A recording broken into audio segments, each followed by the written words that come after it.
Fall is here and winter is coming, and you need to shop Lowe's Customs. For the ladies, there's stunning designs and colors. For the men, Lowe can make something manly to keep your insecurities in check. But wait, there's more. For you simps, there's a special simp edition, where Lowe will roll around in it, blow smoke from the finest Southern Eastern American marijuana. She'll even rub her pretty feet all over it just for you. So what are you waiting for?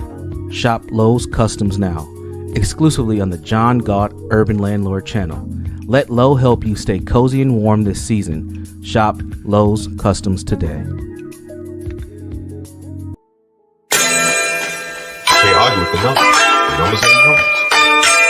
Drake knows the business. It's all about the singles. Damn, what happened? Well, now you got me like in my Ja Rule kind of mode, John Galt. Like, just talk about like rap music. One of my favorite songs of Ja Rule was "Put It On Me." I die if you ain't with me. So baby girl, put it on me. What would I do without you? I only think about you. I was tired and lonely. So baby girl, put it on me, on me. 10 more seconds in, Ja Rule get a stream for this. Keep going. Who would I be without my baby? Without alone might break me. I don't wanna go crazy. So every thug needs a lady, lady. I think Ja Rule just got paid for that way.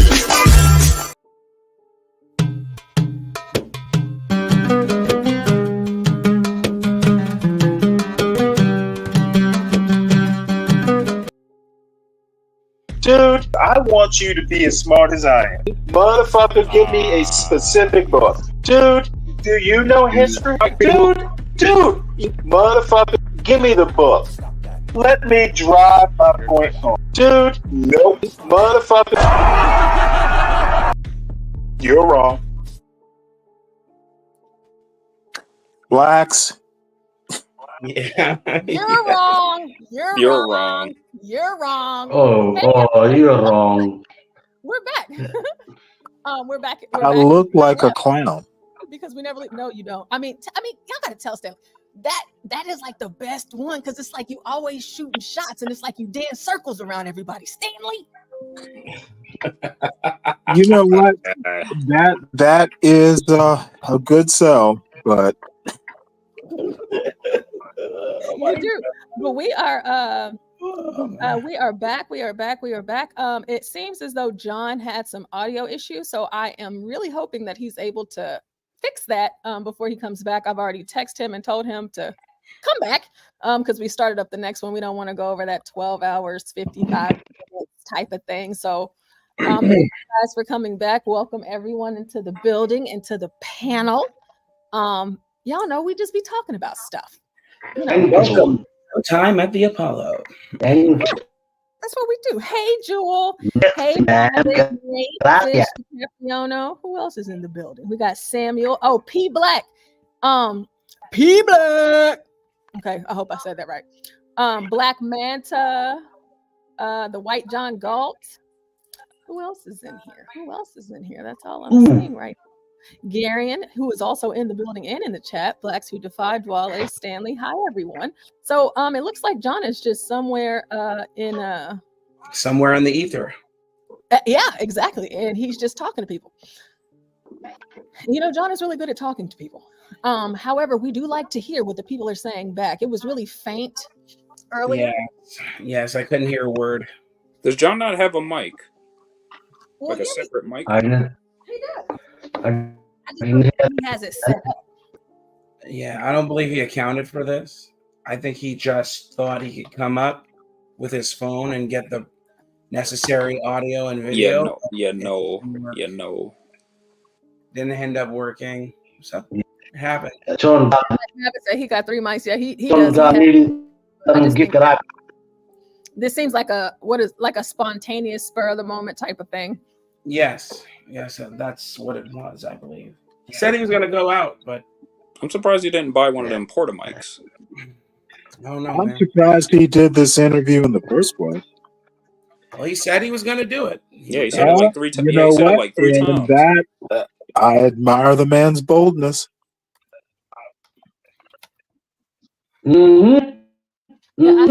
Hey, guys, can you hear me? Oh, my mic is back. We can. And talk. We can hear you loud and clear, my friend. Yes. All right, I'm preparing for tomorrow, man. I don't think.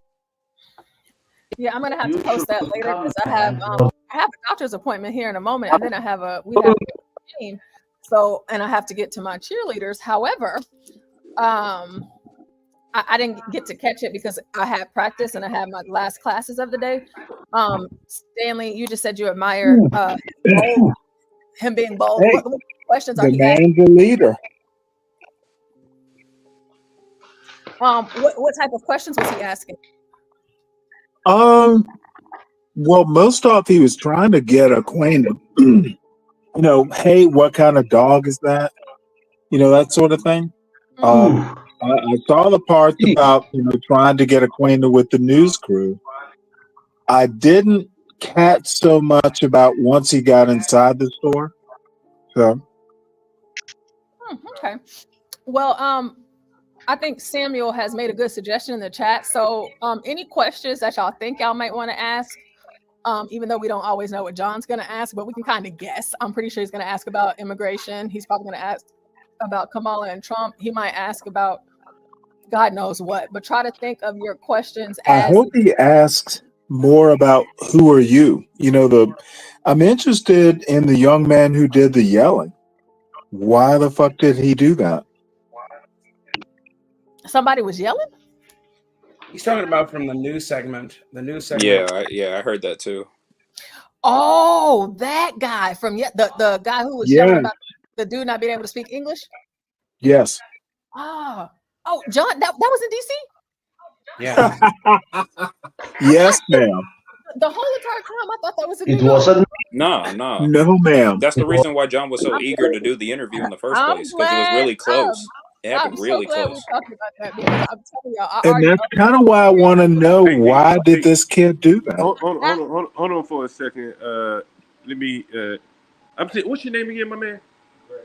Greg Harris, right? And is Master Kim here?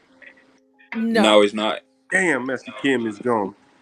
Greg was telling me that he bought this building, negotiated. I'm sitting here with Greg right now. He negotiated the settlement of this building, the ownership of this building, and he was telling me that he had a 5-year deal, 1.8 million. And you said the building worth $4 million, right? The building, the business, for something. Hey, so can you tell my audience? I wish my Korean guy was here, but can you tell my audience how you pull that off? I mean, just keeping my head down, making the first floor of my office, running my trucking company, putting everything back in, and then coming to a point where a deal had to be made, whether we're going to continue on here or take over the other 2 floors upstairs, and it was just done. Now, say that again. You got a trucking company. Yes. I didn't catch it at first. You said Peterbilt. I was like, wait a minute, that's the trucks, right? Car haulers. Okay. And the trucks that haul cars. And how many Peterbilts do you have?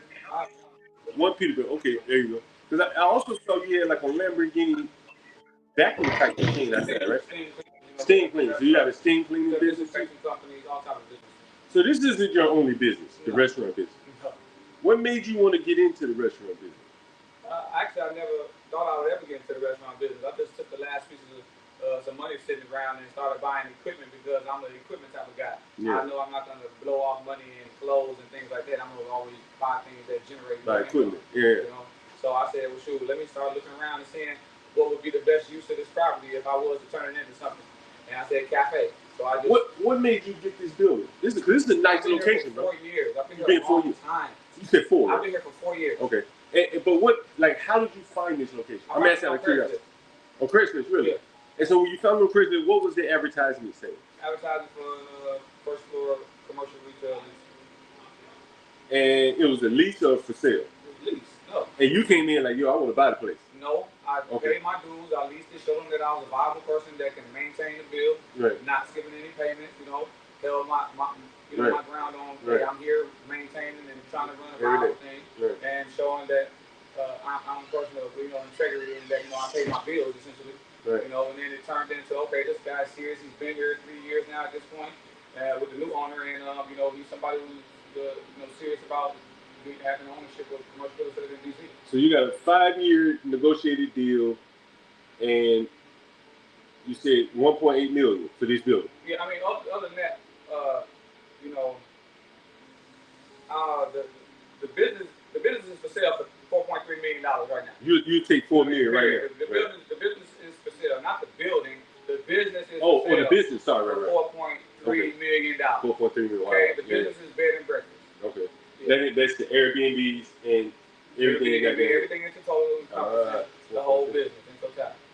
And that's a pretty good business, man. That's pretty damn slick. I see you got your plants going right here. Yeah, chives, lettuce, we do all types of growing here. It's pretty slick. It's pretty slick, man. So you grow your own, like you grow your own. Chives, yeah, it's hydroponics. Like we do no water. Grow it in the no water or something. So we do farm to table. Really? Yeah. That's pretty slick, man. Like that's really typically you see like the bigger businesses doing farm to table. Yeah. What made you want to get into the farm to table? I've always been a tech type of guy. Like as you see, I got a lot of screens up front. A lot of different machines. You know what I mean? To do different things. So I'm a virtual type of guy. Even with the kiosks that I use, I want the customers to be able to do all the interaction with someone who won't give them an attitude. Have instances where they have to deal with, they didn't like how they talk to them. Well, the machine's not going to talk to you crazy and talk to you the way that you think that is. I saw the machines out there, all the tech machines, the kiosks out there.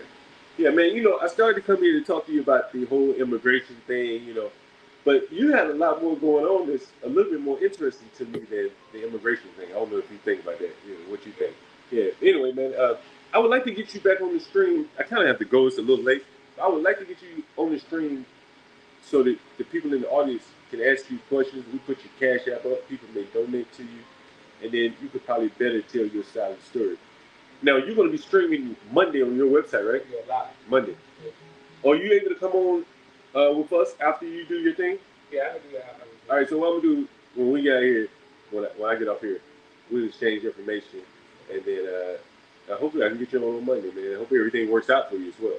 Yeah, ain't nothing going to not work out for me. There you go. That's the attitude there, right? Hey, you got to have that attitude for real. Yeah. Hey, so what I want to ask you one immigration question.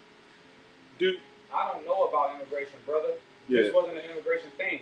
I didn't make reference to where he was from, how he got here, to where to go back to.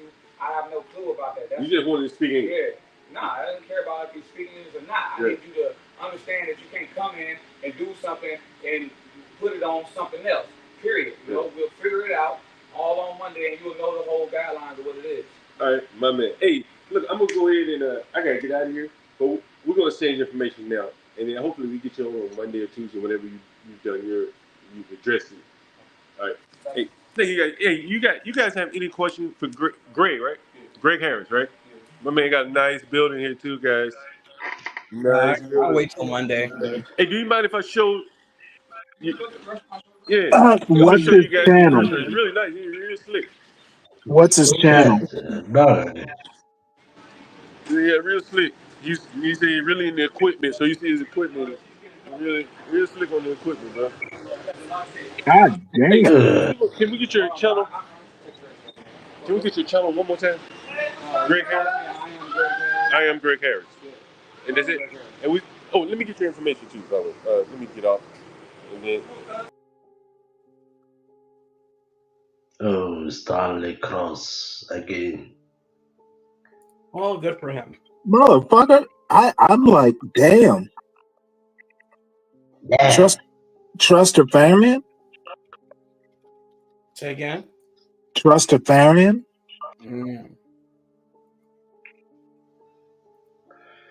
Stanley, dude, the millionaires in America they look like just normal dudes, man. What the fuck? That's because millionaires are normal dudes. They're not special. You didn't know that? I was thinking like they were wearing some suits and ties and. No. As a matter of fact, the best millionaires wear jeans. But being a millionaire is so. So poor.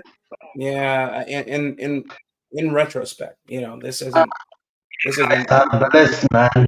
You guys are blessed, man. I'm coming to America. I don't know where this is going, but you guys are so blessed, man. You don't know even that you are so blessed. Okay. Have you been drinking the Sacramento wine? No. I've been drinking my milk powder, bro. What the heck? Hey, Duale, can you turn down the volume on your mic? Because I can't do it from this end. Just a tad, please. Okay. Turn it down. All right. People were complaining about what's happening is it's so high.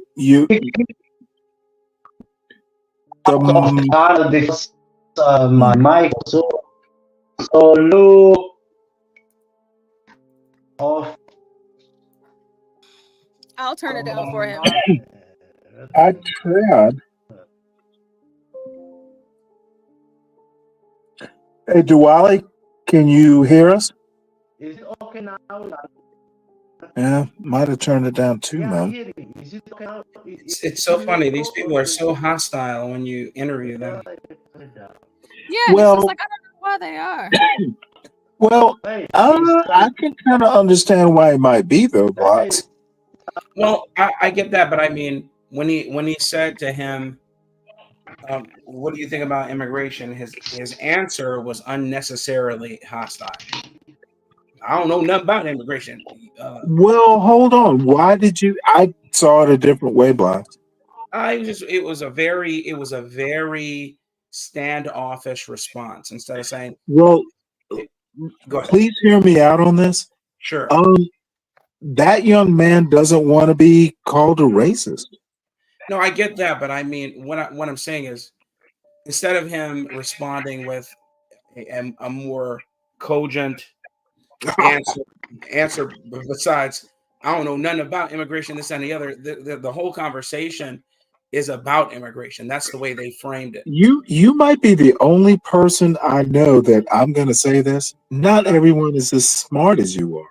I don't know about that. I just fuck you. He's a young man. Can you log out? Can you log out and log back in, Duale? Yeah, please. I know you think I'm an idiot right now, but dude, I'm raising an 18-year-old, and even my son. How old is that gentleman? He looks under 30. I don't know his name. I don't know. He may be under 30, but I don't know. I juxtapose things with the way I don't know. I'm a very astute kind of guy, and I pay attention to physical cues, and that's all I was seeing. And he just was very hostile. I can understand someone when he walked up and the friend didn't know his intentions. And then when his intentions were stated, he kind of showed his bona fides, said, "Hey, yeah, this is who I am. This is what we do. We're sympathetic to your cause, etc." Versus the people who weren't. You saw those white journalists show up in B-roll. They just didn't care. They were just, "Hey, we're on a public easement, so you can't kick us off. We're going to record what we want." Now, see, there's a whole conversation in that. He trusts white people more than. Yeah, they showed up. I'm gonna get my B-roll, get out of the way, etc. You're ruining the shot kind of response from those. Yeah, I saw he came out and he was comfortable taking the. Okay, I see where you're going, but I don't know. And so I can understand being sort of hostile to those people, whereas John took the time to introduce himself, kind of schmooze the situation over. Well, you new to the community. He works and lives in the community, not that community. But you're familiar with that trope. The like black people are more your enemy than white people. Oh well, yes, I am. You know that trope, and I do believe in that trope. I do believe that is very true. Well, maybe that kid does too. And yeah, absolutely. But I'm just saying. But in that same vein, I just recognize just how hostile the response was in that regard. That was all. I just pointed it out. It could be. Well, I didn't. Now, help me here. I didn't think he was hostile. I think he was defensive, maybe, but not hostile. I can't remember exactly what he said, but He literally, like, his phone was in his right hand. And he literally said, "I don't know that much about integration."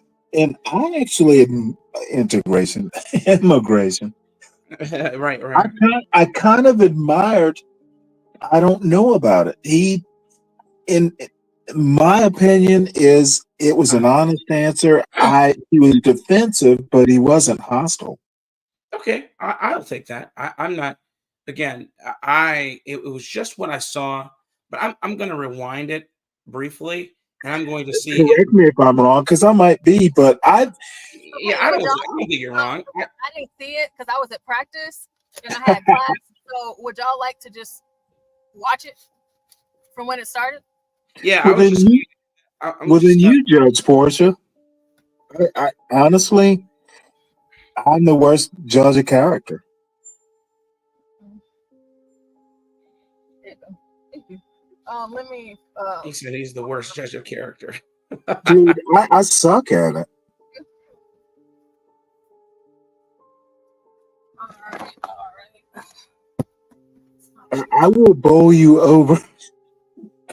Well, you know the type, Blacks. You know what? I will bowl you over if I don't care about you. Hey, Portia, is this mic better? Can you hear me? Much better.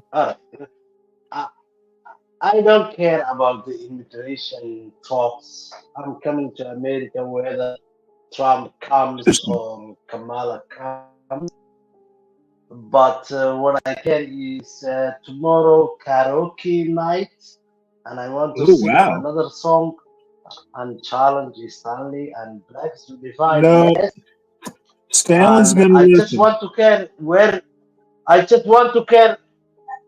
You know what I want from you, Duale, I want a belly dance. I want to see you belly dance. You LGBTQ, man. What the fuck, man? Man, that's not an African dance. Anyway, I just want to see if my mic works. So for tomorrow night, yeah. Portia, is this working? Good. All right. Good. Anyway, 2027, my ass will be in Texas, Dallas, and I'm hoping Portia and HV2 will come and give me some fried chicken, man. Mavid? At they promise.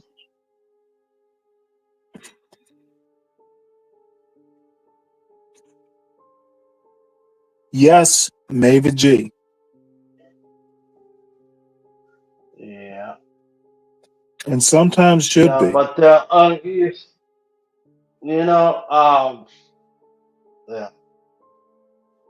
This time, America's election is immigration. The last time it was COVID, and we know who's going to win again. So, Stanley, you So gotta prepare yourself, bro. Come on. are you going to get milk tomorrow? No, my friend, I'm going to go next week just for you, my friend. I'm Oh, going to don't go do to anything just for afternoon, me. and I'm going to show you that. No, You know, I'm going to show you that cow, man. Just for you. actually, I've You gotta never been to choose which Germany. cow. I've never been to Germany. Hmm? Show us the beer garden, Garten. You don't want to go there, man. These people Yeah, I just listened always to Why it. say, not? Auslander, I just listened. Auslander, Okay, house. I got it. I just listened to it. I just listened over it. So yeah, hostility, no. Standoffishness, yes, absolutely. And his response in the moment, now that I'm, going back over it, yeah, definitely wasn't hostile. So the word hostile was absolutely wrong. But again, it's just when you're listening to people in that moment, and I'm listening to what he had to say, it just seemed really standoffish. And I will put it to what I will give credence to what Stanley said, which was the trope that Black people can sometimes be your worst enemy. And so perhaps he believes that as well. And he's trying to guard himself. Yeah. And to me, he seems kind of upper crust. Did you get that vibe too? Yes. So did y'all want to go over it, or are you good now, Blacks? I'm good. It's Okay. up to Blacks. I defer. Okay, I just wanted to ask. 'Cause I'm driving, but y'all go ahead. I'm good I with it. say, I Porsche, think are you driving Tesla? my impression. Porsche is I'm driving Tesla, satisfied. Portia, just drive. We can chat till you get home, or to practice, or Drive safe, anyway. Oh no, it's like I can mute and unmute myself here and there, but as far as like sharing my screen, like I gotta, if I get it pulled up, like I gotta, I just wanted to pull it down just in case. I wanted to have it up in case, but then I wanted to pull it down if y'all didn't care for it. up to you, Black. Oh no, I'm okay. It's But fine. if you pull up, you know what to do, man. Just give your ID, your driving license, your insurance. Just say yes, yes, Okay, yes, don't worry about the video. Duale, what are you talking about? I don't know what he's talking about. Somebody just yapping. Duale has had a little. I was gonna say cerveza. So, What time is it over there? oh my goodness, it's that's gotta what be I do when I 10. pull up. Oh my goodness, about 10, 11. Stanley, Yes, sir. that's what I do when I pull up on my bicycle. And I say, yes, sir. Yes, sir. I don't know, Gary. Yes, sir. This is my Just let him ID. flow. I'm gonna have to cut all of this. Duale, what And are I'm you going talking to buy. Man! I'm talking about reality. What the hell? When I pull up, I always say yes, What do you mean you're talking about reality? Yes, sir. When yourself. I pull up, I say yes, Duale, sir. I'm gonna put. This is my You traffic need license. Duale. Do you want to be on the This big is screen? my ID. Duale, do you want to be on the big screen? Do You not have put him something on to the big say? screen. Do not Okay. do that. Put me on the big screen, man. With Portia's permission. Come on, man. I'm not afraid of. Habibi, are you talking to us or somebody else? Oh god, he might be talking to one of his kids. Oh wait, Habibi, that's what I need to call you. I'm not doing that. Habibi. No, don't do that. That's only for Porsche. I only say Ooh. Habibi to Porsche. Nobody else. Let me tell you something. Fuck you Hey, guys. blacks. Yeah. When Stanley, I- Stanley, do yes, not sir. ever call me Habibi. Okay, I Habibi is won't. only I'm for sorry if I Porsche. did. The first time I No, got to no, no, spend. no, no, no, no, no, no, no, no. Stanley, Porsche used to call me in other YouTube channel some kind of pirates, but we have agreed that we call each other Habibi You here. know what? Nobody She called else you a pirate. calls me Habibi. Yeah. But You know what at that this reminds? channel, Dude, I only have lived too long. Porsche is my Habibi. Fuck off, man. You are not my Well, Habibi. wait. In Islam, that's a proposal of marriage, isn't it?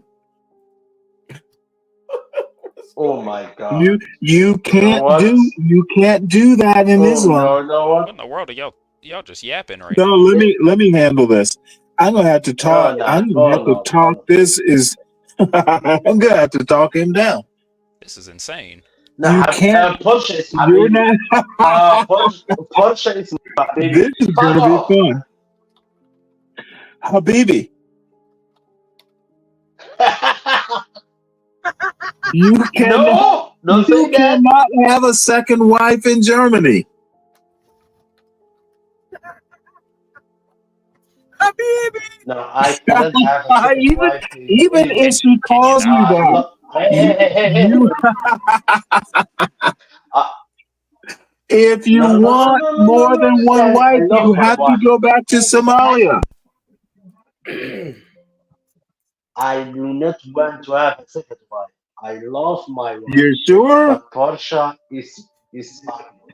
You're I'm very, you're very sure. saying Miss I am Portia's coming to name with America, gusto. and Porsche Oh goodness. is Ah, my God. friend. I It's just my said friend. gusto. It's my friend. She's my Habibi.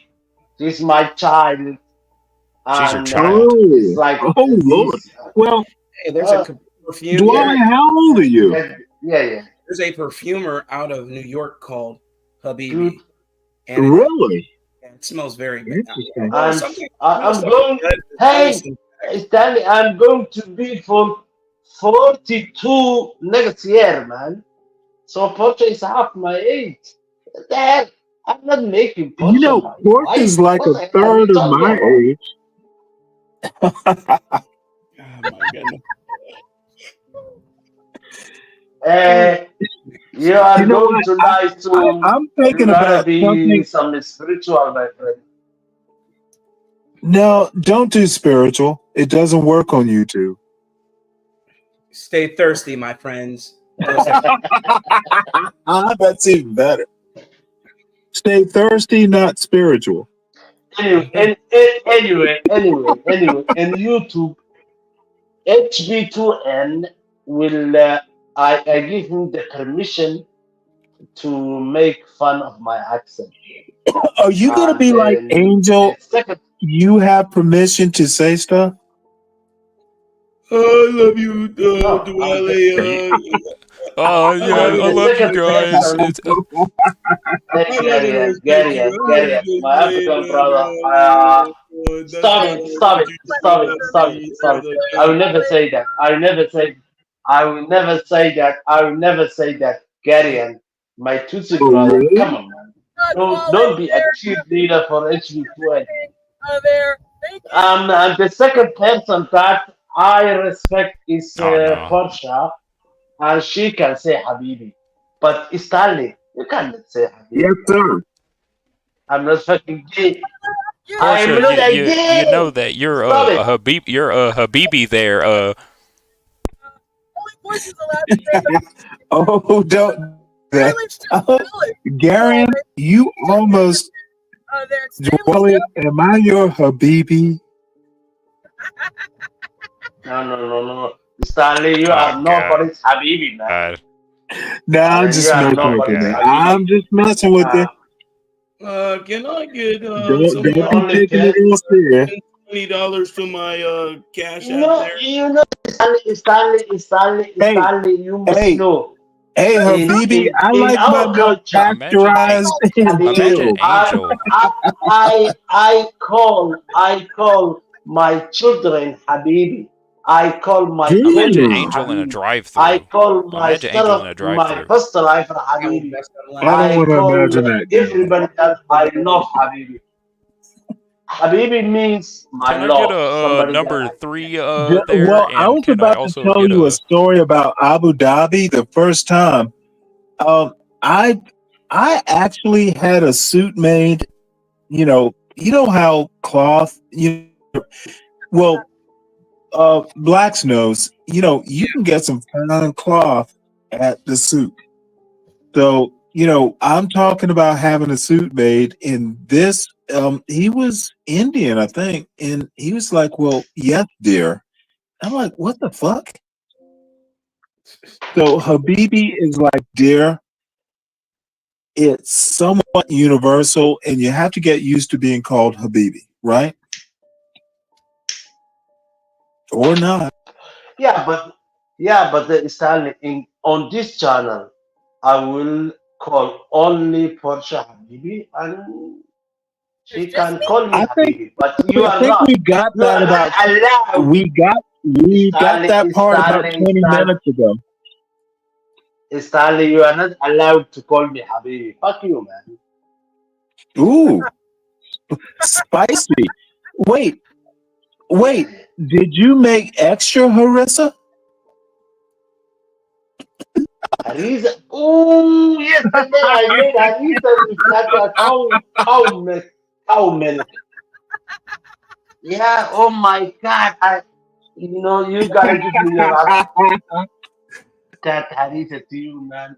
Oh man, I made Harissa, man. I Oh, bet you did, and my wife loves I it. bet you That had Harissa, some that because you're Harissa. extra spicy. Dude, I made that Harissa and my wife loved it. And I Now say, I baby number now I five have is to ready ask to you a come. question about. I have to Ooh. ask you about the harissa. Did you make it in a mortar and pestle? With the mortar and pestle. How did you make it? No. I made it with hummus, with some olive No, oil, he's with some saying what? Italian Wait, butter.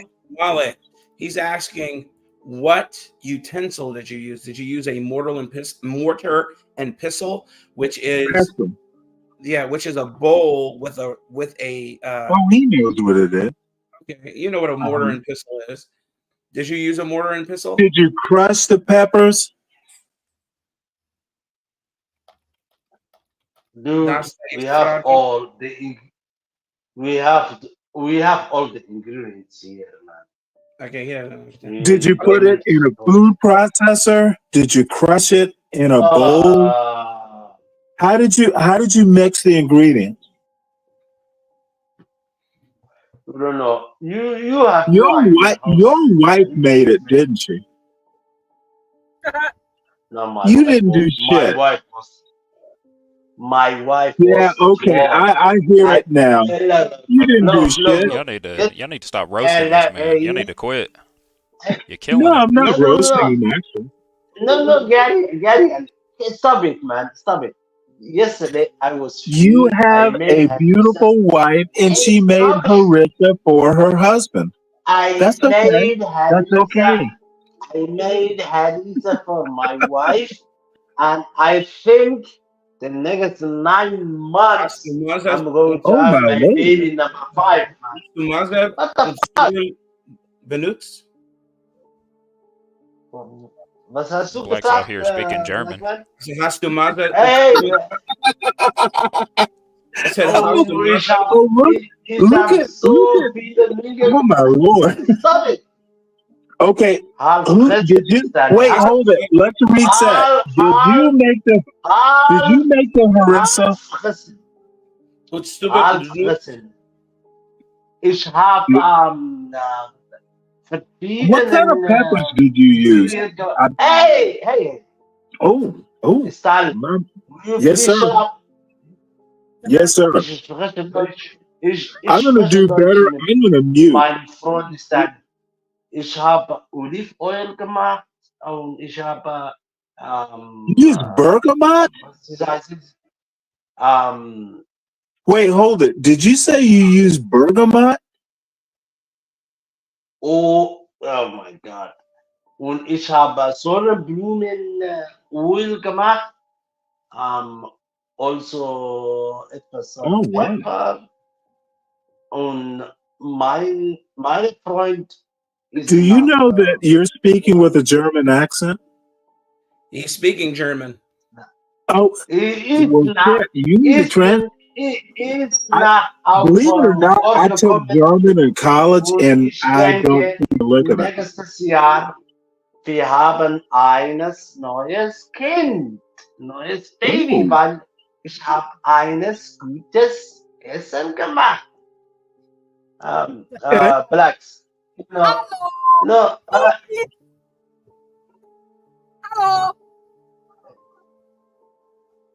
Habibi. Habibi. Okay, in this channel, unless you fucking Americans want me to now to unsubscribe and not come back again, the only person I call Habibi is Porsche, and the only person who I want to mock my accent is HBN. No one else. I gotta respect myself, man. Stanley, Oh, you wait. have no pride. Whoa. I'm not mocking your accent. I'm trying to understand. So you can do one of two things. You can, if you speak English, speak it slower, or speak German, and blacks can translate. Like with blacks' permission, of course. I will speak English slowly for you, motherfucker. No, perfect. No, seriously. No, seriously, it helps. Speak it slower. I will speak English slowly for you, motherfucker. That works. That works. Please continue. Please continue.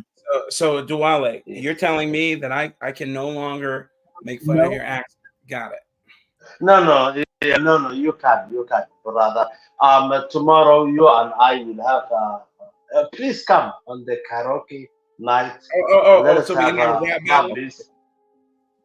Yeah, I will. We can even do it in German.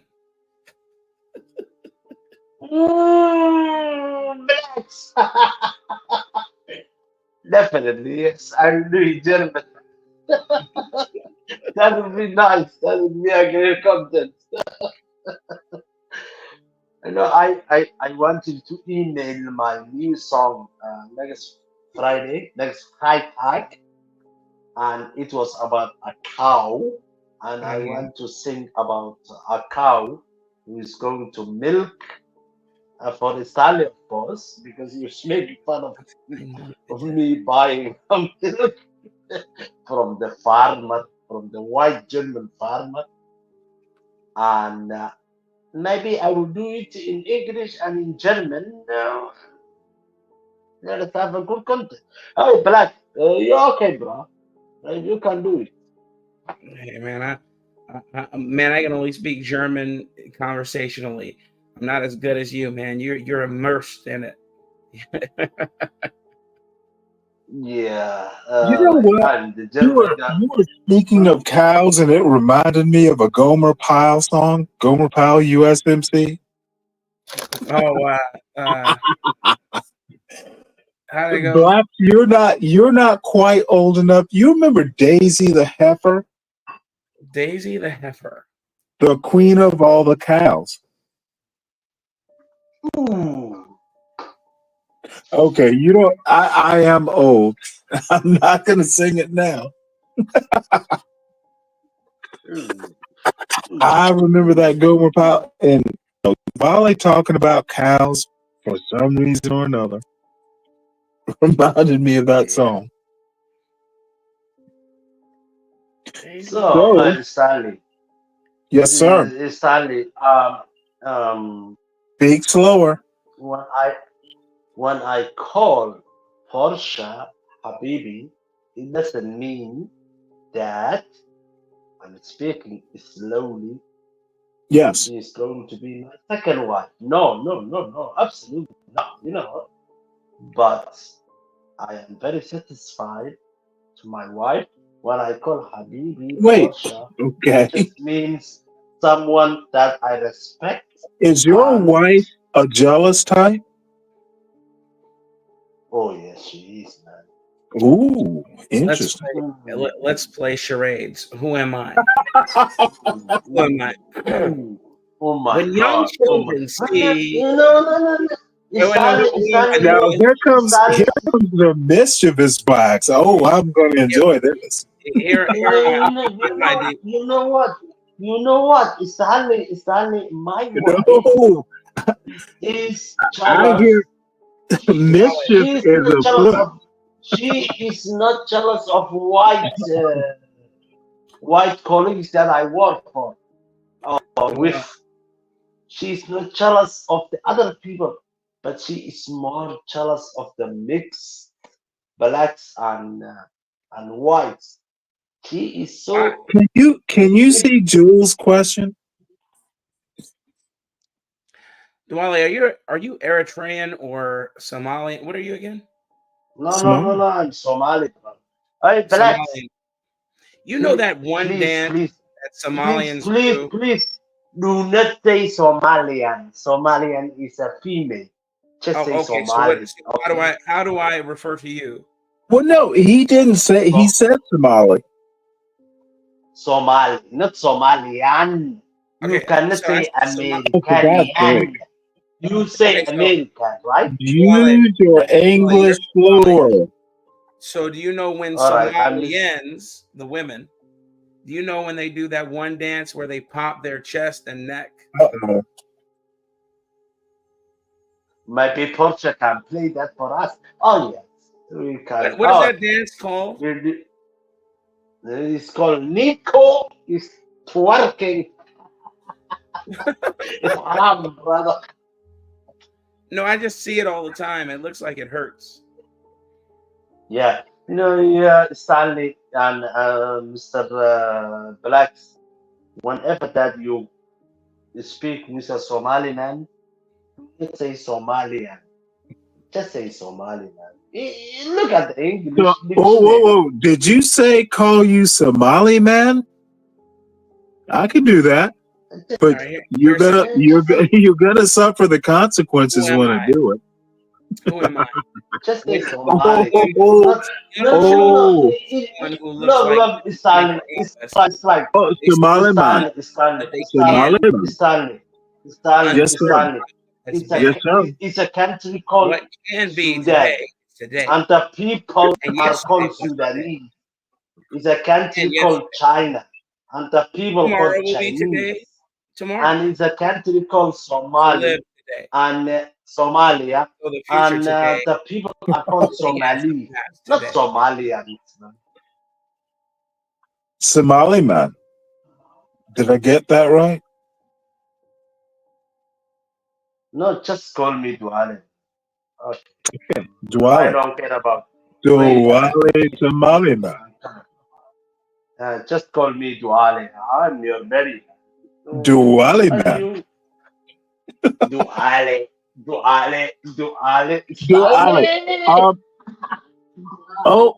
Are you going to insist that I pronounce it right? Duale. Is that good? Duale? It is in German.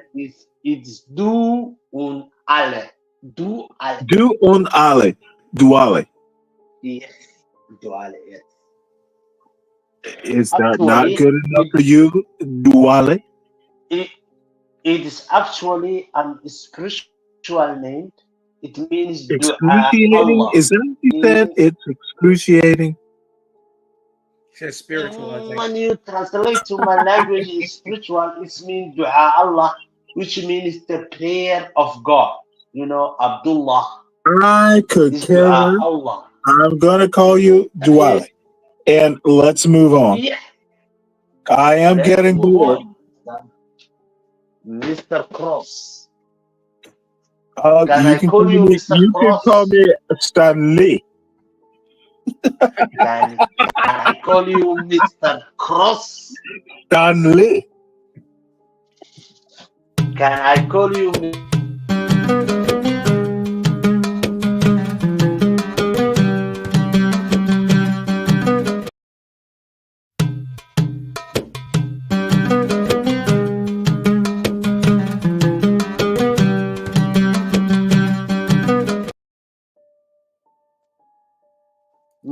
Mr. Cross? Yes, Mr. sir. Alex Cross. Mr. Cross. Oh, I like that. That's even better. Now you're comparing me with Morgan Freeman. Oh yeah, Well, I'll deepen my voice. Along came my spider. Oh my god, that was a nice movie, man. Oh my god. Along came my spider. Mr. Cross. Yes, sir. Call me Duale. Duale. Call me Duale, man. Yeah. Duale. Okay, can we move on now? Yeah, let us go move on, man.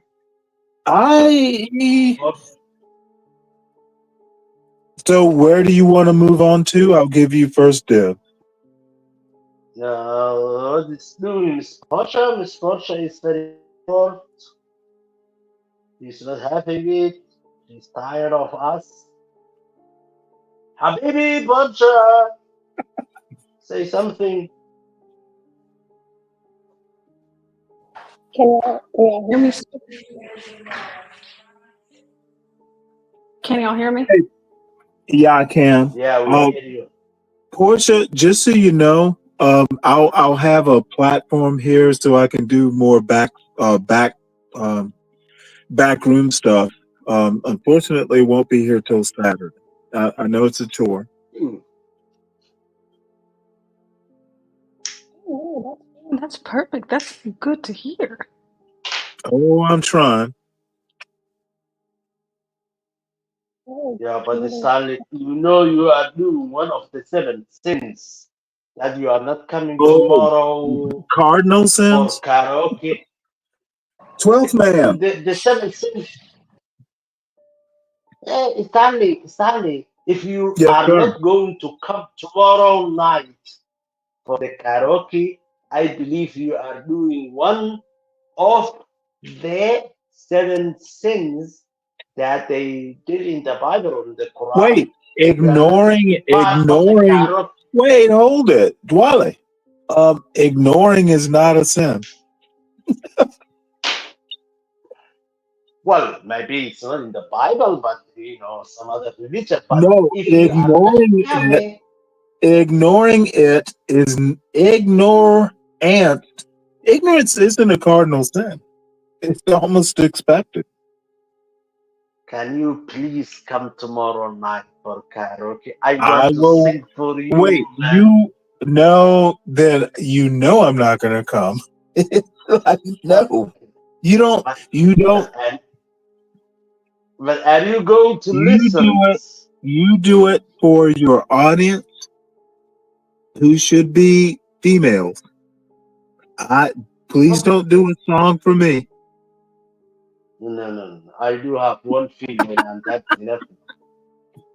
I have actually a wife and promise, 2 you know what? It's enough for me. I don't need more females. Hey, John. Hey, guys. I'm just happened to be downtown, right? And I bumped by the public library, and I saw all these people out here. Get a book. Hey, so look, Wait, look, to the library. Look, Stanley, look, be quiet. Come on for a second. So riding around, and I said, damn, look at all these people out here. You see all these people? Guess what they're here for? A book? No, hell no. I mean, maybe. No, I'm just joking. It could be a book. I'm sorry. It could be a book. Wow, it's a long line. It's a long line. Let's see how long this line is before I tell you who it is for. Oh, wait. It's not Drag Queen Story Hour. Well, you know it ain't no book. You see all these black people, they don't read books. There's a lot of people. A lot of people. It's a long line. John, they'll run out of books. You see the mask. You saw them, man. Okay, tell her. Oh, that's Didn't you say you were going down to Busboys and Poets? Man. That's a long line. Excuse me. What are y'all here for? Uh-oh. Supreme Court Justice? Which one? Ketanji Brown? Was she speaking tonight? She's speaking in the library? Damn. Okay. Wow. Well, who's Y'all had to get speaking? tickets and anyone can go in. And so I guess I don't even have to ask you guys. You're live on my live stream. Kamala or Trump? I just want to hear what y'all got to say. Oh Kamala or no, Trump? John. People on my live stream want to hear you say it. They want some reassurance here. Kamala. Kamala, there you go. See, people want to hear it on the stream, guys. Thank you. Oh, for God's sake. You know what? You should have said Trump. They'd have beat you up. Ooh. Oh my God. On the ballot. I can't believe John is riding a child's bike, man. You know what, John? John, the dude is inspiring. He is. Man, you gotta get out here sometimes. Yeah, But sometimes my bike is bigger. you're a negative officer. Oh my God, John, just crossing the road. It's like this. Is riding that Now, bike like John, I didn't hear who was speaking tonight. Ketanji Brown. Is it Ketanji Brown Jackson? Oh, Or really? Ketanji Jackson? Yeah, that's what you everyone was there for. go. Okay, so damn, you didn't hear them. So I asked them, I said, what are you here for? They said Supreme Court Justice. And I said, well, which one? They said Ketanji. Yeah. Oh, I figured you like that, Stanley. I would. Now I'm mad. That'll probably be televised. John, I actually think she's smart. Oh, Ketanji? I don't know anything about it. I read her dissent on the affirmative action ruling. She's got a good sense of history. And I also read Clarence Thomas. Actually, I read like Clarence Thomas, Ketanji, Justice Jackson, and I read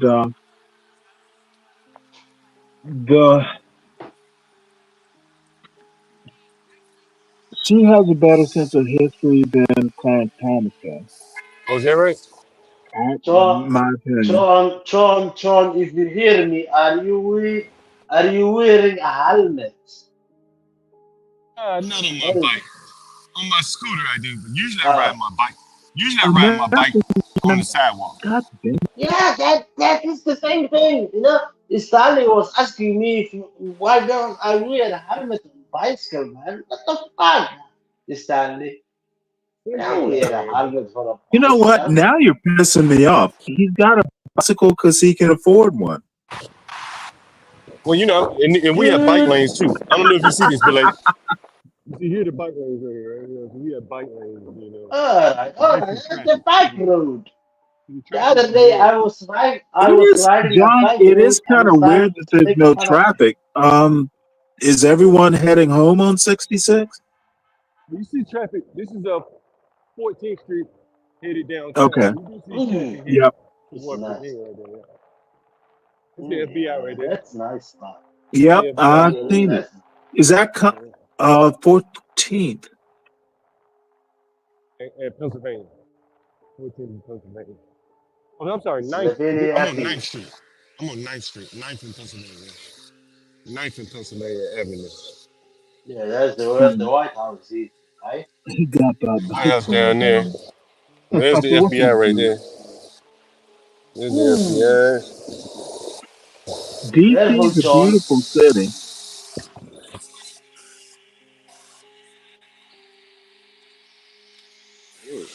Yes, he's looking nice. He's not forcing. Young girl, huh? Uh-oh. I don't know which way I want to go today.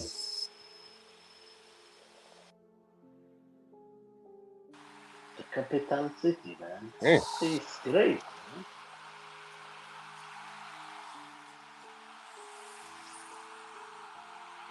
Ketanji Brown Jackson.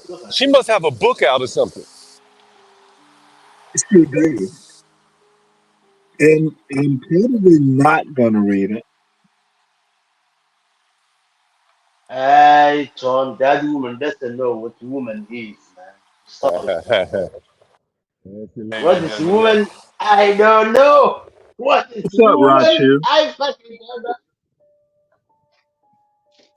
What is woman? I don't know. Oh wow. What is woman? Oh my God, I don't know what woman is. But you gotta cover her up. That's what a woman is. A woman is a thing I put in a burqa. Woman is my mama. Mama. Woman is my mama. I see. I don't care where she wears a burqa or jeans. Woman Oh, is my mama. this is going to be a very stream of conscious. I watch a beautiful city like DC, and I listen to Duale talking about what is a woman. Very fitting. Yeah. You are pulling like a street John is riding on. Stanley. Do you think Portia is a woman? What? That's, you know what? Portia's Portia. She is a young woman. Why are you laughing? Jewel, don't be insulting. Don't be insulting my Supreme Court justice. What did it say about Oh wait, Ketanji? don't see how Stanley could vote for racist Kamala Harris. Damn, Black Manta.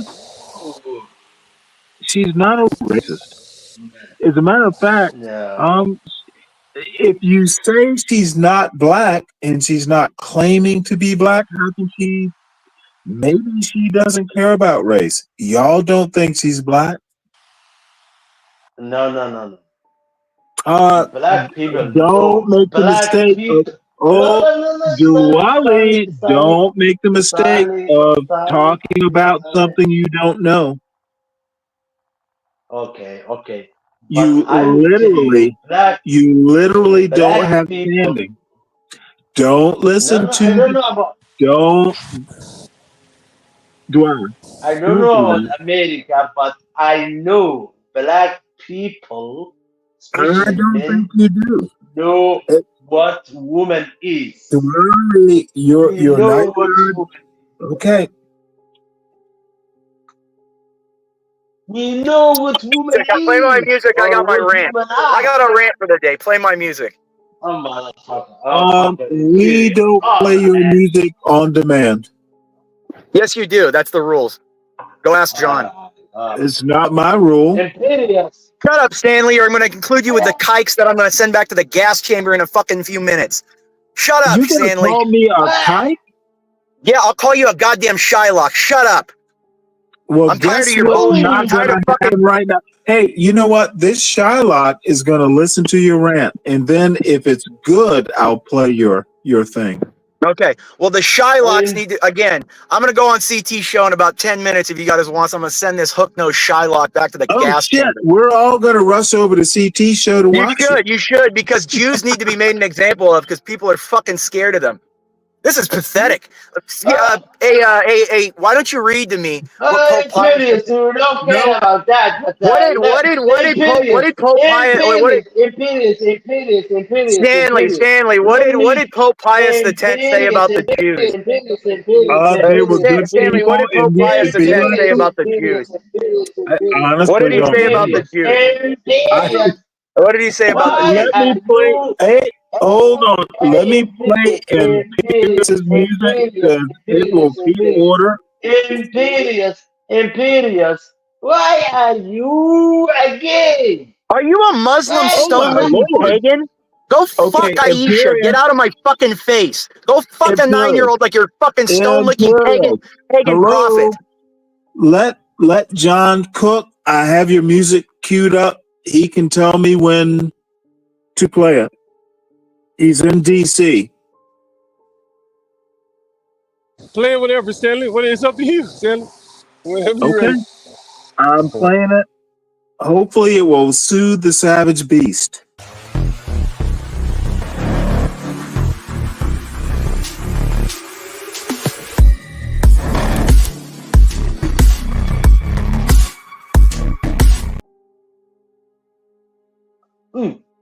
As I was saying, neither Jew nor Muslim or human being their word food. All right, I'll read you what Pope Pius. Yeah, I'll read you what Pope Pius X says. We cannot approve this moment. We cannot prevent it. Please read it somewhat soft, because look at this. Look at this demon manifesting from his pagan prophet. What?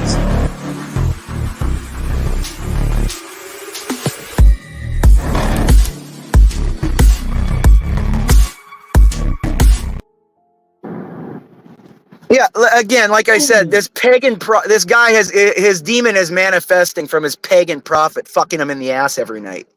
Why are you a gay? Listen, Indian. Are you an Indian? Are you a Pajit? Or are you a faggot Muslim? Which one? Oh, whoa! Why are you a gay? Are you a Pajit? Are you a Pajit? Do you fuck your daughter? Do you fuck your daughter like the Pajits do? You know what's going to happen in about 2 seconds? Y'all shake hands and talk one at a time. No, I ain't shaking hands with this evolved fucking half-bred mongoloid. Halfway. He might as well be a Pakistani. He might as well be a Pakistani. Y'all motherfuckers, both of y'all are assholes. No, I am an asshole, and I keep it as a badge of honor. I hold my I put my scalps on the wall. Stop gaping. The more haters you have, the better you're doing. Why are you fucking a gay? Why are you fucking a gay? Sir, you're in India. Go eat some trash off the side of the road. Go eat some trash on the side of your road for your dinner. Damn it. Or are you going to go drink your sewage water today? What are you going to do? Drink your sewage water or eat some trash off the side of the road? What are you going to do? Pick one. You eat Doritos bags for dinner, not the Doritos themselves? In Germany, there are only cows on the side of the road. Yeah, that's fine. I'd rather have cows on the side of the road than people taking shits and eating trash.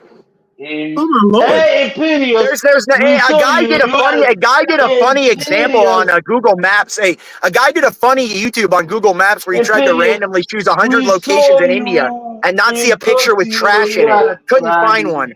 Now, you know what? I have no... Who here has been fishing in the last week? Well, I'm sure he's been fishing and coming up with trash out of the lakes. I'm just like I said. There was a guy on YouTube. He took 100 different markers all across India, trying to find a picture off Google Maps with He's not from India. Couldn't find it. He's not from India, Imperious. You live your. He's not even Indian. Imperious, have you taken the time? Have you taken the time to get to know Duale? I don't need to. He's trash to me. Again, like I said, I look down on most human beings. I look down on 98% of human beings. No. I look down on 98% of human beings, including most of my family. No. I have no mercy. I don't care who you are. That is. I am the same way to my sister. I am the same way to my brothers. I am the same way to everyone. I am not. I show no deference toward anyone. Imperious, we have. If you can't beat me and kill me, you'll get no respect from me. If you can't kill me, you'll get no respect from me. You have to do a rose. Imperious, seen you, man. We have seen you, man. We have seen you on this. Sir, you were a province for a long time, sir. You're a province now. Okay? Stop. Ooh. You're a province. Oh. Okay? You're a province. Why the fucking Go on your street. Go have sex. Go have sex with your royal cows on the street. Which one? Why are you gay? Answer the question. Why are you a fucking gay? I'm gonna ban you tonight. Are you gonna ban your tonight? All right. Well, you know what? I'm more interested in John's bike ride than y'all. Hey, Stanley, you probably recognize this. I do. The Rayburn building. It's a Senate building, right? I think that's what it is. I think it's the Senate building. Yeah, an office building. Or the House. It's either the Senate or the House building. One of the two. Either Senate or the House. Well, I should have said Congress. Well, it's just go in. Man, hey, I've been riding the bike about 10 miles, man. They don't want to smell me.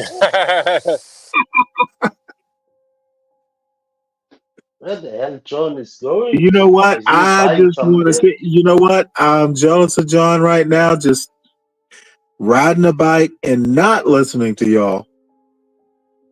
Yeah, but he's listening. He gets a kick out of it, too. John's a sick man. Don't think he doesn't get a kick out of it. Like I said, the Rayburn building. The Rayburn is just an office. John is probably, damn it. Y'all just watch the ride. The Rayburn building's an office. By the way. Here's the other one. That's an office. You see this? I respect people who ride bikes, man. Oh, okay. Yeah, so this is the Longworth building. I don't know if you can see that or not. So Rayburn and Longworth. So you see it here, members only. Yeah. 100%. So one of them is for the Senate, the other for the House. Hey, I don't know. Duale, you might need to know this for your citizens test. And so right across is the riding a bike is #1 sport. All right. I am going to ask you, please be quiet, Duale. Oh, service member. Duale, I'm going to ask you to be quiet. Just for a little bit. Hey, Stanley, Longworth is the House. And Rayburn is the Senate. Gotcha. I think. And this is Cannon. This is the Cannon office building. This is the House the office Rayburn building. is still the House. No, everything you're seeing are House office buildings right now. Oh, is that right? Those are all House office buildings. Those are all where all the representatives have their offices and stuff. The Senate must be on the other side then. The Senate is on the north. The Senate is the north side. Oh, okay, right. Gotcha. The Senate is the upper house. The upper house. So the Senate would be on the other side of this street right here. Basically. On the other side of the Capitol, of the rotunda. On the other side of the rotunda. Right. Yeah, is it rotunda or rotundra? That's what I said, the rotunda.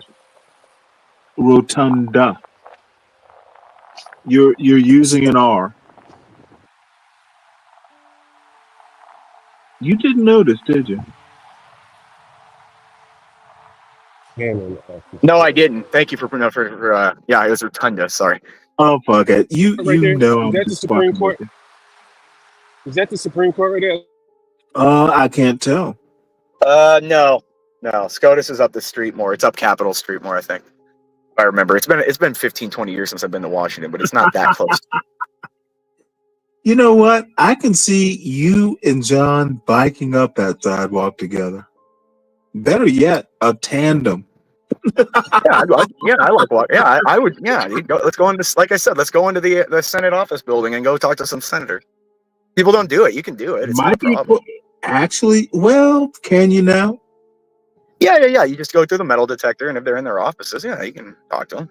Especially if you're the constituent, they'll love to talk to you. It's good PR for them to be heard talking to a constituent. So they'll take all the pictures and everything.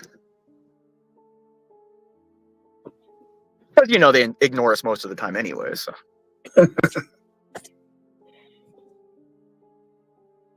But yeah, the upper chambers, John. If you go to the upper chamber, the upper house, the Senate chambers are even nicer, man. The House chambers are like coach, and the Senate chambers are like first class.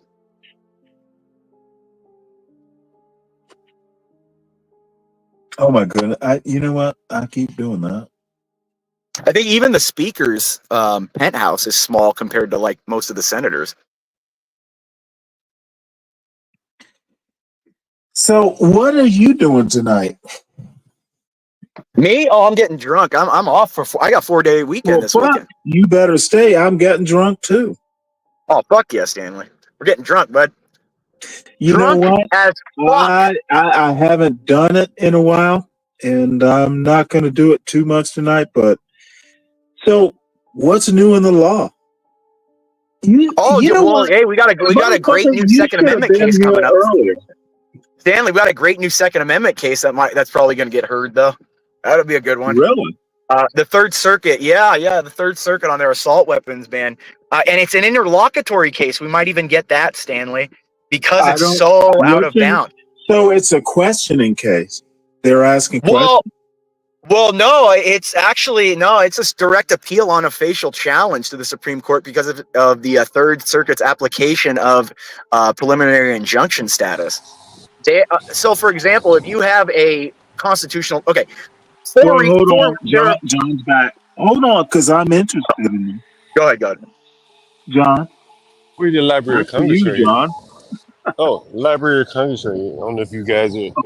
Go in the Library of Congress. Oh, yeah, go in there in the Smithsonian, John. Yeah. It's probably closed now, but maybe we do that one day. Library of Congress. Can you go in there? John, go into there and look at some of the presidential busts that they have in there and some of the sculptures and some of the. We do it. It's beautiful. All right, so look, so we passed by all these office buildings here. This is the south side of the Capitol. And so on the north side, it's the Russell Senate building. So that'll be on the north right there. Right there. The upper Russell chamber, and Hart. Yeah, Russell and Hart. Okay, there it is. And here we are right here, the Library of Congress right here. Okay. Interesting. I don't think I've ever been to the Library of Congress. Passed by many times. So wait a minute. So that must be the Supreme Court there, right? Is that the Supreme Court? Yep, that's the Supreme Court right there. No, I don't think so. That doesn't look like the. Is it the court? I mean, are you looking at it from the side? Are you looking from the side though?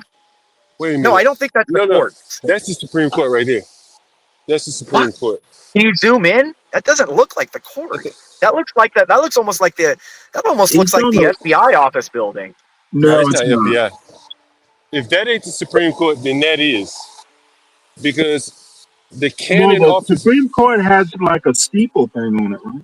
Yeah, usually they have the Lady Justice on the top of their. Well, he's not in front of it. He's off to the left side.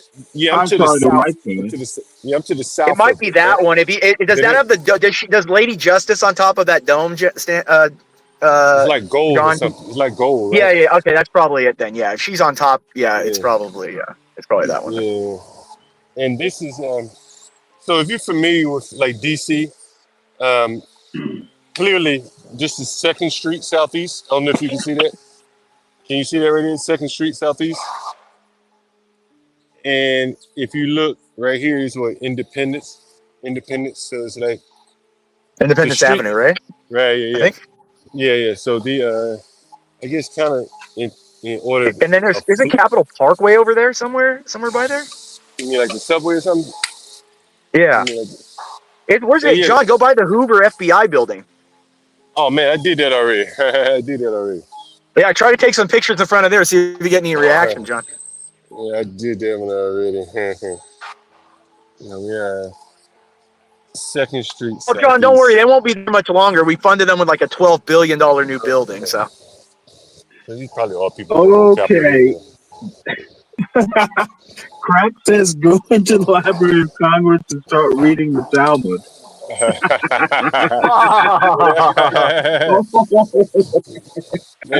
John, you should go in the Smithsonian and go look at one of the Gutenberg right or right to left. Right. You should go, John. Go to the Smithsonian and look at the Gutenberg Bible, the book that's worth $140 million. Hold on, guys. This is what I want to point out. You see all these people walking down the street? These Capitol Hill people. You see all these people? Yeah. These are all Capitol Hill people, right? These are all Capitol Hill people. They're all under 30. Right, and they're all headed to the bars here on Capitol Hill, right? Absolutely, Probably, right? And, it's these are, the people that kind of, I don't know how you describe them, but, they, now, even though they don't make a lot of money. Adams Morgan. I think they mostly stay over here nowadays for the most part. I mean, they probably go all over, but, Well, John, you know what it is? John, it shows how many young punks are living off the welfare of people paying taxes. Because the government don't create money. It gets... No. Does the government create money? Well, Well, the No, bigger no, no. point. You don't need all those Well, jobs. You the don't bigger need them, point. and they're The not big. creating a GDP. Well, the bigger point That that. But hold on, Imperius. The bigger point I'm making is it's like an elite class. Although Yes. they don't make a lot of money, some of these people probably only make $30,000-$40,000 yeah, a but it's year. an elite class on Right. welfare. Yeah. That's my Oh, point. come on, Imperius. Like, to get some of these jobs, you have to know people. You can't just send your resume and get this John, 30,000 I job. You got to remember know when I somebody. was in law school. John, when I was in law school, you had the DOJ, the FBI, the Attorney General's office coming and recruiting people and having seminars and signing you up. And I remember when I took my second year clinic exam, my criminal clinic exam. They had all kinds of FBI agents there recruiting people and signing people up and stuff like that. So Yeah. this is Why didn't you become an FBI agent? You'd be a good because one. they're scum. Oh, The state really? is a secular state, so I will never You know side with the what? state. You fuss a lot. I bet you would be a good interrogator. I don't want anything to do with a secular state. I'll defend the Catholics against the state, like John Paul you did. would be a defense lawyer? That's hard to believe. Oh yeah, dude. I will. That's the thing, Stanley. I'll die for my client. And the Oh, thing for is, when I God's take a client, sake. I make sure that I have a personal stake in what they're doing. You're a Like I regular don't like to Perry take. I would Mason. never take a client that I don't agree How with much or that. Perry Mason did you want? Huh? How much Perry Mason did you want? How much Freemasonry? Your phone was cutting. Perry Mason. Oh, Perry Masonry. I did some pro bono work after college, just to have that on your record. It's kind of a good thing to have, I did, what is that called? Volunteer for like low income representation and things like that for housing assistance. How did you get along with him? Oh, fine. Most of the people that are looking for help are generally getting run over by the system. That's not. I don't have an issue with people needing help getting things done, because the problem with the system itself. The problem with the system itself, Stanley, is it's made so that normal people can't act in it. Right. That's the thing. You shouldn't really need lawyers. That's the problem, is it? Yeah. Oh, yeah. You shouldn't really need lawyers to represent you or to do things. Like, that's the problem. Like, back in the founding, like, you could have a lawyer, but you could represent yourself and they'll still be seen as legitimate. Well, that's because the lawyers weren't as smart as the people in front of them. Well, and not just that, but you didn't have to pass a bar, and it wasn't a social. It wasn't a. You literally were an intern. You're a kid. They trained you. It was on the job training, basically. Yeah. Well, remember John Adams defended the Boston Massacre soldiers for free. For free. I remember reading. Yeah, he did it for free. The thing is that back in the day, most lawyers who were any good lawyers were elites.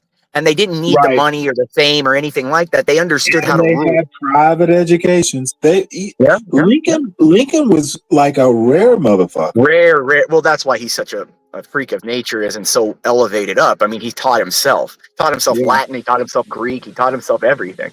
I mean, that's why he's such a genius. I mean, he's a mythical figure.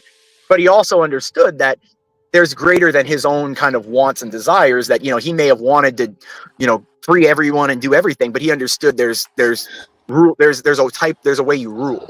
See, that's my biggest problem with what's going on in the world today. What's going on in the world today is not the problem that there's too many stupid people or people don't know what they're doing. It's that the elites nowadays don't know how to be elites and rule anymore. They haven't been taught how to rule, so they let chaos form. Oh, okay. You know what? Boom. That is well said.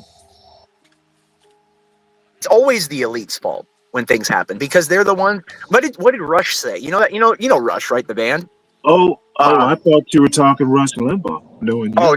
But the band Rush. I mean, Rush Limbaugh's fine, but I personally think the band Rush is more prophetic than Rush Limbaugh. But Rush, in their song "Closer to the Heart," what did they say? The men who hold high places must be the ones who start to mold a new reality closer to the heart. Lessons from rock bands. No, but I will. It doesn't matter. If truth is spoken somewhere, it must be the elites that start. It must be the elites that start. Because look at Martin Luther King, Malcolm X, even them, when they changed things, they needed the elites to help them. That's why Martin Luther King was so focused on nonviolence and winning over. I'm going to tell you right now, you need to read his biography. You know what? It's kind of funny. I couldn't have done it. No, he was a dude. Martin Luther King was. I sometimes wonder. You know, if you read the latest biography, he's mighty human. Look, the reason I respect the man is because he put his money where his mouth is. He knew he was going to die. He knew he was doing it, and he knew he was doing it for God. I don't care. He's a Protestant. I don't care. Okay. The man was touched. Well, the man was touched by God, dude. The man was touched by God. He was given a purpose on earth.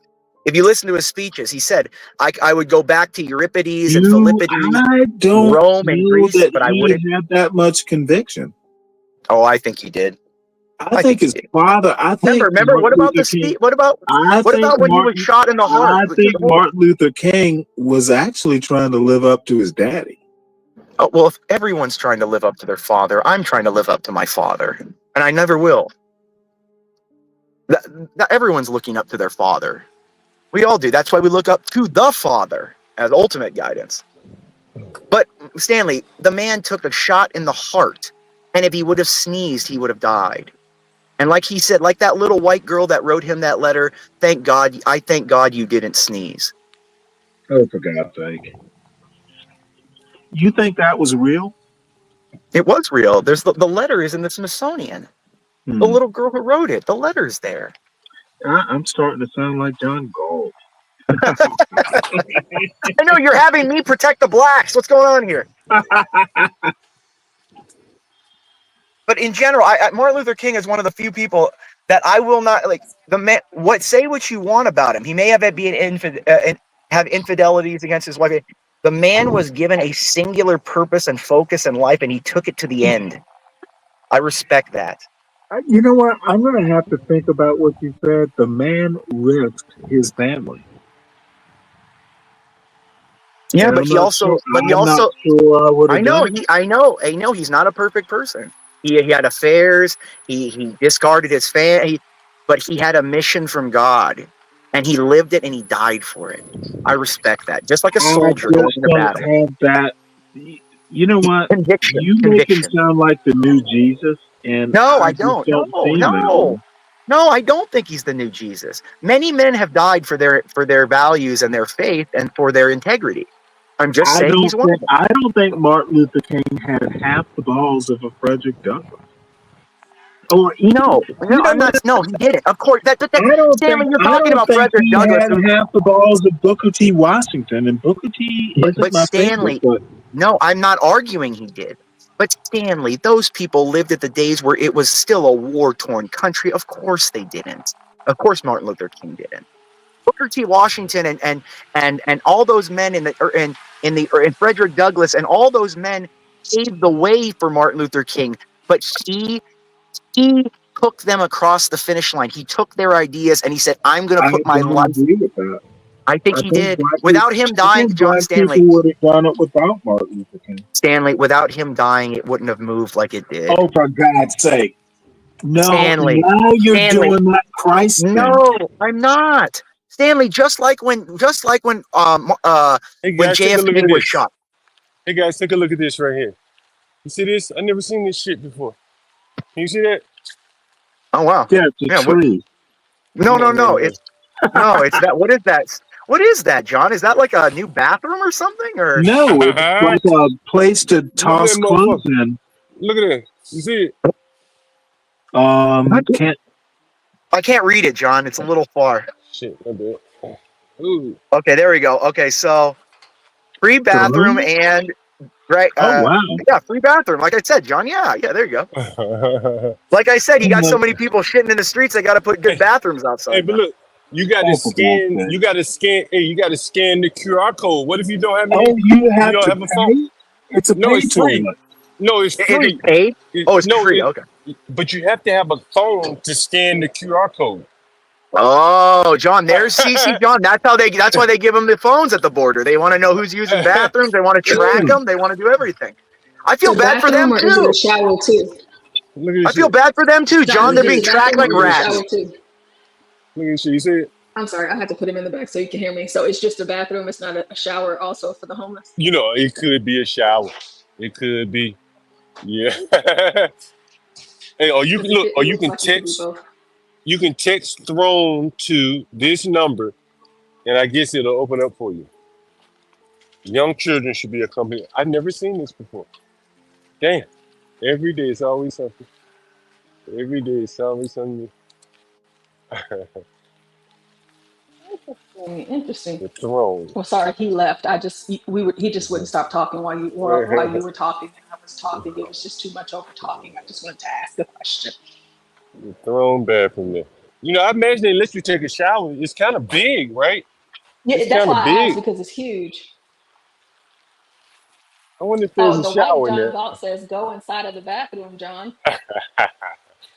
If I had time, I would. This is Eastern Market here, Barracks Road.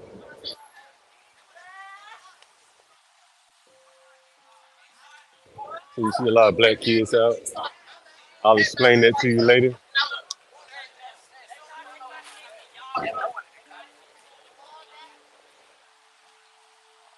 You saw the black kids out.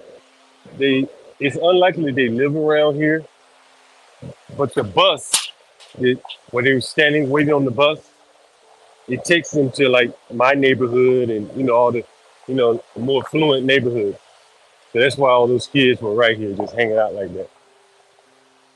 Because they really don't live anywhere near here. They don't live around here.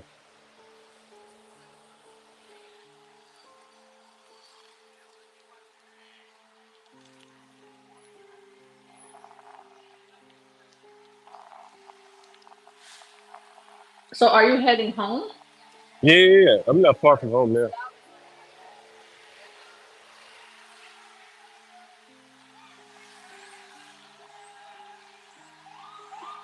Do you keep track of your miles? Man, I probably ran about 15 miles today. Easy. Well, no, I mean, you can do it with your phone, the GPS part. Oh, no, I don't really do it. Yeah, with your Apple Watch, it could. Do you have an Apple Watch, John? No, I don't have one. Because it could do that. So, John, I was wondering, since I only see one hand on the bike, I'm assuming the other hand. I was about to say that. How the hell are you doing that? Is that what you're doing, John? Are you living life on the edge? Well, can't tell a man to put two hands on the bike. Yeah, I'm thinking that he's actually holding his phone. Yeah, he probably is. Because I'm holding it. At first I'm like, maybe. What did you say, John? Yeah, I was holding it. Oh, look at that. Is that a banana? You ever heard of this place? That's a banana this place? Is it? No. What is it? I think this is pineapple. Hey, this is Pineapple and Pearls, right? Okay. Oh, Roses. Well, I think it was Pineapples and Pearls. It's like a really popular place. Oh, is that Pineapples and Pearls? Roses. So which one? Roses Luxury. So Pineapple is next door? Is that how it? I can't remember, yeah. But Roses, I've heard a lot about Roses here. Roses Luxury. Really popular place here in DC. What's that? Roses Luxury. Motherfucker, you making me nervous.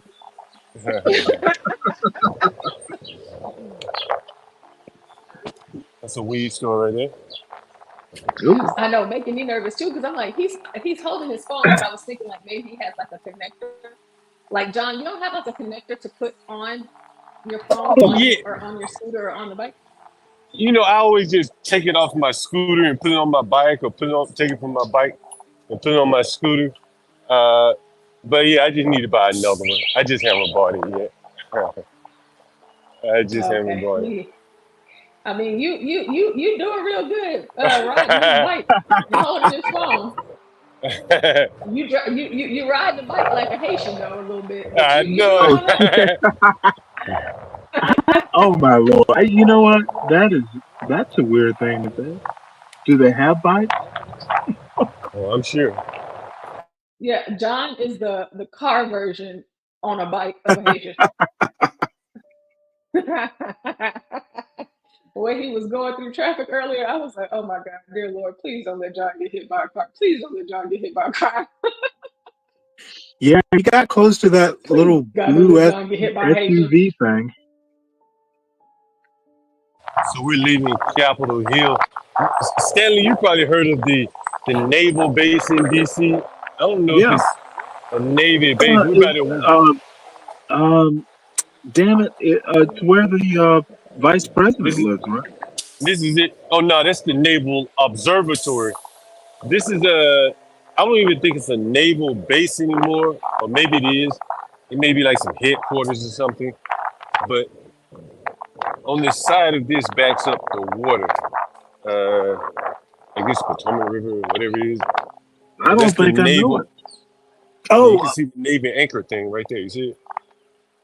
I see it. It looks like people live there. You see it? Like I'd have to look it up. I have no clue. And so it says people live here. Maybe like naval residences or something. Because I'm right on Barracks Road by where Now the that Marines wouldn't are. surprise me. You know the Marines are on No, Barracks Road. I don't know it. So all of this is on the other side of this wall is like the Navy barracks or whatever. So you can't really see it. And this is like Barracks Road. So where the Marines are. I don't know why the Marines are over there, but they're always right there. I think the Never knew Marines are you there had for. either. I think the Marines are there for when diplomats come in town. Do the Marines? So this is the Navy thing again. You can Well, see it down to generally there. the Marines do the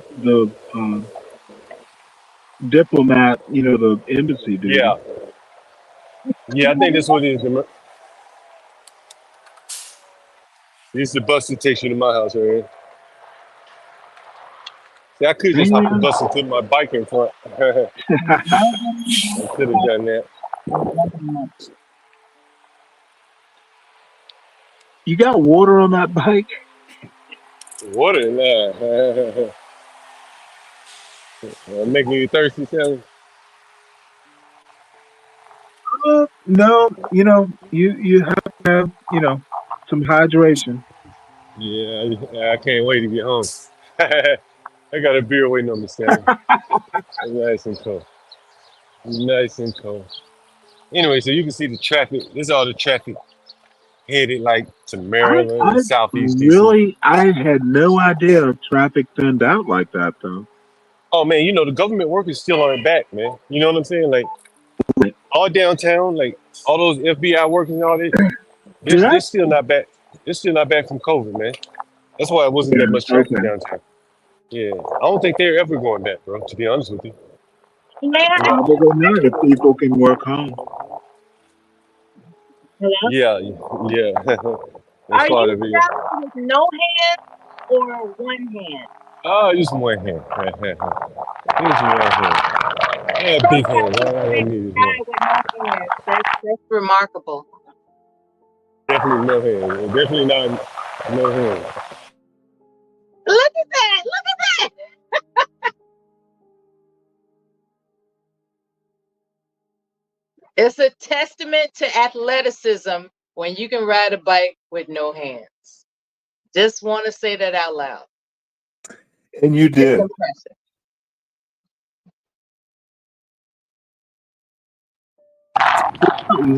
How you doing? I don't pay attention to bike riders unless they can ride with no hands. It's like, okay, great, you can ride a bike. This is the other side of the Navy facility right here. Is this the side of Washington, D.C. where that restaurant was at that we're all talking about? No, we just left that restaurant. I went there already. Yo, the guy let me. How was it? Man, the guy let me in his restaurant. He let me in back. We talked. When I get back to my house, I can. get on and better tell you guys everything he said because I didn't I didn't tape everything. I did tape some. Um, yeah, it was very interesting, very enlightening. We ended up talking about other stuff more than the actual incident. This is DC, by the way. Is he interested in joining up and talking with us on panel? Well, at least he said he was. The thing is, I think he's trying to sell his own Instagram story. And you see he had hats and shirts made up um, to promote, I guess, this opportunity here. So uh, that's why he kept telling the news media, wait until Monday, and then he'll be able to talk. He'll get his official version out on Monday on his website. So he's turning limited to lemonade. Salute to that guy. I think that's what making a good thing out of a bad situation. I think that's what he's trying to do. But on the other hand, I think that he is a little bit unaware of what's actually facing him. You know what I mean? This is DC, by the way. This side is the nice side. Wow. And this is where I live over here. Right over there. So the tale of two cities. Man, that place is beautiful, man. Oh man, DC is a beautiful The city, man. sunset must be, miraculous. Like the sunset. Yeah, I mean DC has good waterfront. It's like waterfronts. Yeah. All throughout. The southern part of the city. So Georgetown, the Navy Yard, the baseball center, all got waterfront areas here. Now I'm about to cross the bridge.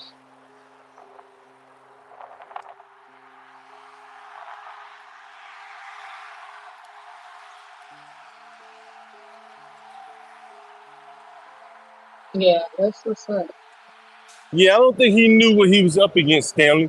One of the things that all in the media kept coming there saying, we heard that you were closed. And that has to be a terrible feeling, people coming to see if your business is closed down. Just all the people camping out, not to support his business, but just to see if he's closed, Basically, the real life version of hate watching, right? People that, for example, watch a YouTube channel just to hate watch. It's like that in real life. They want to see his business fall down, and I can understand what he might be going through to an extent. And what I mean by that is I can understand that he probably doesn't appreciate the gravity of the situation. But as they say, pressure does one of two things: it either bursts pipes or it creates diamonds. So let's see what happens. Is it hate watching or rubbernecking? It could be both. Rubbernecking. What does that mean? Hi, Stanley. Hey, how you doing, Mella? I'm doing better than I deserve, baby. How are Good you? for you. Better than I deserve. Yeah, amen.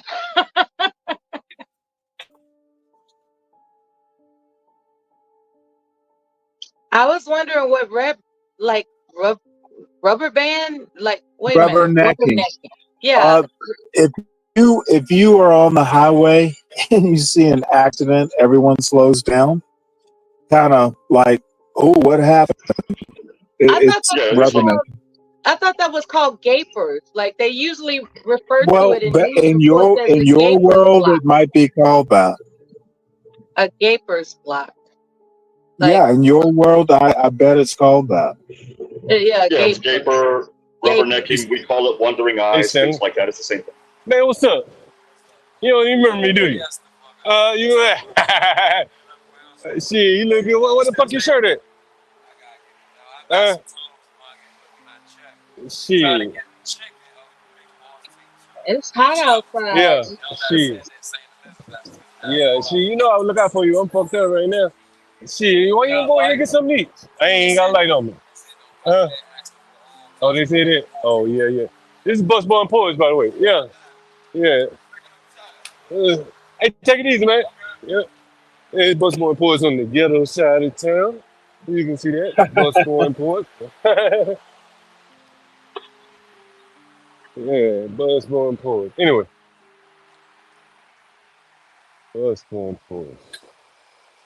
Yo, you see that guy? Did you see that guy I was talking to right there? I don't know if you got a chance to see him. Yeah, shirtless. What's his Yeah, story? the shirtless You- guy. Here's a weed spot right here. You see this? Black owned, black woman owned, Anacostia Organic. Free 6-year medical card for DC residents. Oh wow. Yeah. Mr. Galt, how recently have you been to a comedy club? Last time I went to see sorry, man, sorry.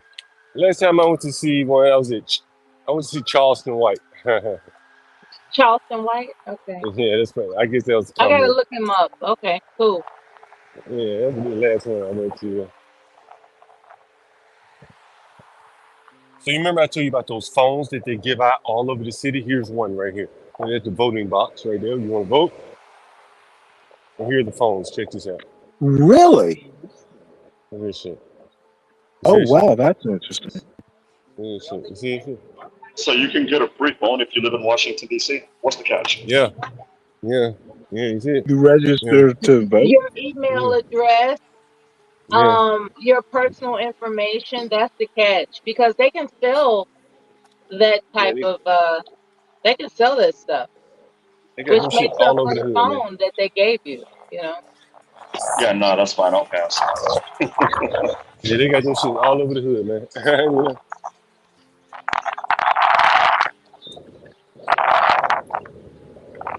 People are not really aware that, you know, the information that you give to a solicitor for free stuff is sold to third parties. And next thing you know, you're getting all this you know, correspondence, this mail, you know, like all of a sudden your mailbox is being stuffed with you know, places that you weren't affiliated with before. You know, they're selling information to people, and it's a profitable business.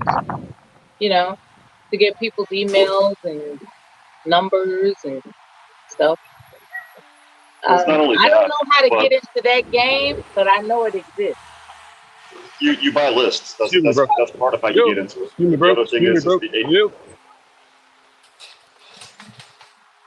the other thing is that the API go into your computer as cookies, which is why I'm probably thinking about getting a computer that's dedicated away from the internet. Because, for example, I'll work on an N600 application, or I'll work on an I-130 application, and out of nowhere, I'll get emails at my job email and also at my personal email.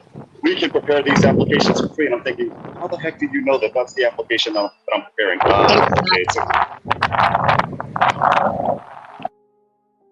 Because you may have gone to the vitamin shop and found out, you know, signed up for their discounts or whatever, you know, so and getting, you know, information, rather correspondence or emails that pertain What's to up, who you OG? last talked to.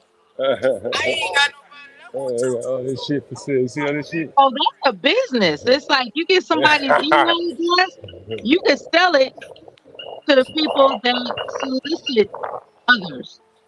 That's a business. It's like I just don't know how to get into it. Though. I don't know how to.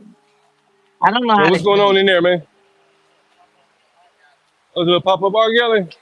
Word? Yeah, all right. How long gonna be here? Every day? For a week or two? Just for the day?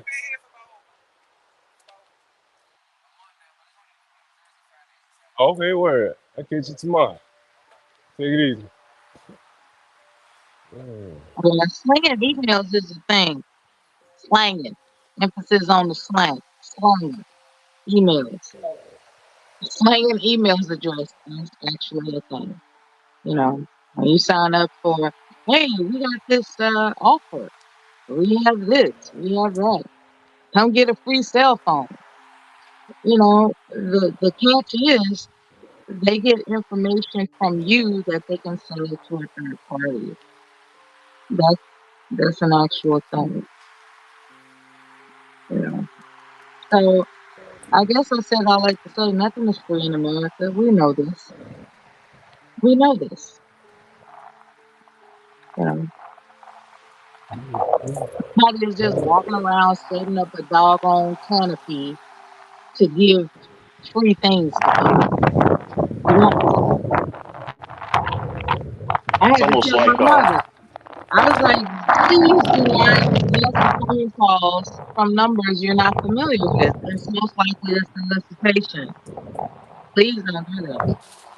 They're targeting elderly more than ever. The elderly, they refuse to get, as we used to know it, as cable, but they refuse to get Wi-Fi, all that stuff. So they're watching regular basic television and they're viewing these commercials. And as I've studied this, I noticed that these commercials are catered to the elderly and their vulnerability. They're no longer, hey, have a Colt 45 or, or, go to Chuck E. Cheese. It's none of that. It's targeted. These online commercials that are basic television are targeted toward the elderly. It's really disgusting. It is, but I get a kick out of. It's wrong for getting a kick out of it, but I get a kick out of this commercial. It's the Phillips Milk of Magnesium commercial, where you have two black people, the husband and wife, and the wife's looking at the husband like, Ray, you starting to get that look? And Ray's like, oh no, please don't start. You're getting that look that you get when you constipated. They are targeting the sick and the weak hard. Absolutely.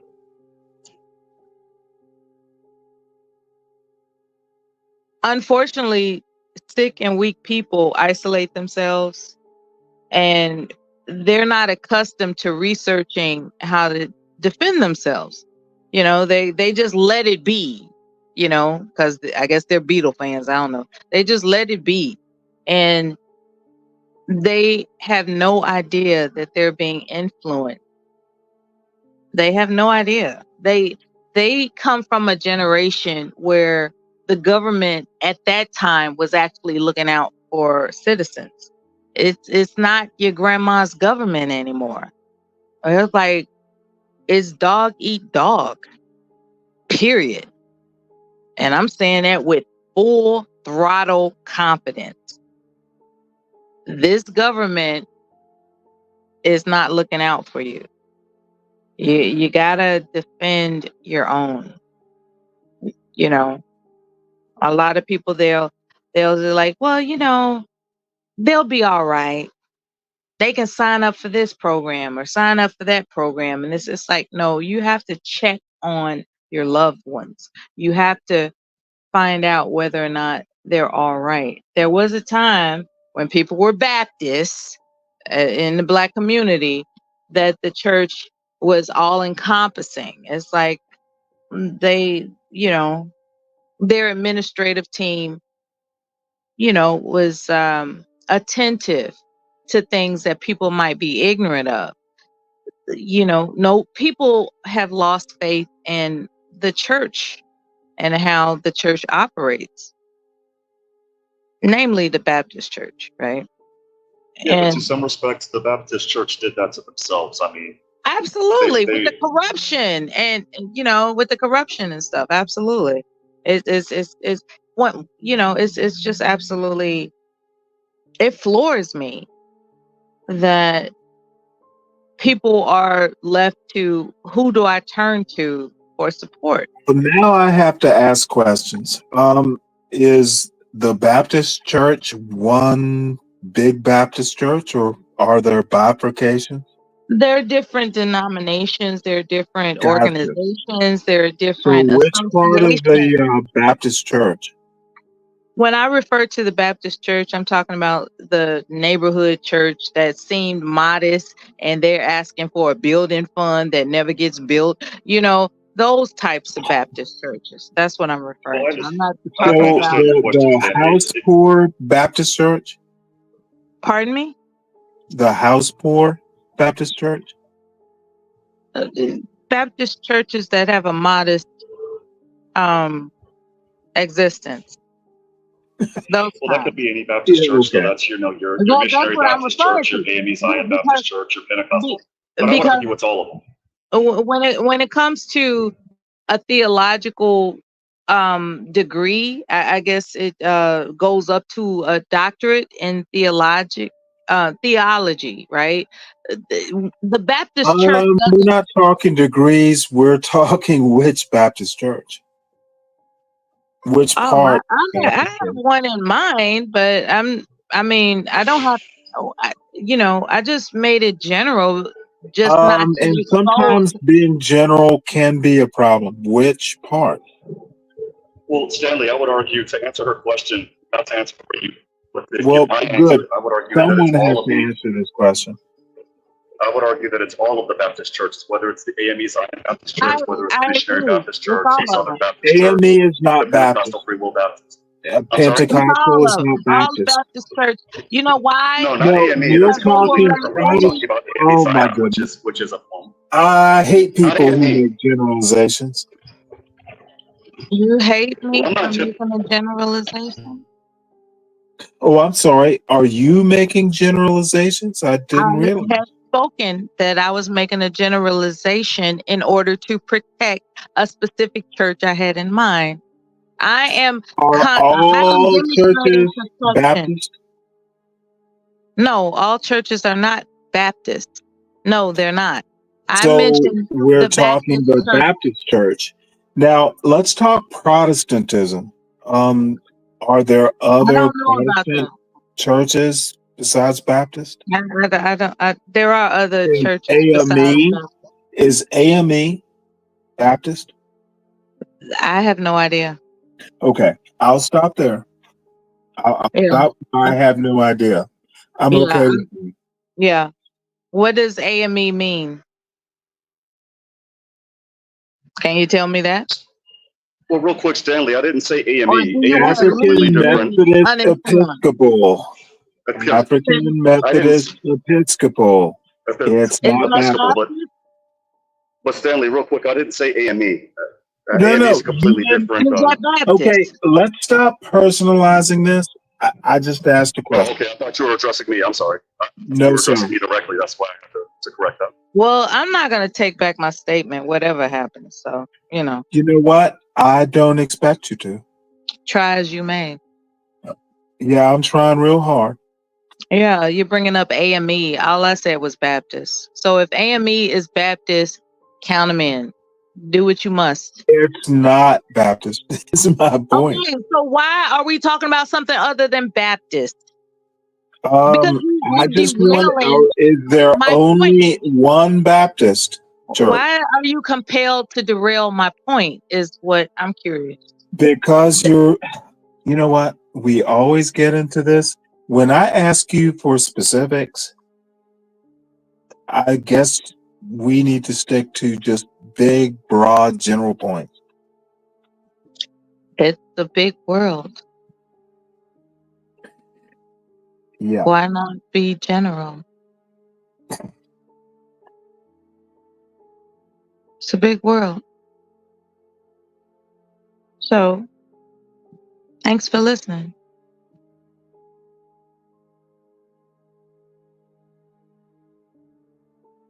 Meanwhile, how many of us can ride a bicycle with no hands? I sure cannot. I used to when I was a kid, but I'm not a kid anymore, unfortunately. Yeah. One hand. I am using one hand. One hand. Okay, one hand.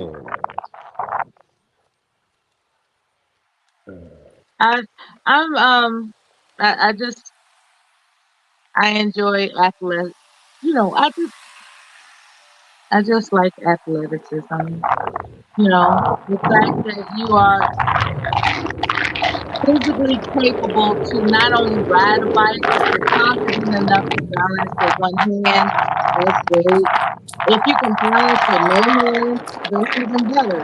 I'm just extending a compliment. That's all.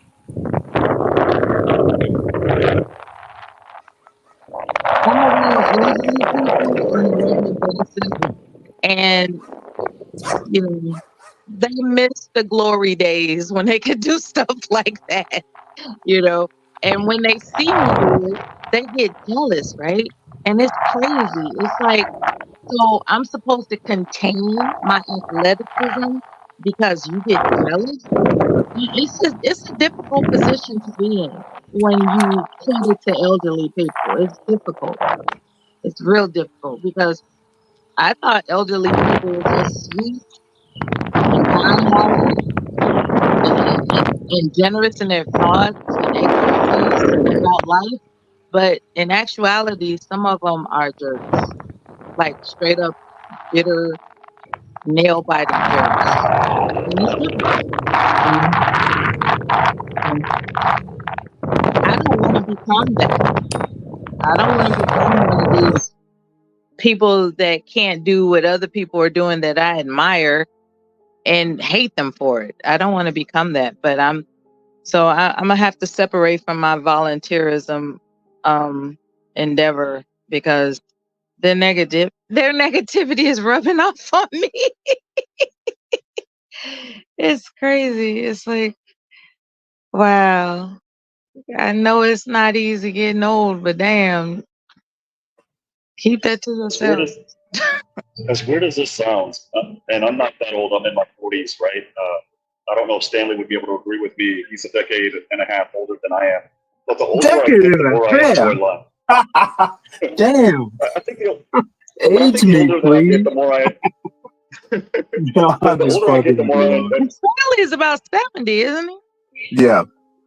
Yeah, that's a good age. The older I get, the more I enjoy life. The more I look at the gray hairs that are popping off, the type of beard that I'm getting. I like that. I don't know. It means I made it, I guess. You're outliving your enemies, and that's what I try to impart upon. I don't want to call them my clients or anything like that, but that's what I try to impart. It's like, hey, you've outlived your enemy. Isn't that wonderful? And they don't look at it like that. They just they want their youth Don't back. think about my enemies because I don't have too many. Because they're dead. I see. Well, I don't look at it as outliving the ops or outliving the enemy. I look at it, I guess, as getting wiser. I guess getting more mature, so we know what decisions to make to create more longevity. I don't know. I mean, that's what I think. Well, I'm gonna curse.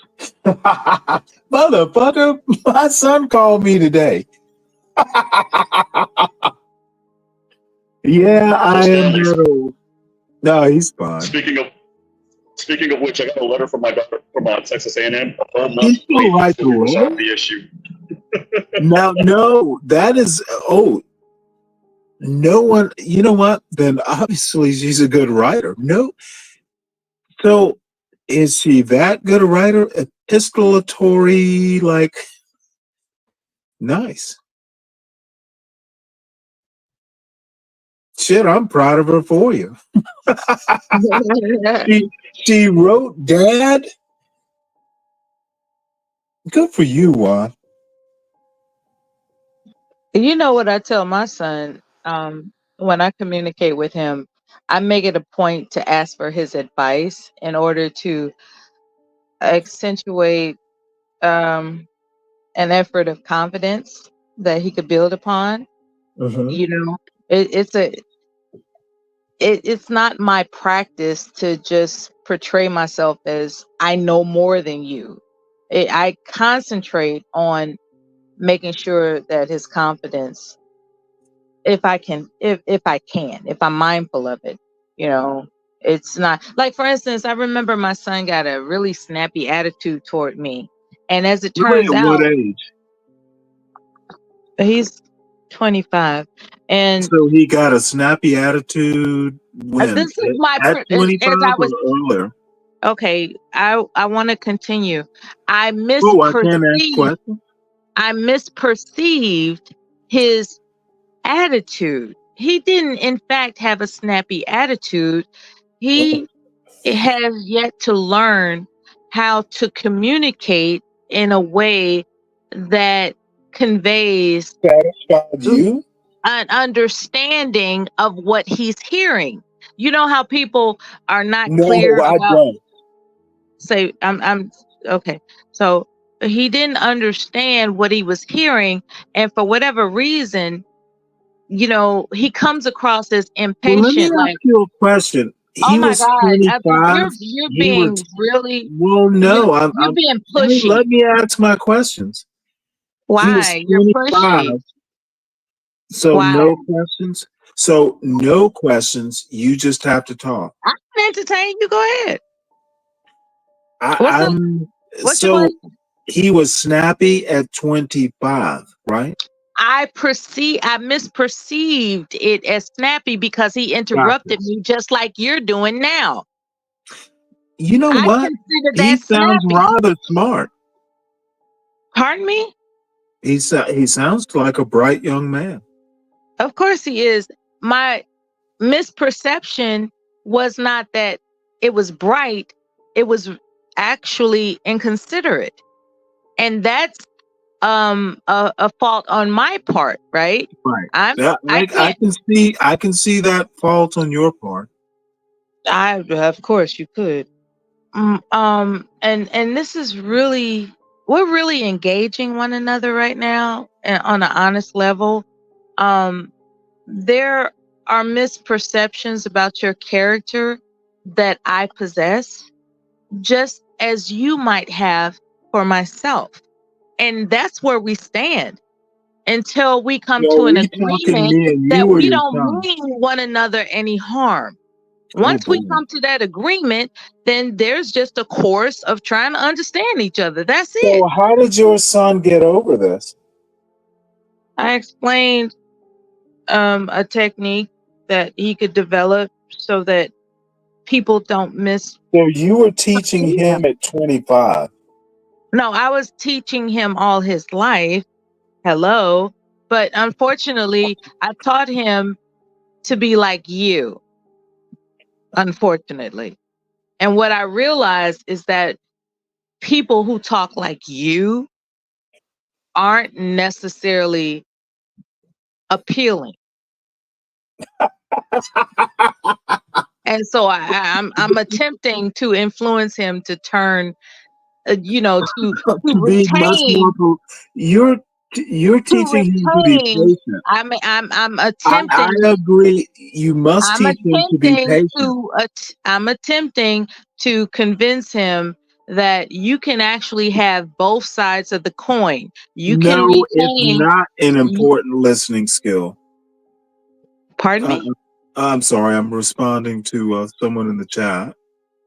Anyway, the process of influencing a man, because he is in fact a man, is different than influencing a child. There's a difference, right? So I've raised him, and hence I've raised him to be like you. I've raised him to be like you didn't raise him like without me. considering that the world won't necessarily find that appealing.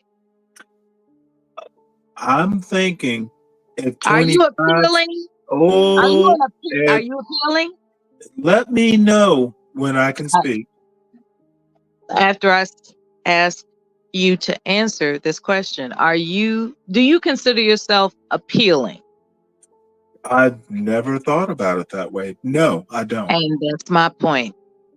Okay, go ahead. I'm listening.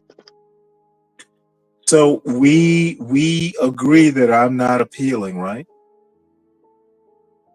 I would say that it's difficult to communicate with you. That's all.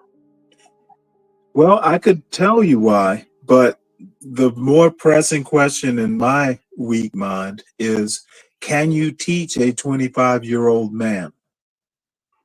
No. If I can answer that question real quick, Stanley. Yes, and sir. I think you and I both know this because we're both fathers, right, to kids. With my daughter, before she turned 18, that was when it was my job to guide her. It was, my job to basically get after her as a dad. The moment she turned 18, all of that was done. And I remember telling her this message when she turned 18.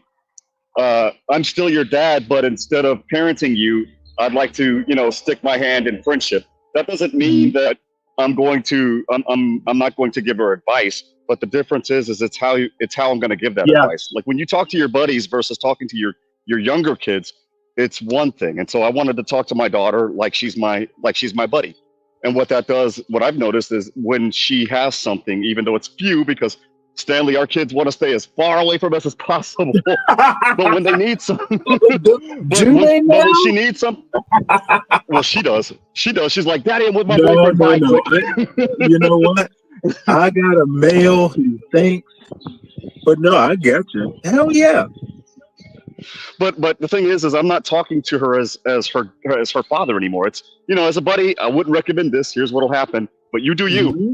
And I'm not going to scold her when, it doesn't turn out right. I'll just simply say, look, you see, this is what will happen, blah, blah, blah. See, you're better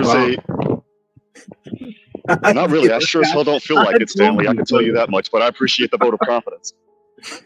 Oh, no, you know what? You nailed it at 18. Now, you know what? I'm not going to call my son. He can call me. Or if I'm concerned, but the bottom line is he is an adult, technically. And he knows if he needs me, I'm here. Same thing with mine. I mean, if she needs anything, then I got her. Now, if she gets hurt by somebody, I won't be talking to you guys for a while. I'll be on my way up there to deal with that. But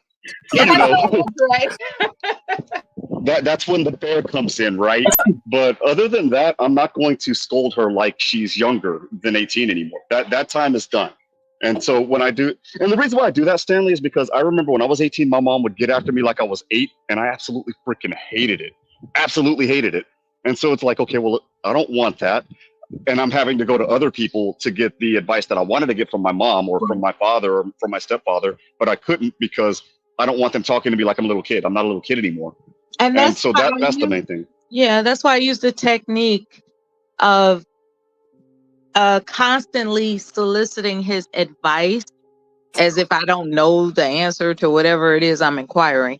I'm building confidence that you can actually, have a conversation with me as the man you are. Like, yes, but I would take caution. There's no scolding. What I'm building is the confidence that there is no scolding from me. I'm not going to scold you. Are actually convincing me to go to the other side. I was going to say, I would take caution on that because there's a fine line between doing that and sounding like you're patronizing him as well.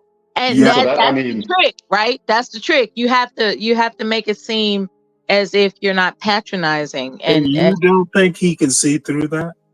He just, but it's not an often occurrence. It's not something that happens often. So it's just enough to appear vulnerable to his expertise and whatever it is he thinks he is an expert in. That's it. It's about. Well, I am ask you a hard question. Does he have an expertise? Yes. Okay. Yes, and I cater to that. You should never cater. Well, yeah, no, never cater. I guess I used the wrong word. What I'm saying is, when it comes to things that I'm authentically perplexed about, I will ask. I will start the question with, "Let me ask your advice about this." And it's an authentic. Never ask your kids. No, I'm serious. Never I'm serious. ask your kids. Google it first. No, of course, I Google it. Of course, I Google it. But I'm to actually hear that response. No, to actually hear that he will respond to it. Like he doesn't just say, "Wait a minute, you can Google it." You have one son? Anyway, to actually hear you that only have one son? There's one son that I'm mentioning, okay, You have more than one son? This one son that I'm mentioning now is what we're discussing. Gotcha. Okay. So this one son that I'm mentioning now, he didn't feel the need to say, you could Google that. He actually took it upon himself to, edify me in a response. And I can only assess that it was important for him to do that as opposed to telling me, you could Google that. Of course you could tell anybody you could Google it. That's dismissive. To me, I believe that it's a semblance of love to not tell people, especially when you have knowledge of what they're inquiring, okay, this is what I think since you asked. This is what I think. And, he could have very well said, you could Google that. He could have said that, but because he loves me. Do you have a boyfriend? It's not you. Well, I know. It's not you. No, so what does it matter? Oh wait, hold it. It's an honest question. It's not something. Obviously, it's not me. We know this. I'm almost tempted to say, "Mommy, Daddy, can you guys chill out? I don't like it when you guys are fighting." So you don't have to worry about that part.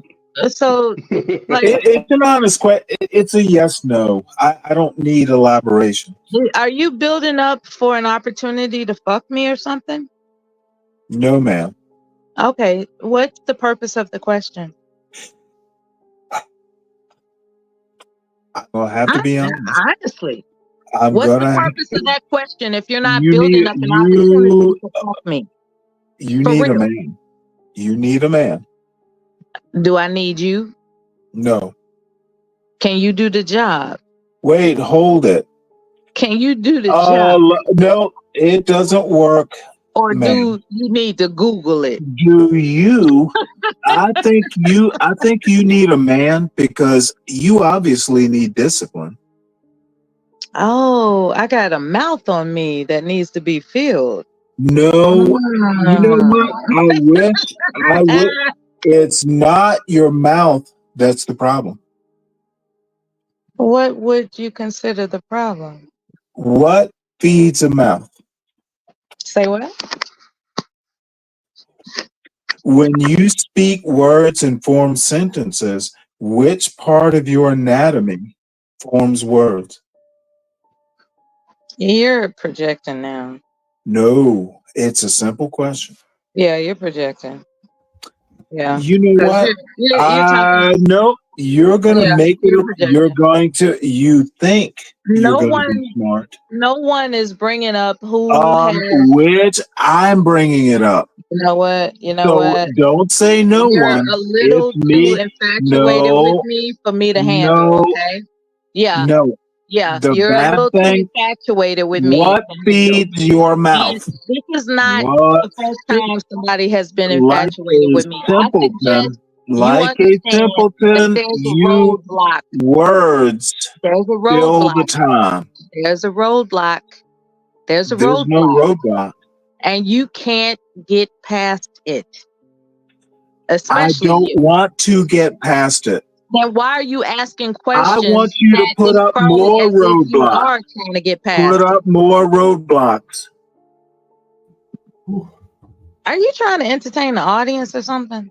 No, we could play. No, I'm trying to ask you a question. Put up more roadblocks, please. I'll play a role. How about that? You want me to play a role with you? Is that it? Yeah, I want you to play. That's what I thought. Can I tell you what the role's gonna be? Can I tell you? Yeah, I could tell you something that would make you fall in love with me. Yes, I want to play. I want to do role play. No, you don't want that. You don't want that because it's psychologically damaging. You can't get me, and it's psychologically damaging for me to pretend as if you could. Please save yourself. What are you talking about? Save yourself. What? You have no I business want asking me you. whether or not I have a man. I want That's you. crazy. I bet you want You know me. I what? bet you I'm do. on mute and I let you bet you fuck do. yourself out, and then I'll Man, come I'm going back. on mute. This guy is infatuated, and in the interest of his own sanity, I have to go on mute. Stay on mute, please.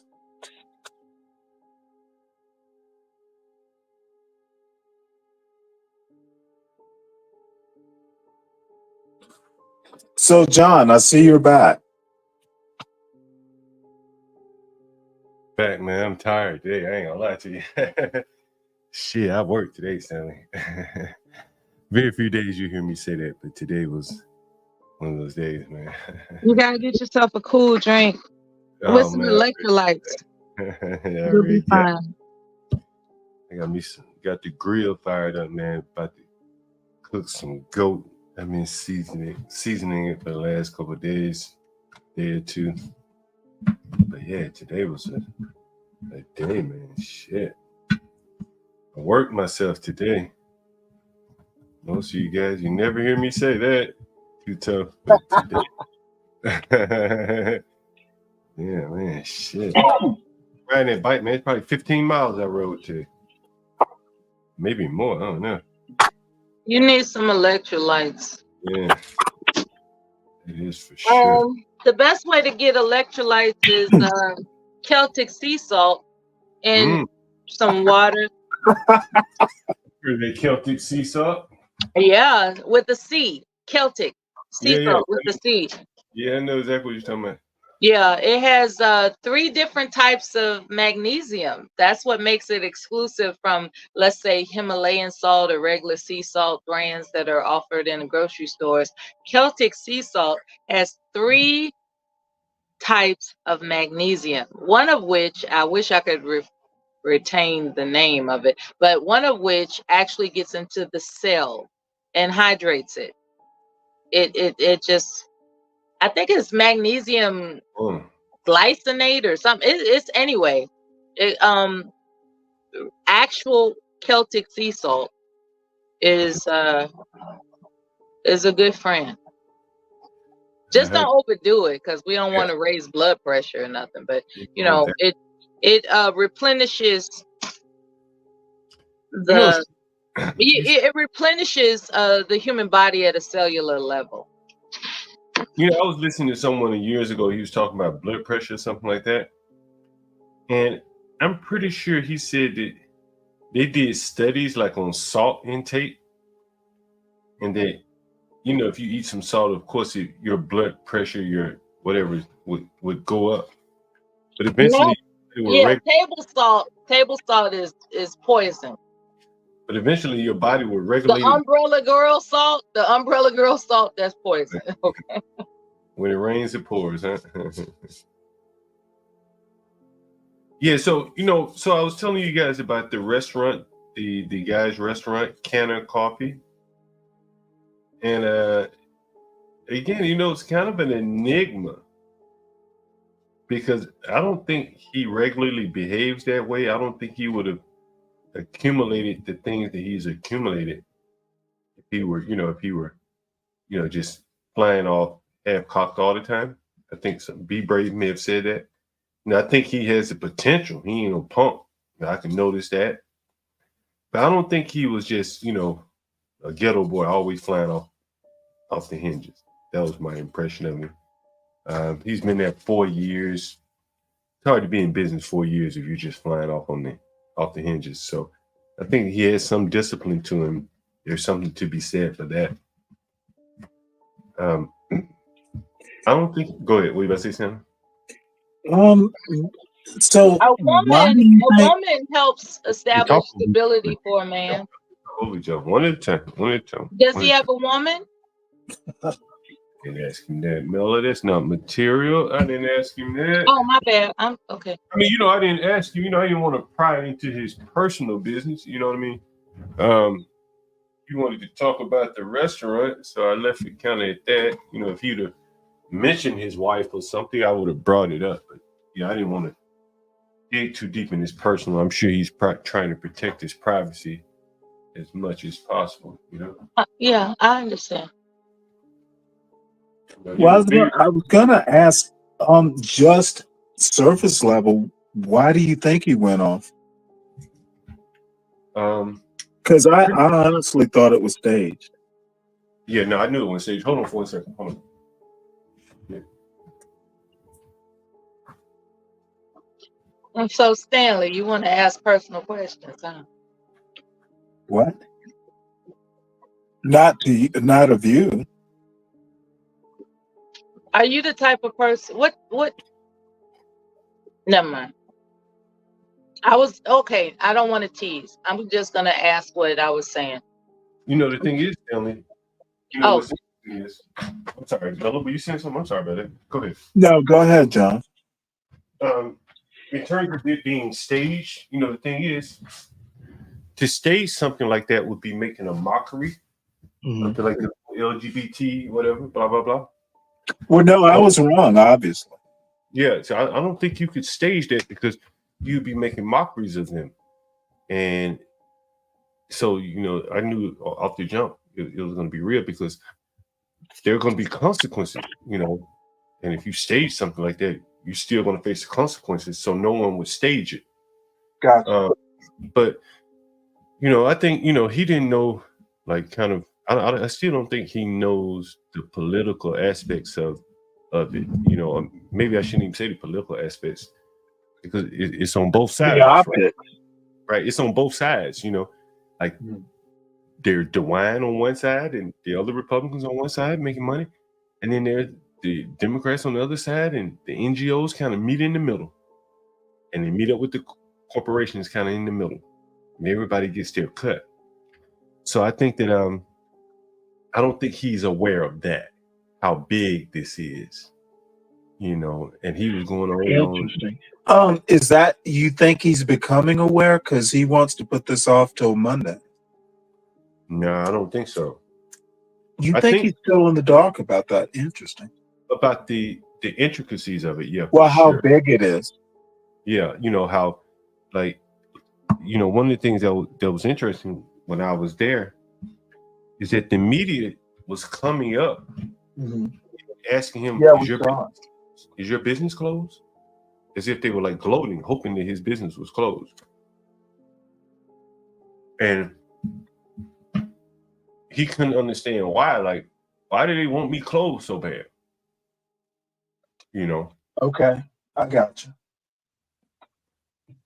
And it's bigger than they almost have to close him. That's the most amazing thing, in that he almost has to close, because if he is able to withstand this, then other people will get their voice and start telling these migrants, you got to learn English. So they are really doing a number on him, and apparently they've closed his business. I think it's closed, but you can go to a business as long as you're not conducting business. You can go to it, right? So if he wants to give you a hamburger, he can give you a hamburger, but he can't sell hamburgers and things like that. So the people that were in there were more or less like people just showing support for him. And so the people showing support, what kind of people were there? Were they? I saw one white lady, at least one that I saw inside, and I saw the rest of the black people. I think they were like his friends and stuff like that. But the media kept coming up and they were like, are you closed? Are you closed? And then the one lady, I think she had a blue dress on. She said, can I come in and buy a cup of coffee? She's more or less trying to make sure that he was closed. And he was like, nah, I can't sell you a cup of coffee, just friends and family. Right. So he's basically closed down. Yeah. Okay. Yeah. But he has an Airbnbs, at least one upstairs. Really? John, honestly, you thought he was a good guy. And your impression, I mean, you didn't think, because you're usually pretty hard on young black men. I thought he was okay. Okay. I mean, I thought he was I don't have an opinion. If you think he's okay, then. And the one thing I will say about him, and if he's listening, he'll hear me. Him and his buddy they really reflect the stereotype, even though if they don't live up to it. I don't know him well enough to say it. The one guy, the owner, I really don't think he's like ghetto or gangster like that. Mm-hmm. You know, the tattoos, you know, like in your face and stuff like that. I think, you know, it just looks kind of bad. You know, I'm not judging it, but I can see where someone would, you know what I mean? So, so he does have a lot of that, a lot of tattoos, you know, like in face and stuff like that. And the buddy, the guy I met. Okay. Yeah, I kind of get you. But kudos to him. He had somebody there helping him. Mm-hmm. You know, his buddy was like, yo, I'm here to help. And, you know, at times like that, when you're really facing some adversity, you really want someone there to just, you know, just imagine if he had been there by himself, right? That's kind of rough. You know what I mean? Mm-hmm. So that was pretty good. You know, very good, actually. Yeah. But yeah, I think he's close. John, I honestly think you did yeoman work. You're, and I'm not bullshitting you. You know, you did some Geraldo Rivera stuff. You think so? I do, and I don't mince words. So. Yeah, I don't know how much content y'all were able to get. No, it was good stuff. Yeah, you know, to be honest with you, the whole migrant thing, I didn't find that interesting. You know, he had been a guy that seemed to be very entrepreneurial. Mm-hmm. So he said he owned a Peterbilt truck. He hauls cars. So he's working. He's hustling. He's very entrepreneurial. Like, he's not going to go work anywhere. You understand? And if he had to go work somewhere, he'd probably be screaming racism. But because, you know, it would be hard for him to get a job with the tattoos and things like that. But by the fact that he does not have that entrepreneurial bent, you know, he can keep pushing on. You know, I didn't sense any woe is me, you know, in this situation, which surprised me, honestly. You know, it really surprised me. Well, if you were surprised and impressed, you know, that speaks for itself. Mavy G said there wasn't a lot of content. Stanley, you must be drunk. Yeah, now I was a little tired too, man. I'm actually going to disagree with Maven. You know, and I'm going to be backhand dismissive. I got a lot of content. Maybe, no, I won't go there. Maybe you need to rewatch. I got a lot out of it. So, you know, he kept talking to me about he was defiant that he didn't have anything against immigrants. And that is why I'm saying, like, he kind of seemed a little like he didn't know what he was into. Because telling an immigrant to speak English is, like, at the depth of immigration. You know, it's at the crux of the argument. You know, borders, language, culture. And so him telling that man speaking English, you know, was basically like a white man telling a black man, you know, the equivalent racial trope, you know. So that was interesting. And I even said, you like the white man. That's going to be a problem. The speak English part is going to be a problem. Yeah, it is. Especially if cities start to charge people with hate crimes for it. Like, it's and maybe I see Black's point now. So, hey, Portia. Hey, I was hopefully my internet works for now. But John, with that guy, listening to him, because I didn't get to hear the first part. I got to listen whenever we started up the new stream. But the fact that he doesn't understand, or he doesn't know that what he did and how he reacted, how that is synonymous with immigrants. I think that that's a really good look into how a lot of people are in America as far as politics are concerned. Like, a lot of people don't care about this stuff. And, you know, they don't really get into it. And so because they don't care about it and they don't get into it, like crack, for example, like, they don't know and they're not looking to know. So, you know, he might see a lot of people coming around now that speak Spanish, but he might not know that there's a political implication with that. You know, a lot of people just don't care about that stuff. And so what makes it bad, and I kind of feel for him, is because he's finna get this backlash. And I believe that I heard Stanley and Blacks mention that it was like journalists, like news reporters and stuff outside of his building. Yeah, they steady, you know. So the fact that that's happening and he really don't know what's going on for real. Yeah. And he can be used, you know, it can be used on both sides for some type of political, you know, that's true. Level, for one group to level it on one side or the other, because, you know, the right, they're going to take it and say, look, you see this black man, he's a business owner in New York. Yeah. He's tired of him. He tell him to speak English. And then they're going to say, they're going to call him, you know, MAGA. He hates illegal, you know, he's being, you know, racist or whatever it is, you know, and it's just gonna, both sides of the aisle can take this and exploit. That's the word. They can exploit the guy. And it's sad because he don't even know what the hell is going on. No, he doesn't. He just like, damn, man, just speak English, bro. I cannot help you right now. I don't know what the hell you're talking about. Right. But now it's gonna be something else. And then his business threatened, like, you know, and his social media, because his Instagram, he just made that thing yesterday. He made an Instagram account yesterday. John, he has over 10,000 followers already. Wow. He just made it. Wow.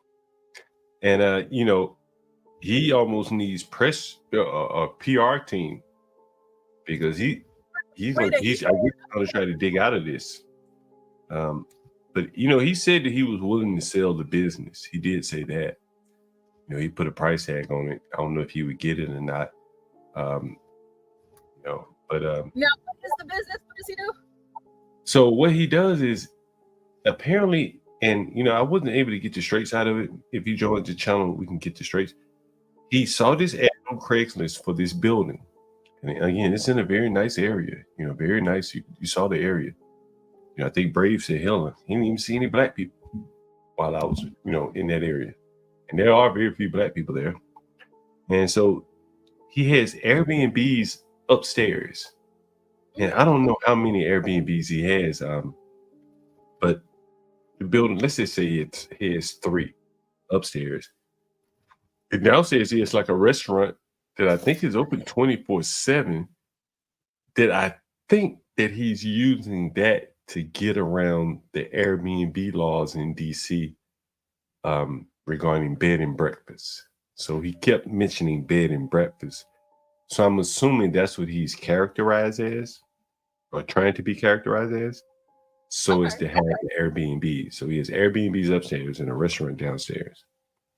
And he has some kind of, I couldn't ascertain if he's buying the building or the business. But he said something like $4.8 million. Again, that sounds like the price of the building. But I don't know if that's the real estate or the business, but I'm assuming that he's buying the building. So $4 million building sounds about right. That's interesting. Yeah. And I did hear him, because we could hardly hear him. Yeah. But when I put my headphones in, I was able to hear a little bit better. But I heard him say that he's going live or something. He's doing a show on Monday. Yeah, Monday. And he'll possibly join our show afterwards. Yeah. I'm gonna call him. Him and his other buddy, that was there. Between the two of them, one of them definitely would join. But yeah, so he also said he owned a truck, a Peterbilt truck. So he's been in business. Yeah, so he's been in business for a while. He said a truck hauling, and he talked about buying equipment. You know, I had a very good impression of him, to be honest with you. You know, he talked about buying equipment. He was a little flashy, but you know, I don't know how old he was. He wasn't an old man. You know how it is, John. Yeah, you got to do a little flash, a little bit. You know. gold Yeah, chain, rings, got my J's on my, you know. Yeah, real flashy watch on, real, diamond encrusted looking watch. I don't know if it was real or not, but it was very impressive. I will say that. Very nice. You want to get right? Yeah. But yeah, he talked very, very business minded. Again, I just think that, he doesn't know what business he's in, how deep in it he's in. The media kept coming up and they would keep they were taking pictures of his health certificate, and they kept asking him, "Are you open? Are you open?" And his friend kept saying, "No, friends and family." So the lady in the blue dress, I guess she knew what questions to ask him, and she said, "Well, can I go in and buy a cup of coffee?" And at that point, he knew he couldn't sell her a cup of coffee, nor could he refuse her a cup of coffee if he was open. So that's when he said, nah, just friends and family. So his business is closed. I think based upon what I was able to, deduce, the health department came down on him and closed him down. That's what it was. The health department? For what? I mean, that's the easiest way to shut a business down. If the government wants you down in your restaurant, the first or the health department in these cities, yeah. Because everyone's in violation. Everyone. Okay, so the health department got out there that fast and did an inspection that fast and shut them down. That's what I deduced, because the media kept asking about, is he open? Can I come in there and buy a cup of coffee from you? Because once they shut you down legally, you can't do any transactions. So that's when I was able to deduce, like, he can't be open. And they are, because they kept saying, we got wind that you're closed. The news is that you're closed. And so that's why, when that lady asked him about the cup of coffee, he's closed. Like, there's only friends and family in there. There's no business going on right there. John, Yeah, the next interesting thing is if, he can get around this, but like if those Airbnbs were in his name, he would have to get those out of his name immediately. That shit happened to me during January 6th. Like, I refused to shut my Airbnbs down during January 6th, and they just kicked me off the platform completely. And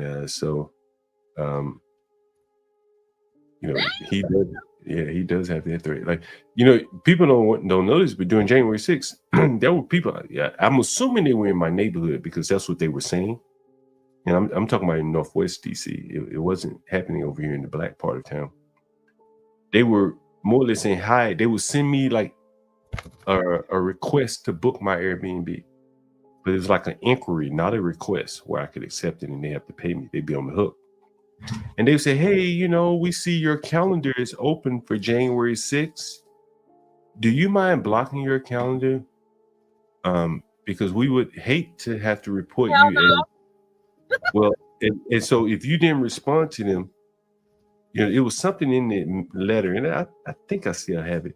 But basically, they said, if you don't shut down, we'll consider you like as a danger to the neighborhood by allowing people to come into the neighborhood that are dangerous.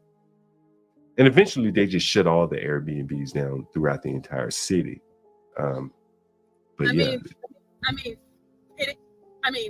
To be fair, it is DC. Don't nobody gotta come to bring the danger. It's already there. Yeah. It's already there, John. This whole scenario with this guy, it's kind of pissing me off a little bit. Like, I'm feeling away. This whole cancel culture thing, it's gone. It's been passed too far. You know what I'm saying? Like, good and damn well, every single person in America that was born and raised here that speaks English, we have all been there. If it was in or if it was on the phone, you trying to call, and get something done, and they're like, hello, how can I help you? How can I help you today? And it's just like, what kind of Indian? How can I help you? Yeah, everybody's angry about it, and they just going boop, boop, boop, boop, boop, boop, boop, boop, boop, quickie mark. You just like, no. Oh my Lord. And then you got Stanley over here. Wait, no, don't look, don't point those angry eyes at me. I'm gonna burn up. He needs to speak slower so he can understand them. You know what I mean? Sometimes, Duale, you need to speak a little bit slower so we can understand them. I get it. You know what? I actually needed that help. But we've all been there. You know, as you get older, you get a little bit slower. Hey, that's true. Hey, don't be honking at me. Don't be honking at me, sir. Shoot. I didn't say anything, Portia. Oh my Lord. I'm sorry. I'm sorry. Honking at me. Don't be honking at me. Don't be doing that. But yeah. So it's just like he's in a situation that we've all been in, but his was just on camera, and now he's viral, and now he's canceled. And whenever you operate a business, you know, like, listen, John, we talked about what I do, you know, offline, but during COVID, John, close who? Me? Nah. I ain't closing. No, y'all come to work today. We ain't closing. For all of the places that did close, my stuff was open, and profit was incredible because we were like the only ones operating, and everybody else shut down. No, I'm staying open. So like each day or each hour that you lose of revenue for your business, that's gonna impact your end of the month. Do you think he was a Kamala voter portion? Huh? He probably doesn't even vote. But of course. What do you think his leanings are? I don't think he has any at all. Like, John, I don't even think he knows who the president is. Nah, I don't think he was that stupid or that, you know, like out of the world. You know what? Whenever you get parked, John, I'm gonna pull up something and I'm gonna show you. And I want you to watch this, and then I think it'll make more sense to you. Like, there's this guy that goes around, and he's very specific. It's DC and it's New York, and he asks simple questions like, "How many states are in America?" People don't know. They'll be like, "Who's the first president of the United States of America?" They don't know. He'll say, "Who is the president right now? Who's the vice president right now?" And out of that whole like hour-long video from each place that he goes to, it's about a good 3 people that know the answers to these questions. Yeah, I can believe and that. It just blows. And so I don't want to call these people stupid. It's just like I said, a lot of people just don't care. They don't wake up in the morning thinking about, oh, what's going on in America? Oh, who's the president? Oh, who's running? Oh, this, oh, that. Even their social media. You know, the algorithm tailors things that you like and that you want to see. You know, I think if they did something political, they could just go ahead and click off and keep it pushing, just detached from that. So I don't think I definitely know he don't vote, but I don't think he knows or even has a position on who he would vote for if he did vote. You know, I think that it would be hard for him not to have some basis living in this city, you know, being fairly intelligent like I think he was. I don't know. But I think that what really probably, you know, deep down, he probably what blows his mind is like, this used to be Chocolate City, where like black people were the protected class, you know, where you couldn't say shit to a black person, you know. And now it's like no more Chocolate City. Now you got all these different groups that are kind of above you. Like, we have Hispanic police forces, departments or whatever. We have LGBT police forces. But we don't have, we have like division devoted to like LGBT issues. I don't know what exactly they do. Okay, so But you're telling me that in DC y'all have an LGBTQIA plus police precinct.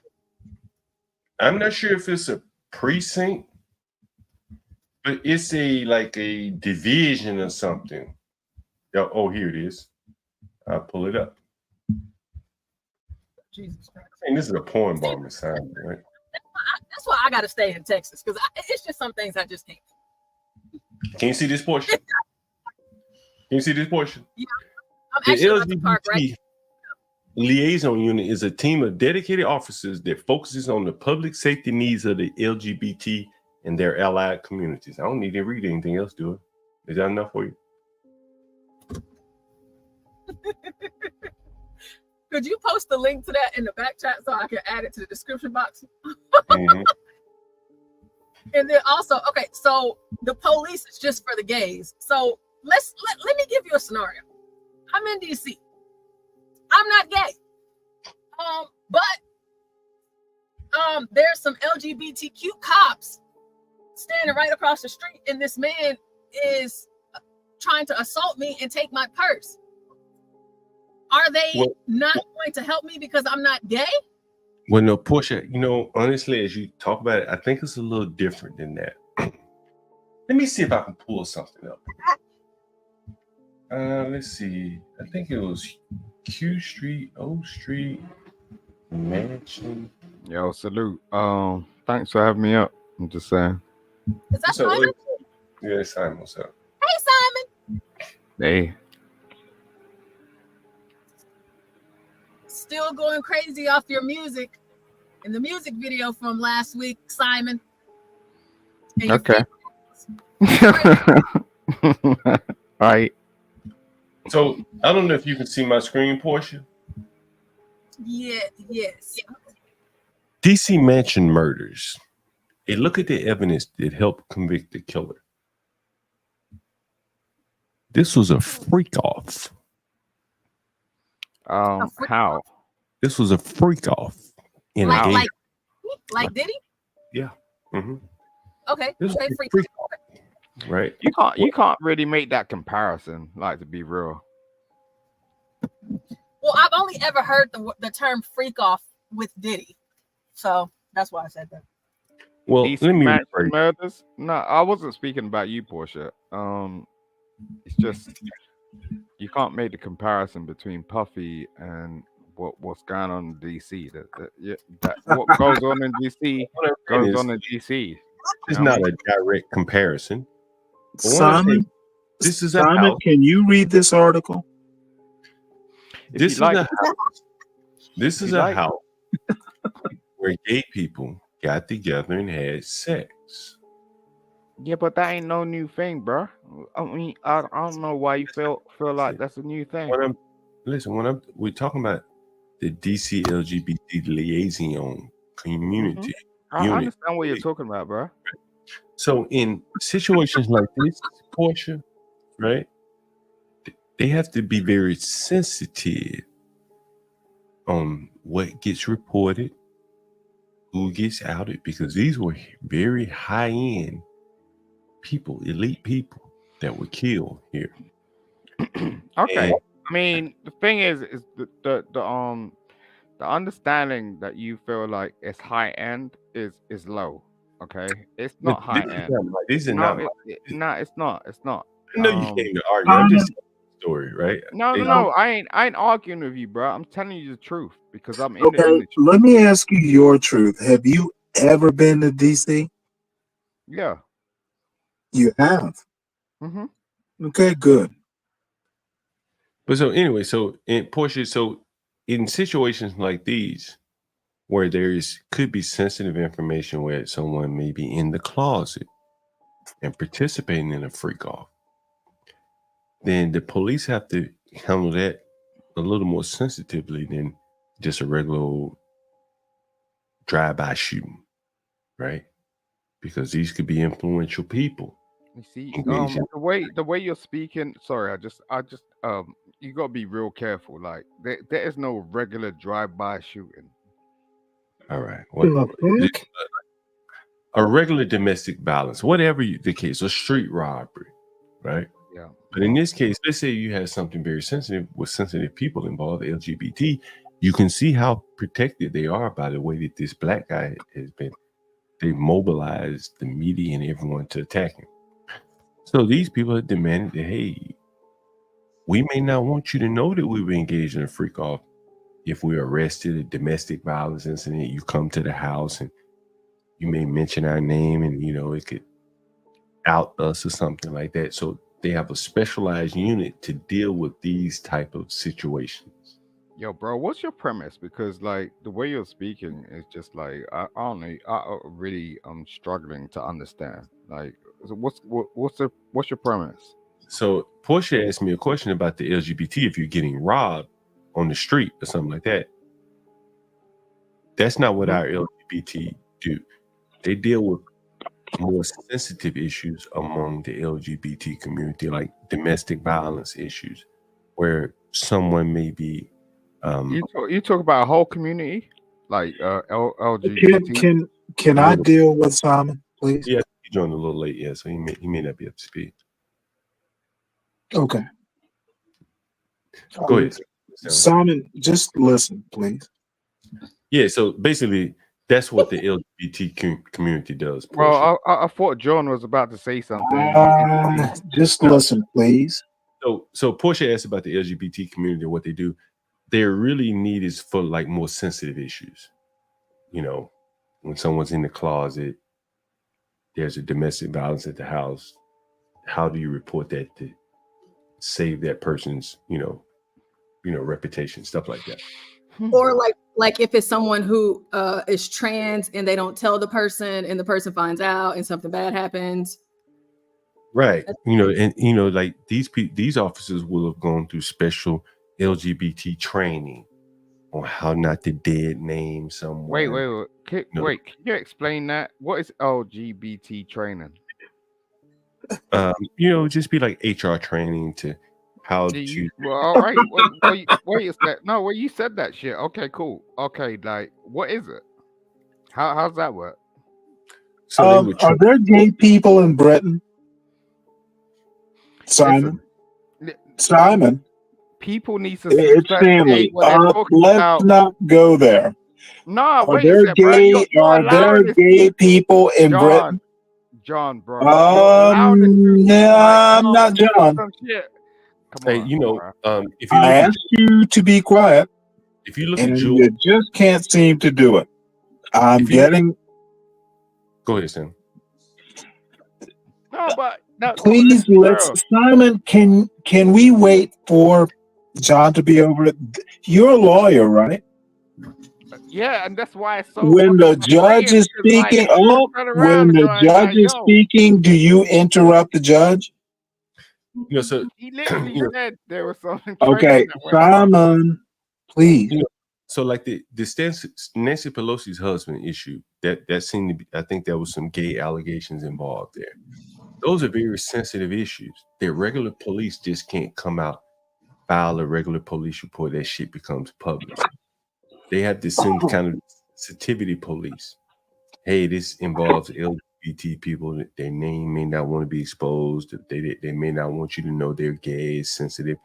And so they will file, I don't know what they would do exactly, but they will handle the case differently considering that, this is involving LGBT. So that's kind of how it works, Portia. I hope that answers your question. Yes, it absolutely does. It's just very interesting because I've never heard of a Hispanic division of police or a gay division, a homosexual division, queer division of the police. Yeah. That's very interesting. It's very different.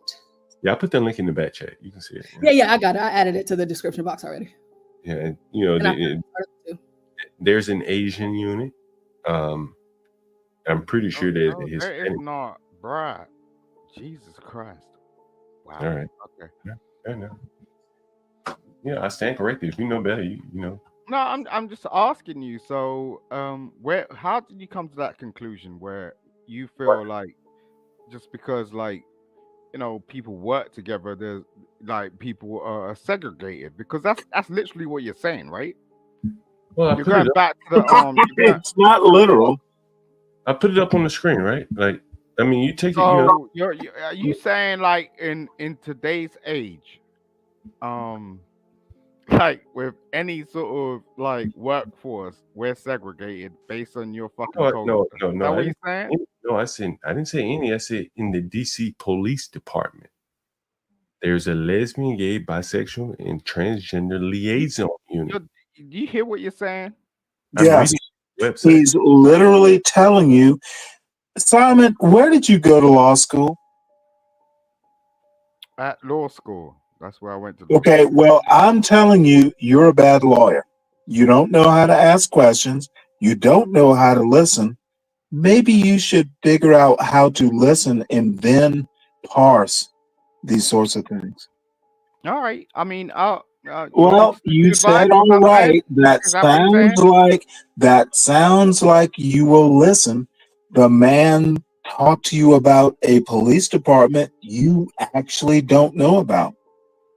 How do you know I don't know about it? You don't live in the United States. It's gonna be easy if you continue this. How do you know I don't live in the Motherfucker, you don't live in the United States. Why are you swearing at me, bro? Calm down. Because you know what? Because you're annoying me. All right, cool, whatever. Anyway, no, it's not whatever. You are annoying me. Motherfucker. That's his favorite word, motherfucker. There's no reason. How about listen, please? Yeah, but anyway, Paris. I'm sorry, Simon. I'm just reading you from the DC Police Department website. I'm not expressing opinion here. This is just in the LGBT liaison unit within the DC Police Department. That's all.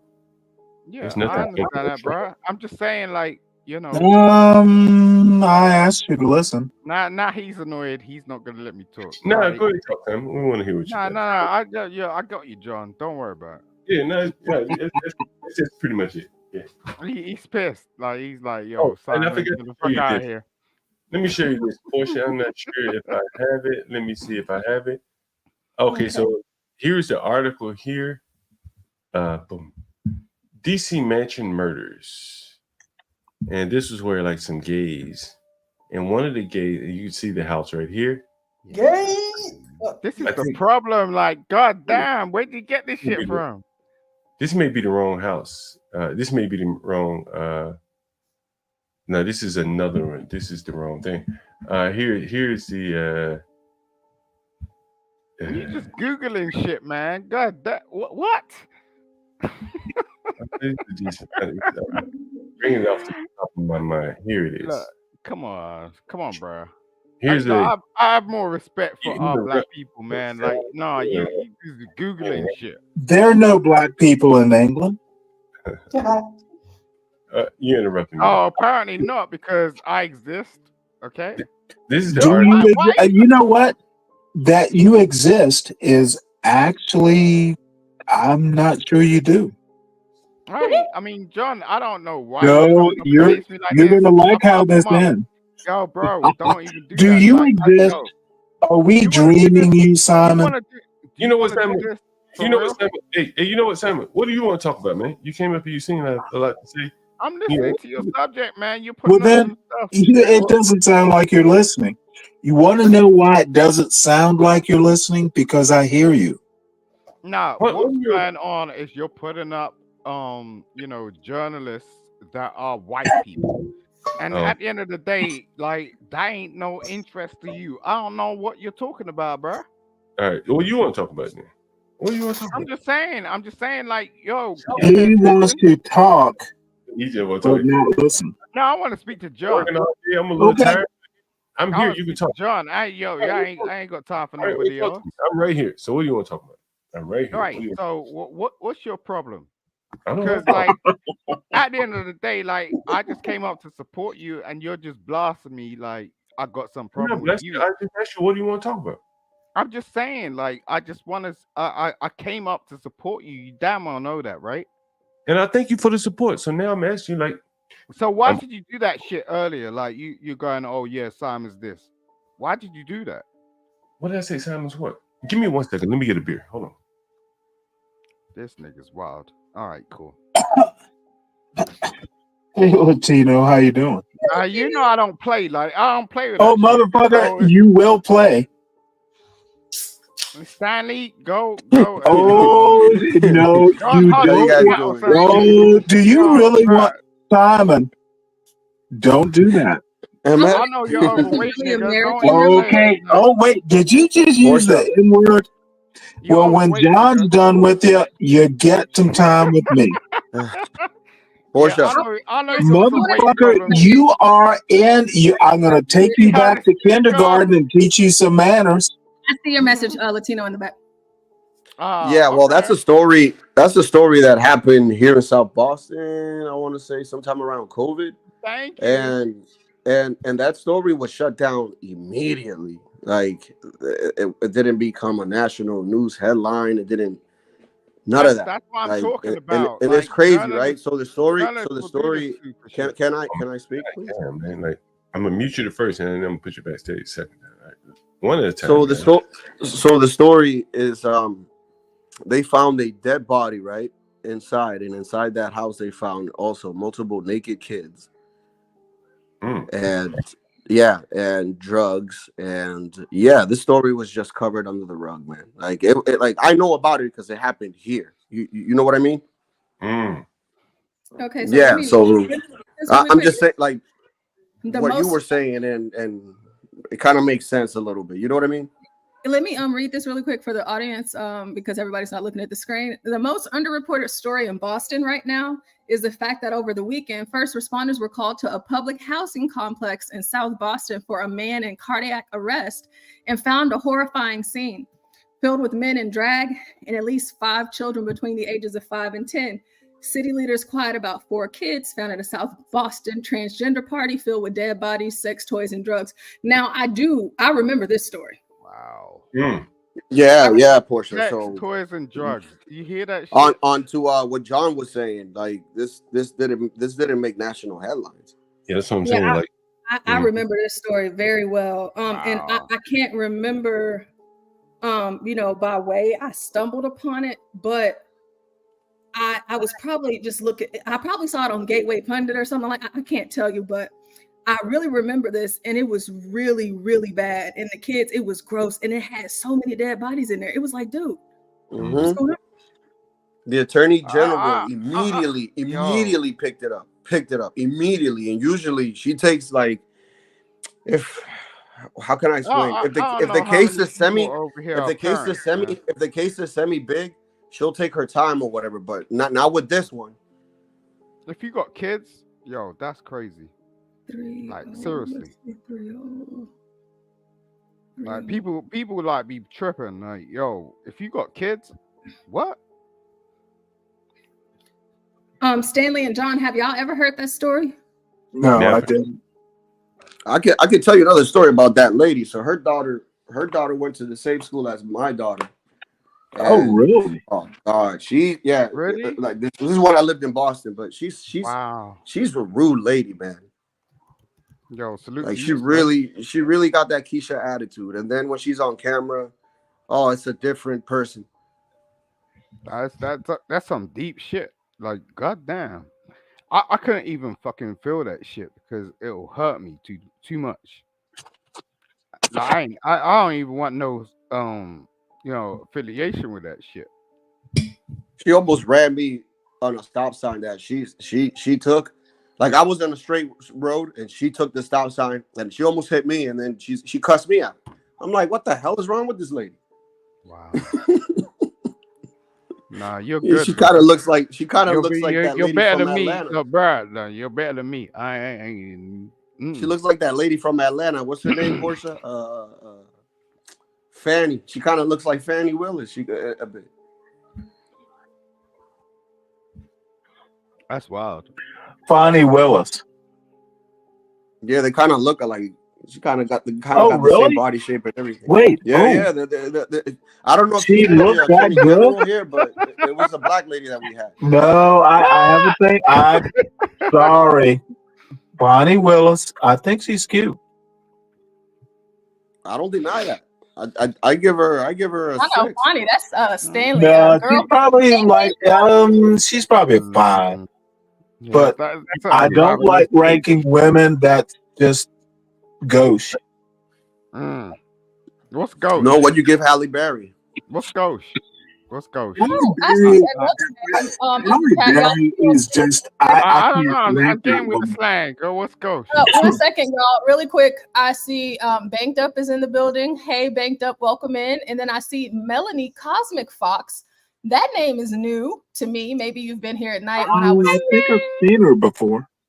But welcome, Melanie Cosmic Fox. Welcome in. Thanks for being here. You guys go ahead. And also, I did find an article, so I can tell y'all more about that story since it's kind of in line with the topic. But go ahead. Yeah, that's crazy, Portia. What do you think? I want to hear Portia's opinion. What gauche is? I don't know what gauche is. What's gauche? Portia, what you think about this Project Diddy? I get to teach a word to someone with a British accent? Yeah, go ahead, bro. What's gauche, nigga? Does Google work over? Does Google work over there? Nothing. I don't Google. What are you talking about? You're a lawyer. I don't Google. Don't lawyers use words? No, wait. You're not a lawyer. You're a barrister, aren't you? No, I ain't a barrister, and you don't even understand what. You beat the. Hey. He takes the free cases at court. No. That have a are you a self? Hey, Simon, are you a self? Simon, are you a self? Are you a self? You're a barrister. What is a barrister? It is basically people who do basic criminal law. No, you're not. You're obviously. You're obviously. Oh, look at you! Oh, look at you fussing! I don't care. You're not a silk, are you? Are you a silk? Yes or no? Are you a silk? Yes or no? You're just over talking, bro. You're not a silk, are you? Listen, do you want me to tell Are you a silk? Do you want me to tell you what a barrister is? I don't give a fuck if you're not a silk. Right. Nah, you're not a silk, are you? No, I ain't. Don't fucking come. Don't talk to me about law if you're not a silk. Stanley, you need to calm down, Stanley. Oh, I'm calm. I'm challenging this barrister. You know what you're talking about. I'm challenging the barrister. You need to calm down, Stanley. Rumpole of the Bailey, you are. Rumpole of the Bailey, you are.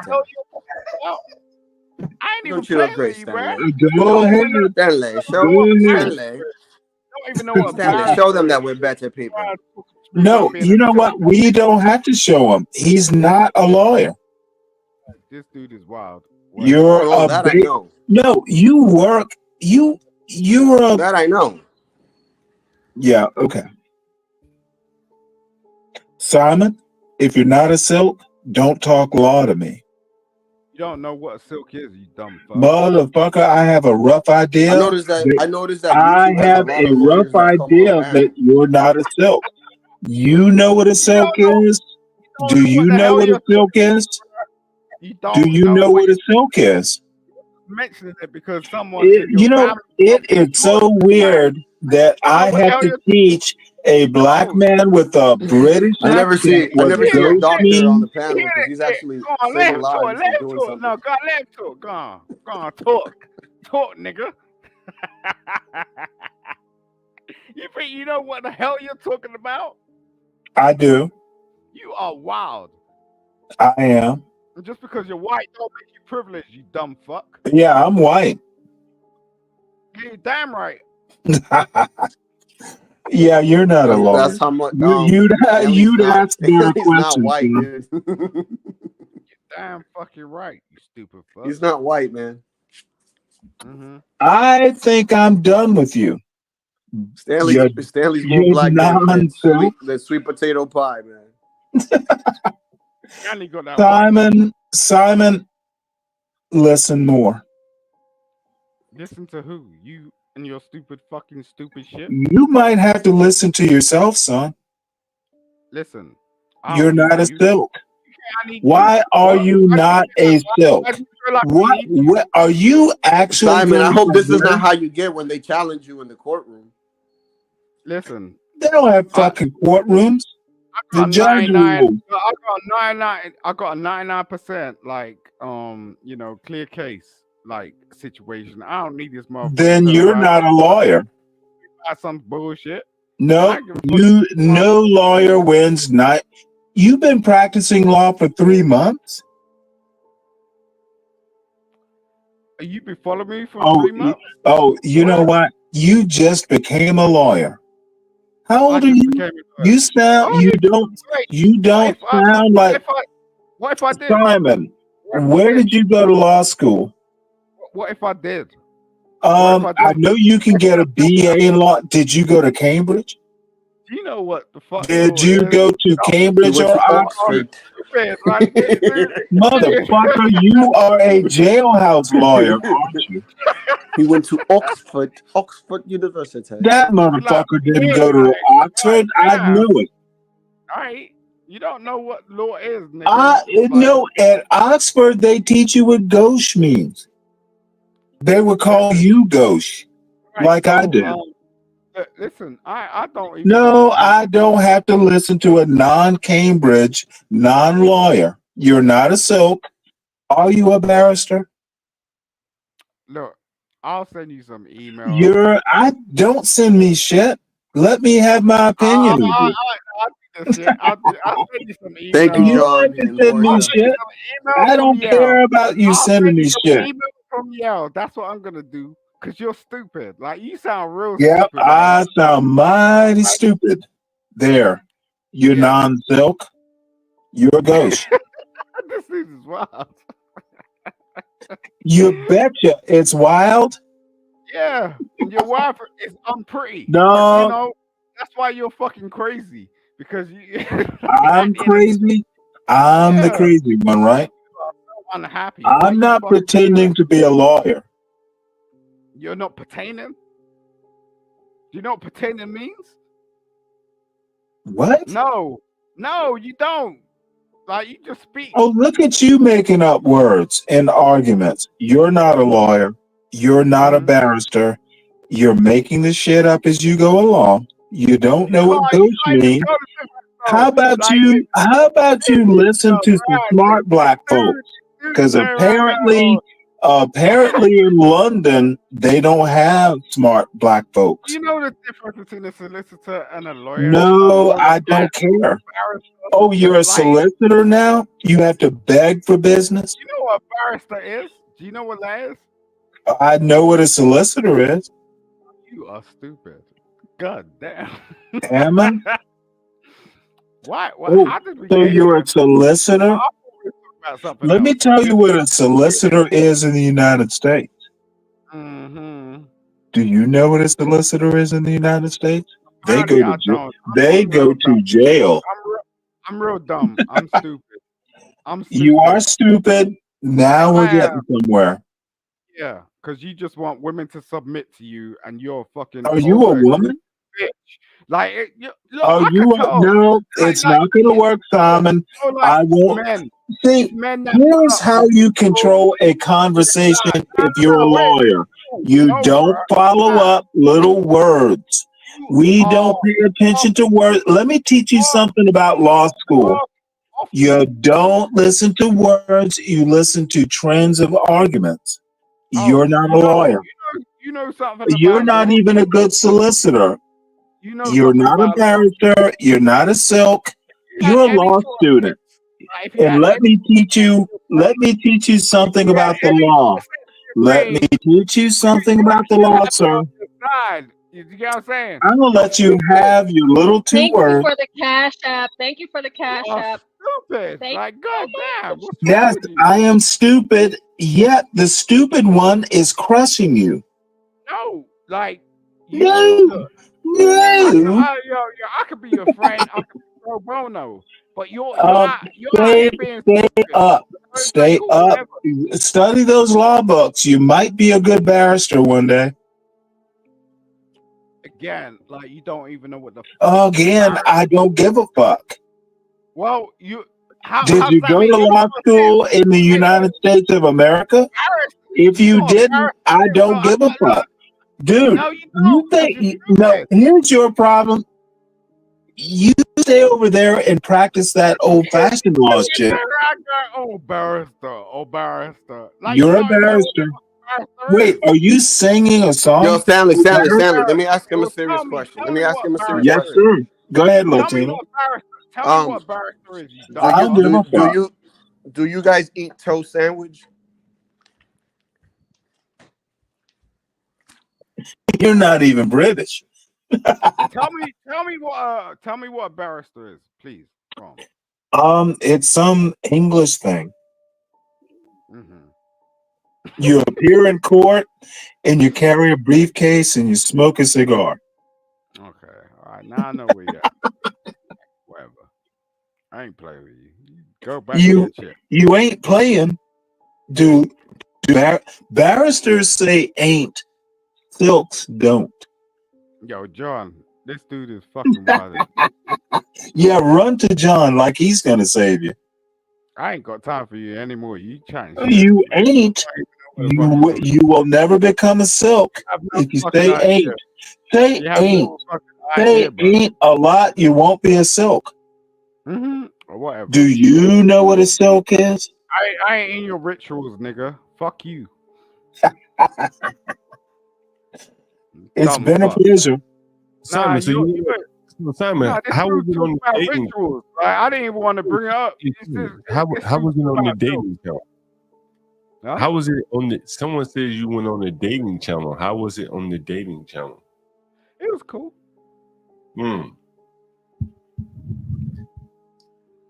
Was it just like for internet, or did you really try to meet the person that you? Yeah, no, I found my wife. You found your. I heard that.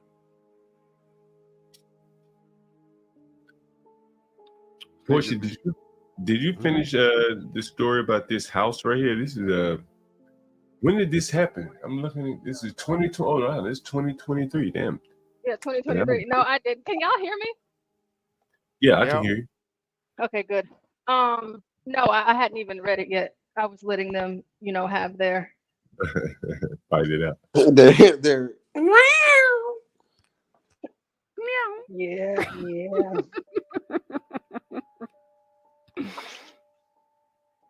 I can go ahead and read it though. Just give me one second. Yeah, I've been waiting on you, man. I'm just enjoying the show, laughing my ass off.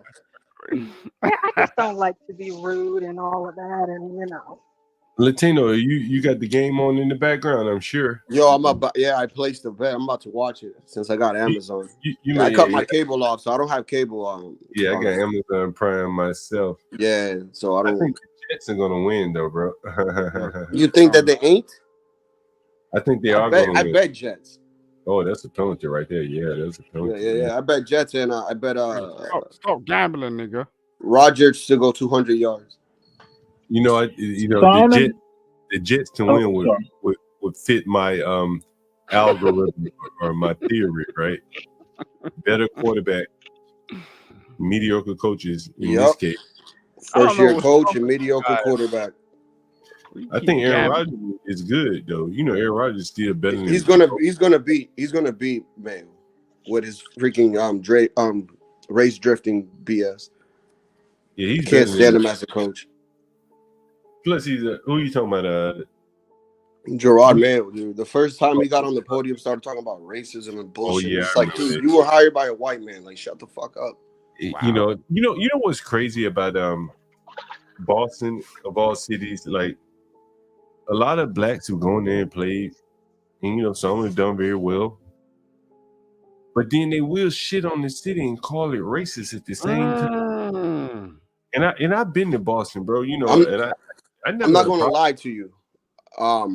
This guy actually had an incident. What's his name? Jamal Crawford. He used to play center field and left field for the Red Sox. I thought he was called the N-word, but for reasons because he was already talking shit about the team and he wanted out. But these fans out here are just Our fans out here, you gotta understand, they're a bunch of dumb Irish drunks, dude. Wow. I mean, being, Wait a being second. This the nigga N-word, segregating. Wait. being called the N-word doesn't make the whole city racist, right? He turned around like, what? God damn. What? We reversing this shit? Suddenly, black people are segregating white people. What the fuck? Man, you don't know my history, Hey, dude. Like, Simon, I lived. Listen, let me explain something to you. Let me explain something to you. I lived in a town. Listen, have you ever seen that movie, Gangs of New York? I'm getting your feelings, bro. I'm just No. saying. Have you ever seen that movie, Gangs of New York? No. Have you, John Galt? Yeah, I've seen it. Yeah. You seen how they get all together and they just like, it's a group of people and they just beat the hell out of me. Yes, this happened where I used to live in a town called Charlestown. You are lying. What are you talking I am not lying. Mm-hmm. You ain't I'm good. not lying. I could get you people. I could get you people to. I could get. No, I'm not on my feelings. I could get you people to come on to the show and tell you that this happened. Latino, may I? Yeah. It'll just take a minute or two. Simon, do you wear silly wigs when you go into court?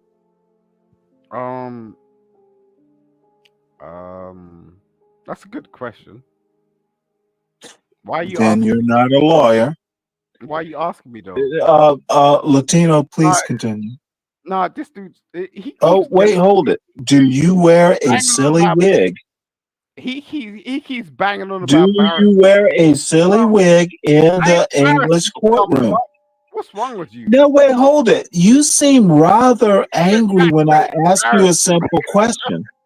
No, you're not. You're being stupid. Do you wear a silly wig? Solicitors don't wear wigs. Well, whatever about his wig. Well, anyways, long story short, right? So this stopped around, I want to say, 99, 2000. And let me tell you about an incident that happened in those same projects where that story happened. So it got to the point where they used to do that there too. So the blacks and the Hispanics got together and they said enough of this shit. And that's when that stopped. Yeah, man, like it was crazy times over here in Boston, man. My father's car used to get broken in all the time by the Irish kids. Like my cousin's car, when they used to come for Halloween, one time they popped the windows, threw a gas thing in there, blew it up just for fun because they do that type of stuff on Halloween. Like it was nuts, man. Like it's not like that now, but this is how it used to be. Like, because I'm talking about from 94 to 2000. I'm not going to say the name of the town because I don't want to, give it a bad name because it's not a bad place. Now, to buy a house around there, you need to spend over $2 million. But yeah, it's just things that happen in my life, man. But, it is what it is. You can believe it or don't believe it, man. But I'm telling you, I've seen it with my own eyes. One time there was 3 Somalian kids in a basketball court playing basketball at 7. Why are you putting out Somalian kids? What the fuck? No, well, I'm gonna tell you. They were our friends, man. And we chill with these kids and play basketball with them all the time and everything. And they were just there. Stop Listen, no way. They were there. They were there. Listen, they were there at 9 around 9 to 10 p.m. playing basketball. And a group just stormed and beat them up for no reason, dude. One of those kids, right? Out of that situation, there are 3 brothers, right? One of those brothers is mentally like not right anymore ever since that day. Like it's crazy. Like that like, yeah, man. Like this shit is real. Salute, John. Jesus. All right, so let me read this story. City leaders are quiet about 4 kids found at South Boston transgender party filled with dead bodies, sex toys, and drugs. The most unreported story in Boston right now is the fact that over the weekend, first responders were called to a public housing complex in South Boston for a man in cardiac arrest and found a horrifying scene filled with men in drag and at least 5 children between the ages of 5 and 10. 4 children living in squalid conditions while being hidden from the first responders were found in an apartment filled with alcohol, drugs, sex toys, and a dead man, according to an incident report and outraged officials. This is sickening, said an at-large city councilor, Michael Flattery. I was informed by people at the scene that there were drugs, alcohol, sex toys all around the apartment, as well as a dead body on the floor. The fire department report obtained by the Herald and confirmed by a police response states that a BFD crew was sent to Old Colony Avenue Saturday morning for a call that a man had gone into cardiac arrest and required medical attention. The address is the Mary Ellen McCormick housing complex run by the city. However, according to the incident report, firefighters found more than just a routine medical emergency. I'm sorry, chat. Sorry, I just remembered. My bad. The apartment was in extremely unsanitary conditions. Approximately 6 adults who appeared to be males were seen in the apartment. They wrote saying they subsequently found 4 children in the back bedroom being hidden by an adult male from first responders. According to the incident report, the children ranged from ages 5 to 10. All of the adult parties were being uncooperative and did not provide helpful information. All adults present denied having children inside the apartment, they wrote. Fire crews say they filed a 51A form with the appropriate state agency. The fire crews, according to the incident report, performed CPR on the person in cardiac arrest, who apparently died. The Boston Police Department is investigating. A fire department spokesman confirmed a call came in for that address. At about 11:11 a.m. on Saturday, June 17, 2023, officers responded to the area of 381 Old Colony Avenue for a death investigation. District detectives handling not suspicious, no further information, a BPD spokesperson told the Herald. It is unclear whether the children were relatives of the people the fire department described as appearing to be male or if they lived in an apartment. So I want us to be mindful. They're saying appearing to be male. These are transgender women. I guess that's what they are. So these are men pretending to be women. Flattery, public safety chairman in the council, told the Herald Monday night the dead body found on the floor was from an apparent overdose and that a man wearing a wig claimed to be the father of the kids found in a back bedroom. Multiple sources told Herald some of the adults were dressed as women when first responders arrived at the scene. And if y'all remember at the beginning, it's all men, 6 men, all 6 men dressed as women. Happy Pride Month. Perhaps City Councilor Julia Meha should do something about the fact that pedos are using public housing to have drug-fueled parties with children instead of suing award-winning journalists for asking questions about alleged police cover-ups. How is this not front-page news? A government-subsidized apartment filled with sex toys, drugs, a dead body, possible pedophiles who demand you call them women, and 4 children? We know what they're hiding. We know that they're hiding something since they refused to cooperate with first responders and initially tried to hide the children in the back room. Yet we don't know who lives in the apartment, and somehow no one has been arrested. I put in a records request for the incident report, but the city of Boston routinely violates public record laws by not responding for months. So I won't hold my breath. The Herald's reporting is also confusing. First, it says that all parties in the apartment denied being the parents of the children. Then later on, it says a man in a wig claimed to be the father of all of them. If that was the case, then why wouldn't he get the hell out of there before the first responders arrived? You know, because the cops were about to find a dead BLT 123 next to a bunch of dildos and discarded needles, and it's going to be tough to explain your presence there with your children. Wait a minute. Wait a minute. Did you say a bunch of dildos? Yes. You know, because the cops were about to find a Did dead that catch your BLT. attention, Simon? Dildo? In the you forgot video. That probably would have aroused I'm them. almost done, so y'all can go. Dildos. Almost done.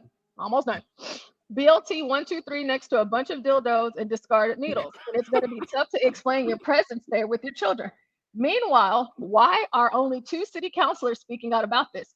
Mayor Wu had plenty of time to tweet about how we need to repair all the harm that we've done to Black people. Now, so instead of talking about this story, here we are, Juneteenth on Juneteenth.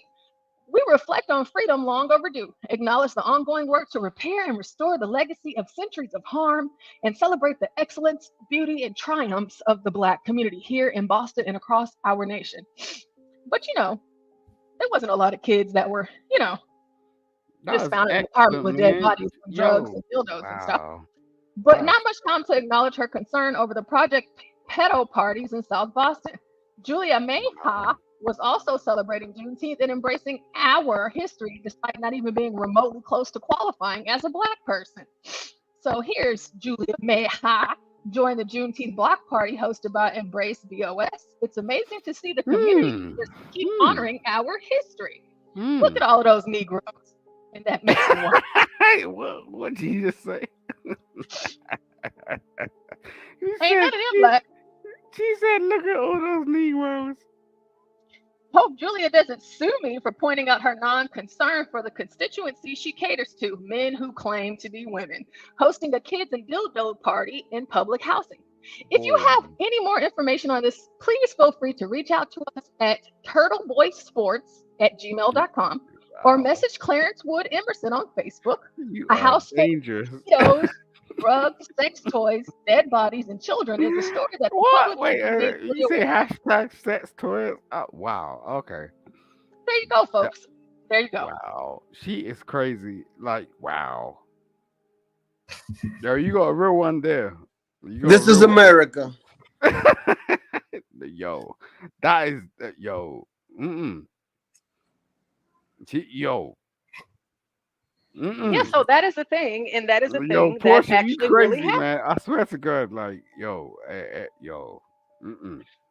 Oh, Simon, I really love reading the stories, but I have to make the stories real for you guys. I have to put some Nah, stakes. I Man, love that Portia's shit. the best storyteller, man. I love that shit. Across the pond. You know what I'm saying?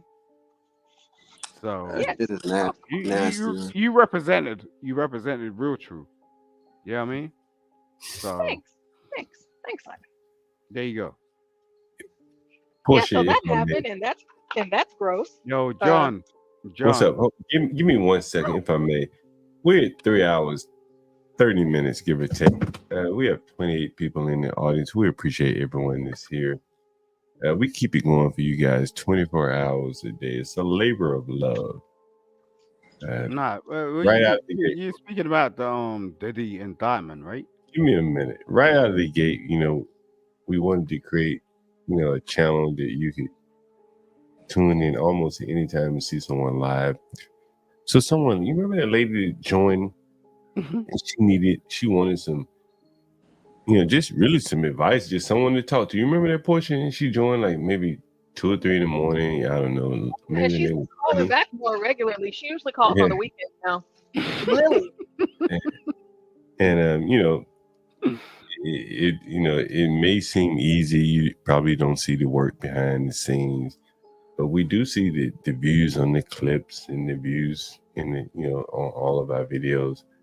You see the work that we put in to do the videos, street interviews and things like that. So show some love for HB, me, John Galt, our wonderful editor there, Portia J. She's the one that makes it all happen. So you right. Show some love for the people. Hit more the like, 24 hours a day. Stanley, you got to put your Cash App up here whenever you're ready. You know how to do it. You know what it is. Subscribe to this channel. Hit the like. You got all the permissions and stuff like that. Yes, sir. Stanley keeps it going overnight for you guys. And again, you could be watching CNN right now, watching fake news. You could be watching fake news. So many times, Portia, people come up here, they send us emails. Hey, can you cover this? And sometimes it's things that we've seen before, we've already covered, or we're gonna cover it. And sometimes it's stuff that's totally new to us. Yeah. But then, John, you're a real one. Like, there's not many that can do what you do, right? You know what I mean? Well, I think a lot of people can do it. I think the focus has to be different. And so And I think a lot of people probably can do what we do better.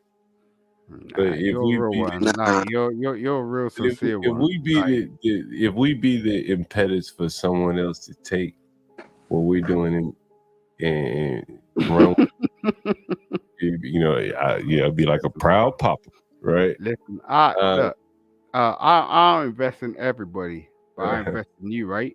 So it's just like, yo, bruh, when I see a real motherfucker up here, I'm like, yo, you got my whole heart. You know what I'm saying? That's how it goes. There you go. I'll rock with you like every second of the week. You know what I'm saying? And you always welcome. But anyway, so again, we're 3.5 hours here, 24 hours a day, almost right out of the gate. You know, Portia, I was on my scooter today. I was right there by Homeland Security. I've shown you guys Homeland Security. And a guy, he texted me, he said, man, you never answered my question. I said, what question? I get a lot of texts. What text did you send me? What was it you talking about? And he says, do you have passions? I'm trying to think of, I'm going to look up the. Why would he ask you that though? But he said, do you have passions or hobbies? And I said, I got both, I guess. Isn't this a kind of a hobby? It's kind of a hobby, right?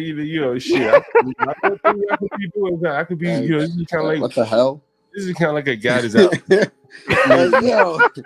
John. God damn. Can I ask you what race was he, please? He's a black guy, Oh, but right. There you go. Honestly, I appreciate anyone that asks questions. So he asked me a question. Yeah, but that's like nonsensical, man. Well, was he African? Was he Caribbean? Like, what kind of black guy are you talking about? I ain't gonna get into all that, But either way, because it's not material. The point that I'm making is that he asked me. He said, "Do you have passions or hobbies?" And I said, "Well, I got a lot of passion. I guess I have a few hobbies." He was chasing you? No, this was a phone call. This is a friend of mine, and I said, "Well, I said maybe like the straightening is a hobby or / passion, things like that." And that's honestly, what I probably would say. I probably can speak for Portia and say the same thing, that it has to be somewhat of a passion for her. I've talked to her. She tells me she has all this equipment and shit like that. This shit ain't free and it ain't cheap. If you don't go and spend your disposable income on some shit unless there is a passion. I think that's fair to say. And so, and then so the element, so he asked me, well, what about your hobbies? And I can say, well, they kind of coincide in a way in that. Wait, did you just say, did he ask you about your hobbies? Yeah, he asked me, do you have any hobbies? What, did he ask you about your hobbies? I said, he asked me about what are your hobbies? I said, as a more really, as a more immediate example, I guess I could say, well, straight kind of a hobby, right? And so, to be good in anything, you have to be passionate about it. I do believe that. I was passionate about it, and Portia was passionate about these other people. Then we may come on here and do a couple hours. You are doing crazy right now. I'm sorry. We may go a couple hours every day. We may say, you know what, we go do other things because there is no passion behind what we're doing. But we've maintained 24 hours almost effortlessly. From your standpoint, right? From our standpoint, there's a little effort to it. There's a cost to it. But there has to be the passion, and that's what I would want to impress upon you guys, whatever you're doing, any endeavors that you're trying to, accomplish or whatever, anything you're pursuing, you got to have that passion. Otherwise, you run into people like Portia or me competing against you, and then we have that passion, and we go 24 hours while you sleep. You got to have that passion. Better than CNN and the BBC. I had a passion. I don't even know if they're live 24 hours. I don't know. But anyway, Portia, you can chime in on that. If you don't, you can get back to the movie. I got to go get this goat off the grill anyway, so I'll be back. Oh, got some goat. I got some goat. Yeah, definitely. I definitely have a passion for it. If I didn't, I wouldn't be able to do it every day, all day. I don't think any of us would. It's fun though. I enjoy spending time with all you guys and talking to y'all all day. And I'm not tired of you guys, so we talk about everything. It's super fun. And what I love is like with karaoke night, like after we go at it during the week, we have all of these heated conversations and stuff. But on Friday, karaoke night, we put all of that to the side and we just kick back, have a good time, sing our songs. This is now about to be the 4th edition of karaoke night, which will be tomorrow. I hope to see all of you there and more. It's been getting pretty popping for karaoke night. We've been having more and more and more people come and more people want to sing, and it's been really crazy. And we also had an impromptu karaoke last week with Simon. And boy, that was the most fun I have had in a very long time. I can say that, but I can't ever remember laughing as hard as I did. And I love that everybody was involved and that it was hilarious. So we'll be doing that tomorrow. It's just, us kicking our feet back. Get yourself something to drink because we're singing tonight and I can't sing and you don't have to know how to sing either. It's not about that. It's just about having a good time. So that's tomorrow. Now let's get back to, Nas 415 says, last week's karaoke was priceless. I'm telling you. Karaoke, man, it's a lot of fun. And I have never been the type of person to do karaoke in person, like in real life. I don't believe I've actually ever done karaoke in person. But doing it online with you guys, it makes me realize how much fun karaoke actually is. And it's a hot mess, but it's a lot of fun. So we definitely look forward to seeing you guys tomorrow night. So for that story that I read, do you guys have any comments about the guys in the house, or are you guys ready to move on? We can move on. I had enough of kids being diddled. Okay. All right, great. So one thing that I did want to do, and I won't do it now, it'll probably be maybe 15, 20 minutes from now. Diddy, P. Diddy, Sean Combs. So I'm not sure if y'all are aware, but they unsealed his indictment papers. And boy, oh boy, it's a lot in there. Have y'all heard about them or read them at all? Anything? About Diddy? Yeah. Not from from the stuff that happened on the day he got locked up, but not really. Have they unsealed any names? That's what I want. Oh yes, they have, John. Yeah, Portia, before you say anything, I did find some information that was pretty interesting. If you're gonna mute me, I'm just gonna bounce out. Okay. Ben Simmons. Ben Simmons, I right? didn't mute you. I don't know. I didn't mute you, Simon. Someone did. Well, Ben Simmons, right? Ben Simmons quit as a CEO, being a CEO of the company for the past, since it started, I'm guessing. I find that to be funny. And he left too, to Antigua, whatever you call it. Yeah. Huh. Yeah, that happened. I just wanted to explain the difference between being sealed and unsealed in terms of like a court case. I don't know if many people actually understand this shit. So there's a rationale behind why a court case document can be unsealed and become public information versus a document that is sealed that is not public information. Now, you know what people are saying right now is kind of interesting, and you really want to fucking start paying attention to this shit because you know, as I said, like Puffy could end up next to Suge Knight in a jail cell, and there's a reason for that. His indictment is not anything to do with what he's been charged with. Yeah, I'm gonna shut the fuck up because I'm gonna say too much. But anyway, I'm gonna get the fuck out of here, man.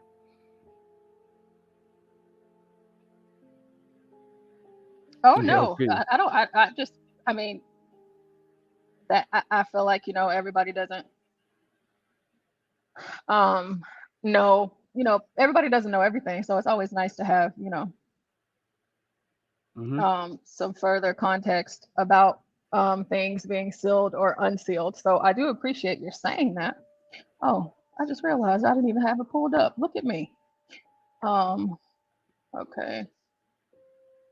Let's see. I'll catch you next time, right? Oh, see you next time, Simon. Thanks for coming. Yeah, come back again, Simon. So. Oh, I keep on thinking I didn't pull this up. Okay, I think it's 8 o'clock, so at 8:15, I should be okay. So give me 1 second. I'm about to read this for y'all. And please, if you don't mind, please tell me when to stop. But I'm just letting you know right now, it's about to get a little crazy. Where's my light switch? There's my light switch. Okay. Yeah, it's really a hot mess. I read it this morning and I was like, ooh, wait. And I'm about to make the screen big for you guys in the chat. Don't worry. How to treat a man. This is what I need.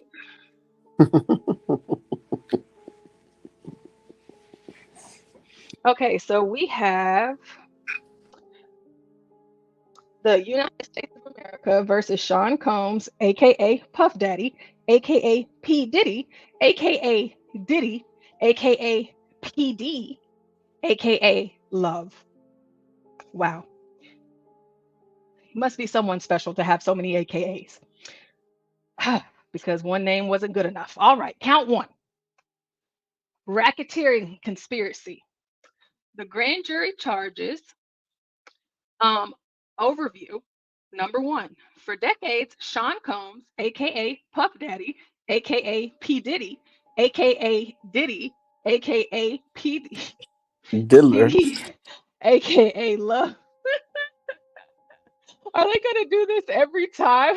I'm sorry, it's just funny because I'm sorry. Let me keep going. All right, aka Love.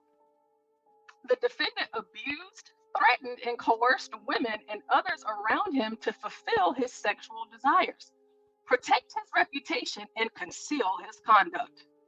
To do so, Combs relied on the employees, resources, and influence of the multifaceted business empire that he led and controlled, creating a criminal enterprise whose members and associates engaged in and attempted to engage in, among other crimes, sex trafficking, forced labor, kidnapping, arson, bribery, and obstruction of justice. Number two, Sean Combs, aka PD, aka Diddy, aka PD, aka Love. I love this. This is great. The defendant operated his business headquartered at various times in Manhattan and Los Angeles under a variety of United States-based corporate entities, including Bad Boy Entertainment, Combs Enterprises, and Combs Global, collectively the Combs business. Corporate entities in the Combs business included, among other things, record labels, a recording studio, an apparel line, for those of you that don't know, Sean John, an apparel line, an alcoholic spirits business. For those of you that don't know, Ciroc. Okay, that pineapple. Listen, it hits. That watermelon, man, it's so good. All right, a marketing agency and a television network and a media company. Okay. Number 3. At all times relevant to this indictment, Sean Combs, aka Puff Daddy, aka P. Diddy, aka Diddy, aka PD, aka Love, the defendant engaged in a persistent and pervasive pattern. They do this every time they have to say something. No. Yeah. I love it though. I think it's great.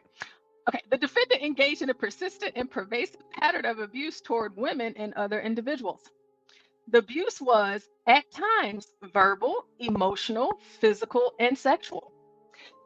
As part of his pattern of abuse, Combs manipulated women to participate in highly orchestrated performances of sexual activity with male commercial sex workers. At times, Combs and others acting at his direction made arrangements for women and commercial sex workers to fly to Combs' location. Combs ensured participation from the women by, among other things, obtaining and distributing narcotics to them, controlling their careers, leveraging his financial support, and threatening to cut off the same, and using intimidation and violence. Number 4, physical abuse by Sean Combs, aka Puff Daddy, aka P. Diddy, aka Diddy, aka PD, aka Love. The defendant was recurrent and widely known. On numerous occasions, from at least in or about 2009 and continuing for years, Combs assaulted women by, among other things, striking, punching, dragging, throwing objects at, and kicking them. Mhm. These assaults were, at times, witnessed by others and included one instance at a Los Angeles hotel in or about March 2016, which captured on video and later publicly reported, where Combs kicked, dragged, and threw a vase at a woman as she was attempting to leave. Basically, he whooped her ass. When a member of the hotel security staff intervened, Combs attempted to bribe the staff member to ensure silence. Combs' violence was not only limited to these women, it extended to his employees, witnesses, to his abuse, and others. Number 5, Sean Combs, aka Puff Daddy, aka P. Diddy, aka Diddy, aka PD, aka Love. The defendant used the Combs business, including certain employees, to carry out, facilitate, and cover up his abuse and commercial sales. Those employees, including security staff, household staff, personal assistants, and high-ranking supervisors and other close associates, acted as Combs intermediaries, and their conduct was facilitated and assisted by Combs. Control of the Combs business. The Combs enterprise. Don't you know about it? I'm sure y'all do. We have our Diddy songs that we like. I'm really inclined to believe, doesn't everybody have one Diddy song that they like, or no? Is it just me? It's just you. Stanley. I like some Diddy songs. All right. Sorry. Genuine with Diddy. Need a Girl Part 2. I Need a Girl. I like the Diddy and May Stays. I liked Vanity Kane, some of their songs. I mean, he has a song with Pharrell called Finna Get Loose, and it's a line song. Mm-hmm. And we line, well, I don't want to say it's a line song, but it's a line song to us, and we line dance to it. I like the one with Keisha Cole and Finna him. Get Loose. Think I'm finna get loose. Listen, I love it. I love it. Keisha Cole and him. You know what? Portia, I might actually sing that tomorrow. Portia, can I? You know, I've been thinking about this shit for a long time, long before this boy was ever arrested. I'll be honest with you. And I long thought, even when Jay-Z bought that title and shit like that, I'm like, these niggas ain't running these businesses. I don't believe it. Like, all the organization it would take to set up all that shit he supposedly had, that's a lot of work. That's a lot of organization, taxes, paperwork. All this shit got to be filed regularly on time, blah, blah, blah. And the more and more I think about it, like, he was just like a middleman. You know, a scout, more or less. An Epstein. Hmm? An Epstein. Go out and find me some rappers. Maybe he fucked some of them. You got the gay man, Lucian Grange. He gay. He fucked some of them. But all the dirt is on Puffy because he found them. He procured them. He paid them. They were on the bad boy. Lucius Grange had, you know, long arm dealing with them. And I would imagine that, I bet you, if you look at Puffy's offices and shit like that, most of the offices probably are in Universal buildings. Somebody look that shit up if you're interested.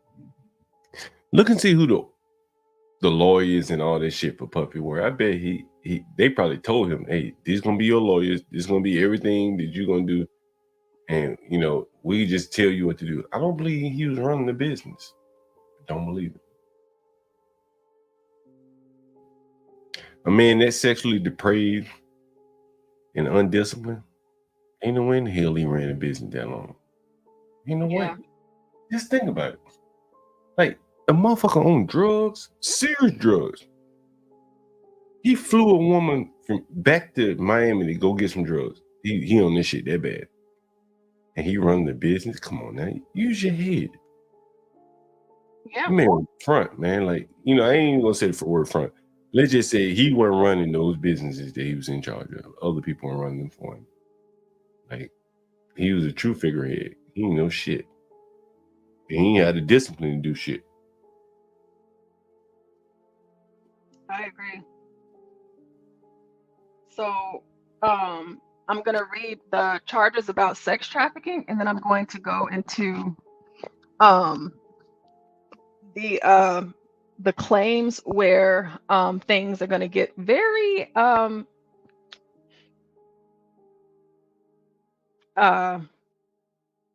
I hope there aren't any kids listening, okay? It's pretty it's like that. It is like that. Sorry, I was trying to Like add that to the description box. Okay, so we have the counts of sex trafficking, and then we're going to go into actually what it is. Okay, so I'm warning everyone now, just brace yourselves. I'm going to read to the best of my ability, and I hope that you guys make it. Okay, and since I read it, you guys have to hear it too. All right, here we go. So, count 2, sex trafficking by force, fraud, or coercion. Victim number 1. From number 16, from at least in or about 2009 up to and including in or about 2018 in the Southern District of New York and elsewhere.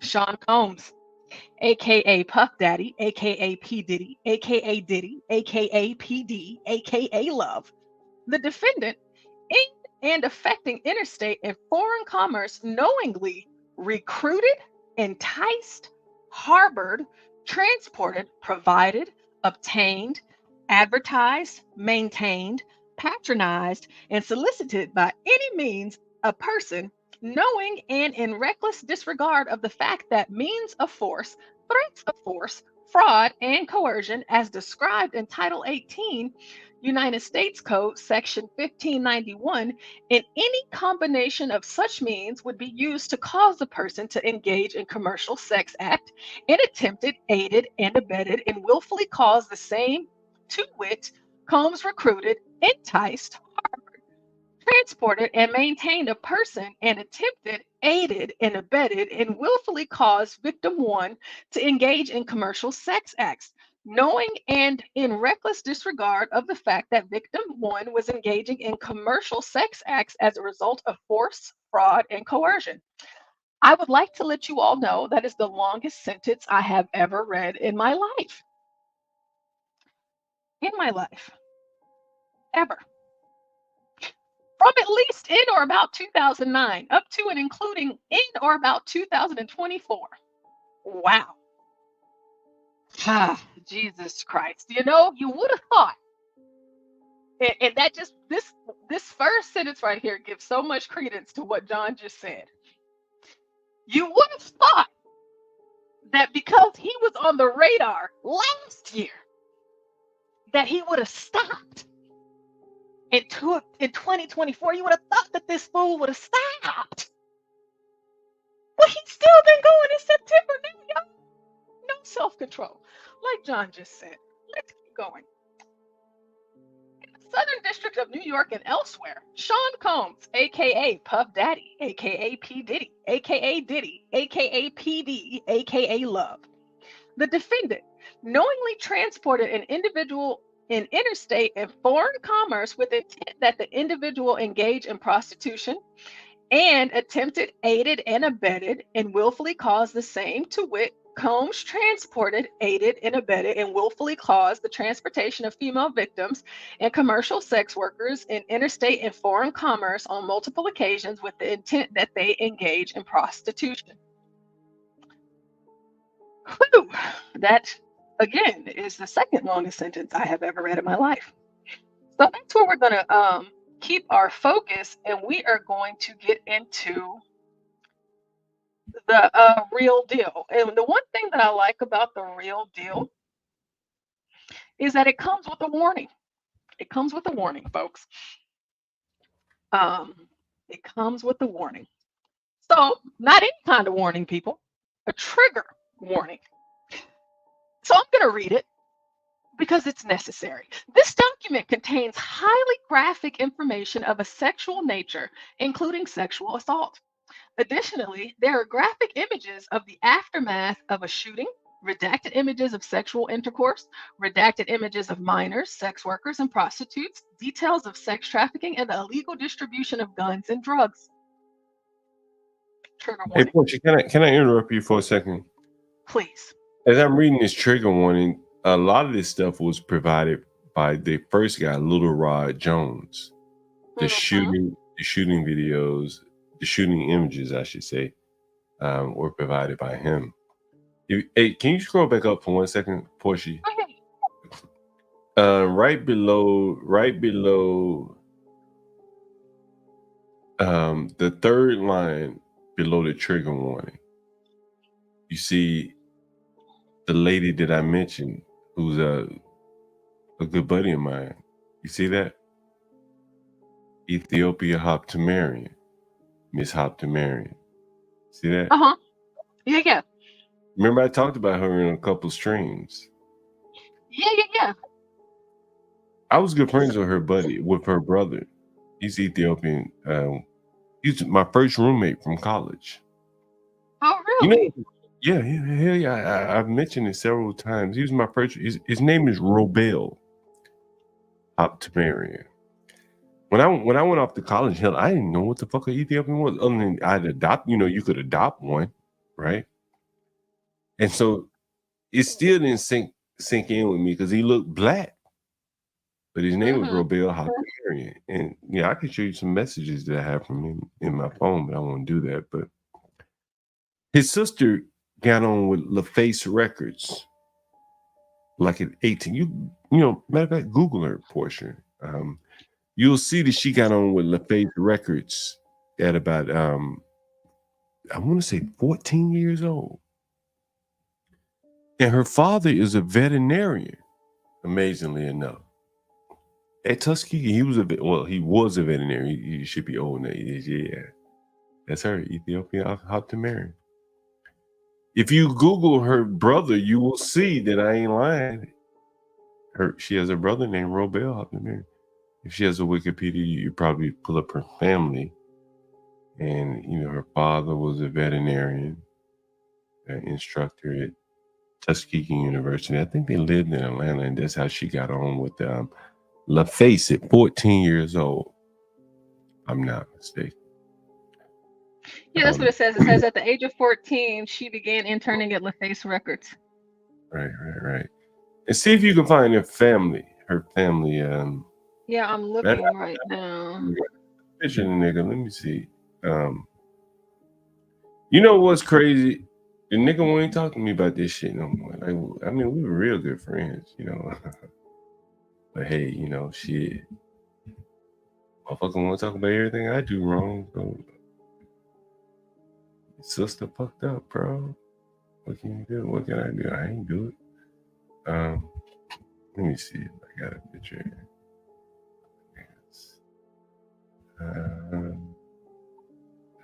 Let's see. I know I got a picture of someone, but nevertheless, either way. See if you can find the family in the Wikipedia. Yeah, I looked and I didn't see anything about her family. It also says that they have refuted the claims. I didn't know that they did that. So on April 2nd, they refuted the claims. They said, not me. I think out of it, unless they have video of her there at the freak-offs. Listen, in this, because obviously I'm just gonna scroll past and not show everything, and I'm gonna put the link in the description so people can, you know, view at their own leisure. The pictures and the stills from the videos are insane.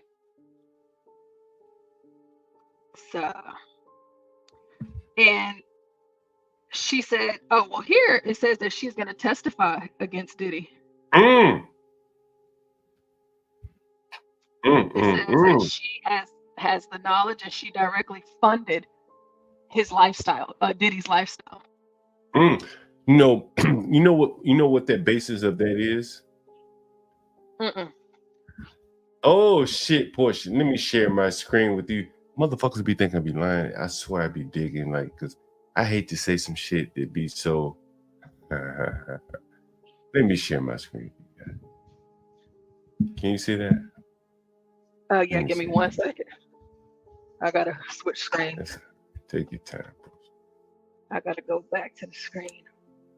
Look at there.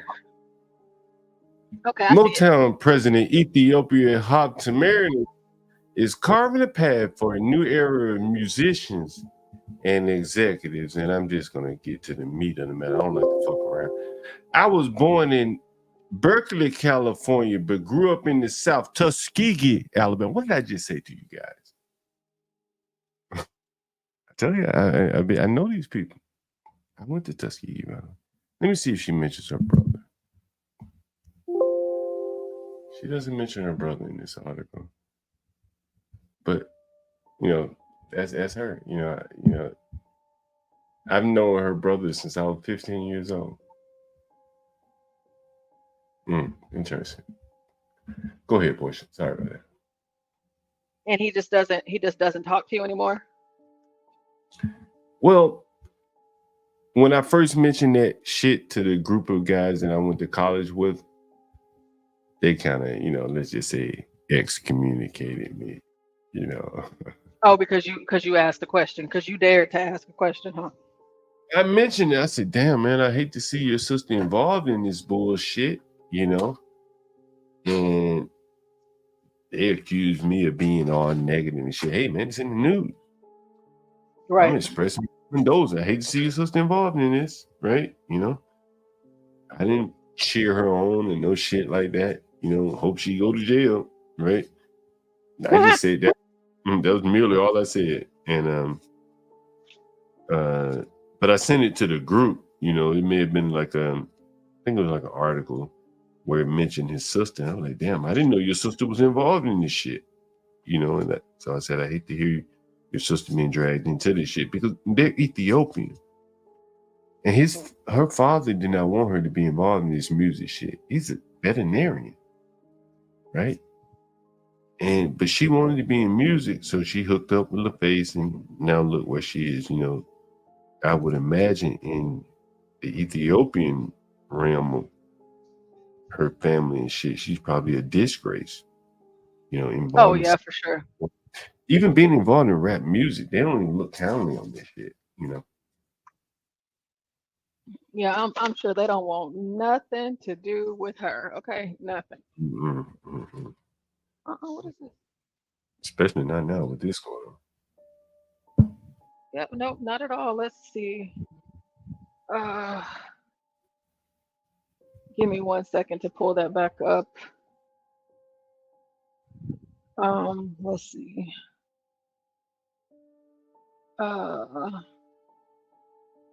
Okay, so these are the people that are a part of this complaint. These are the plaintiffs. I want to go down to just to get into it. Here's a picture of Diddy.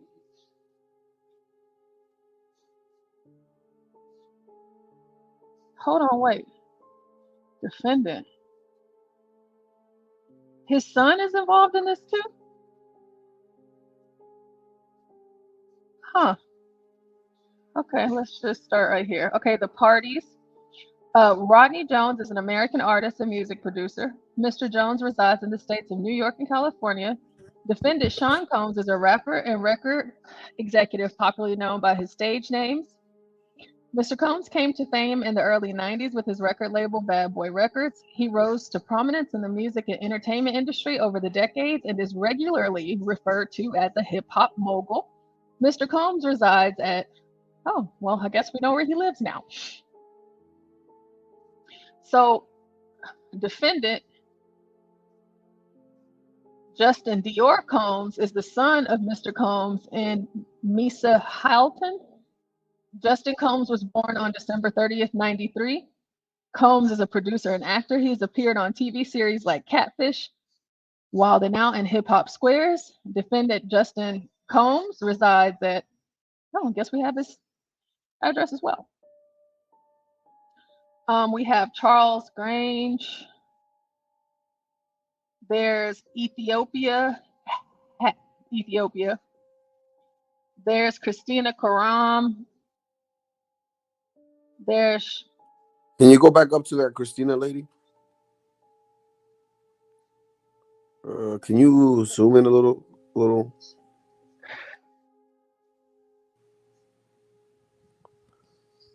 Oh no, okay. I thought that was that lady that be with Jay-Z sometimes.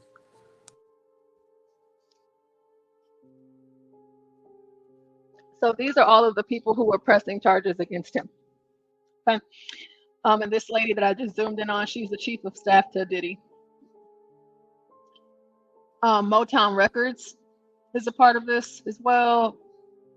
You seen all the prosecutors? It was 5 white ladies, and one of them was pregnant. He's done. Let's see. Okay, so summary of events. September 22nd to November 23rd, Mr. Jones produced 9 songs on Mr. Combs' Love album. Mr. Jones lived with Mr. Combs for months at a time, spending holidays, birthdays, and missing major family events. Mr. Jones resided at Mr. Combs' residence located in Los Angeles, California, New York City, and Miami, Florida. Mr. Jones also spent several weeks on a yacht rented by Mr. Combs in the U.S. Virgin Islands. Throughout his time with Mr. Combs, Mr. Jones witnessed, experienced, and endured many things that went far beyond his role as a producer on the Love album. The claim raised in this complaint have been corroborated through witness statements, video, audio recordings, and images that Mr. Jones has in his possession. Mr. Combs required Mr. Jones to record him constantly. Diddy is so smart, isn't he?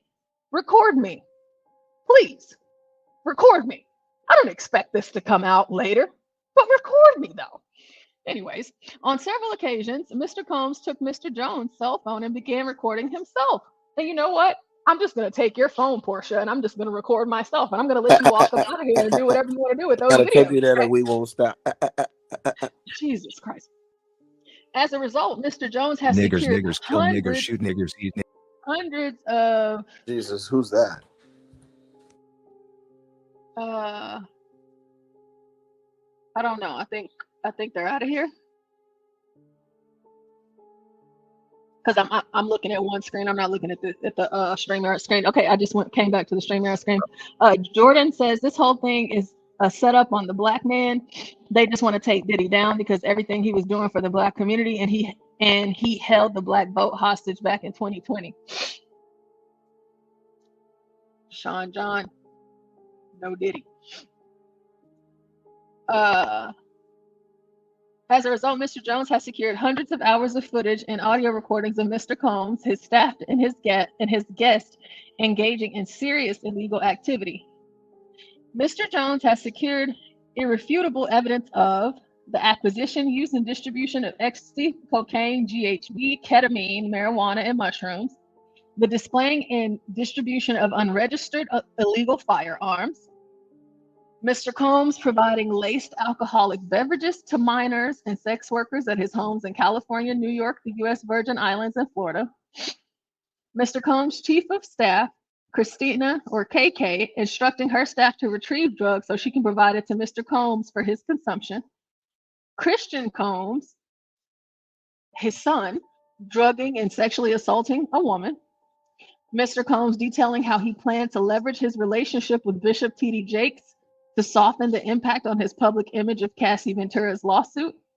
Young Miami's cousin and or assistant sexually assaulting Mr. Jones. Cuba Gooding Jr. sexually harassing and assaulting Mr. Jones. Rapper, whose name was redacted, on Mr. Combs' yacht, consorting with underage girls, sex workers, and sex workers. R&B singer, whose name was redacted, in Mr. Combs' Los Angeles home, consorting with underage girls and sex workers. Let's see. I'm trying to see what I can skip.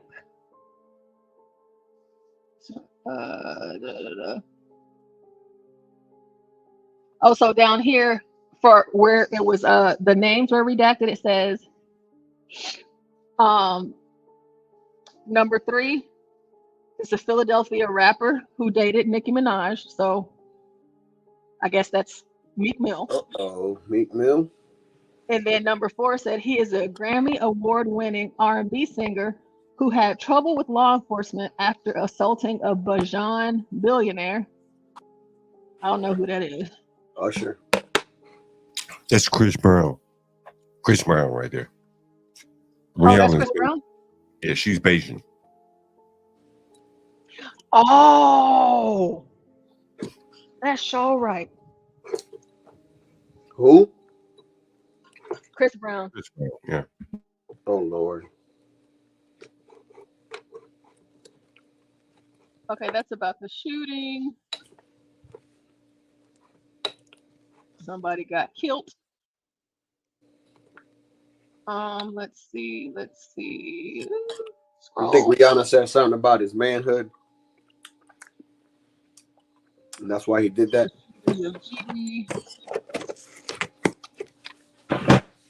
She's like, I know what Diddy did to you. Oh, shoot, I gotta hide this comment. Y'all can't even see.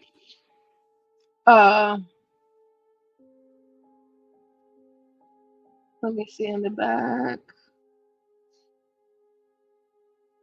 What is this?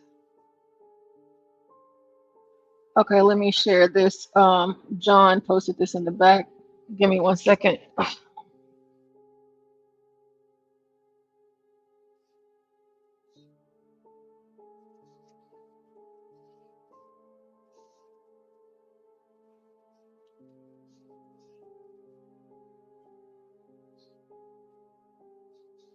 Okay, let me go back to that. I'm about to share my screen with you guys really quick.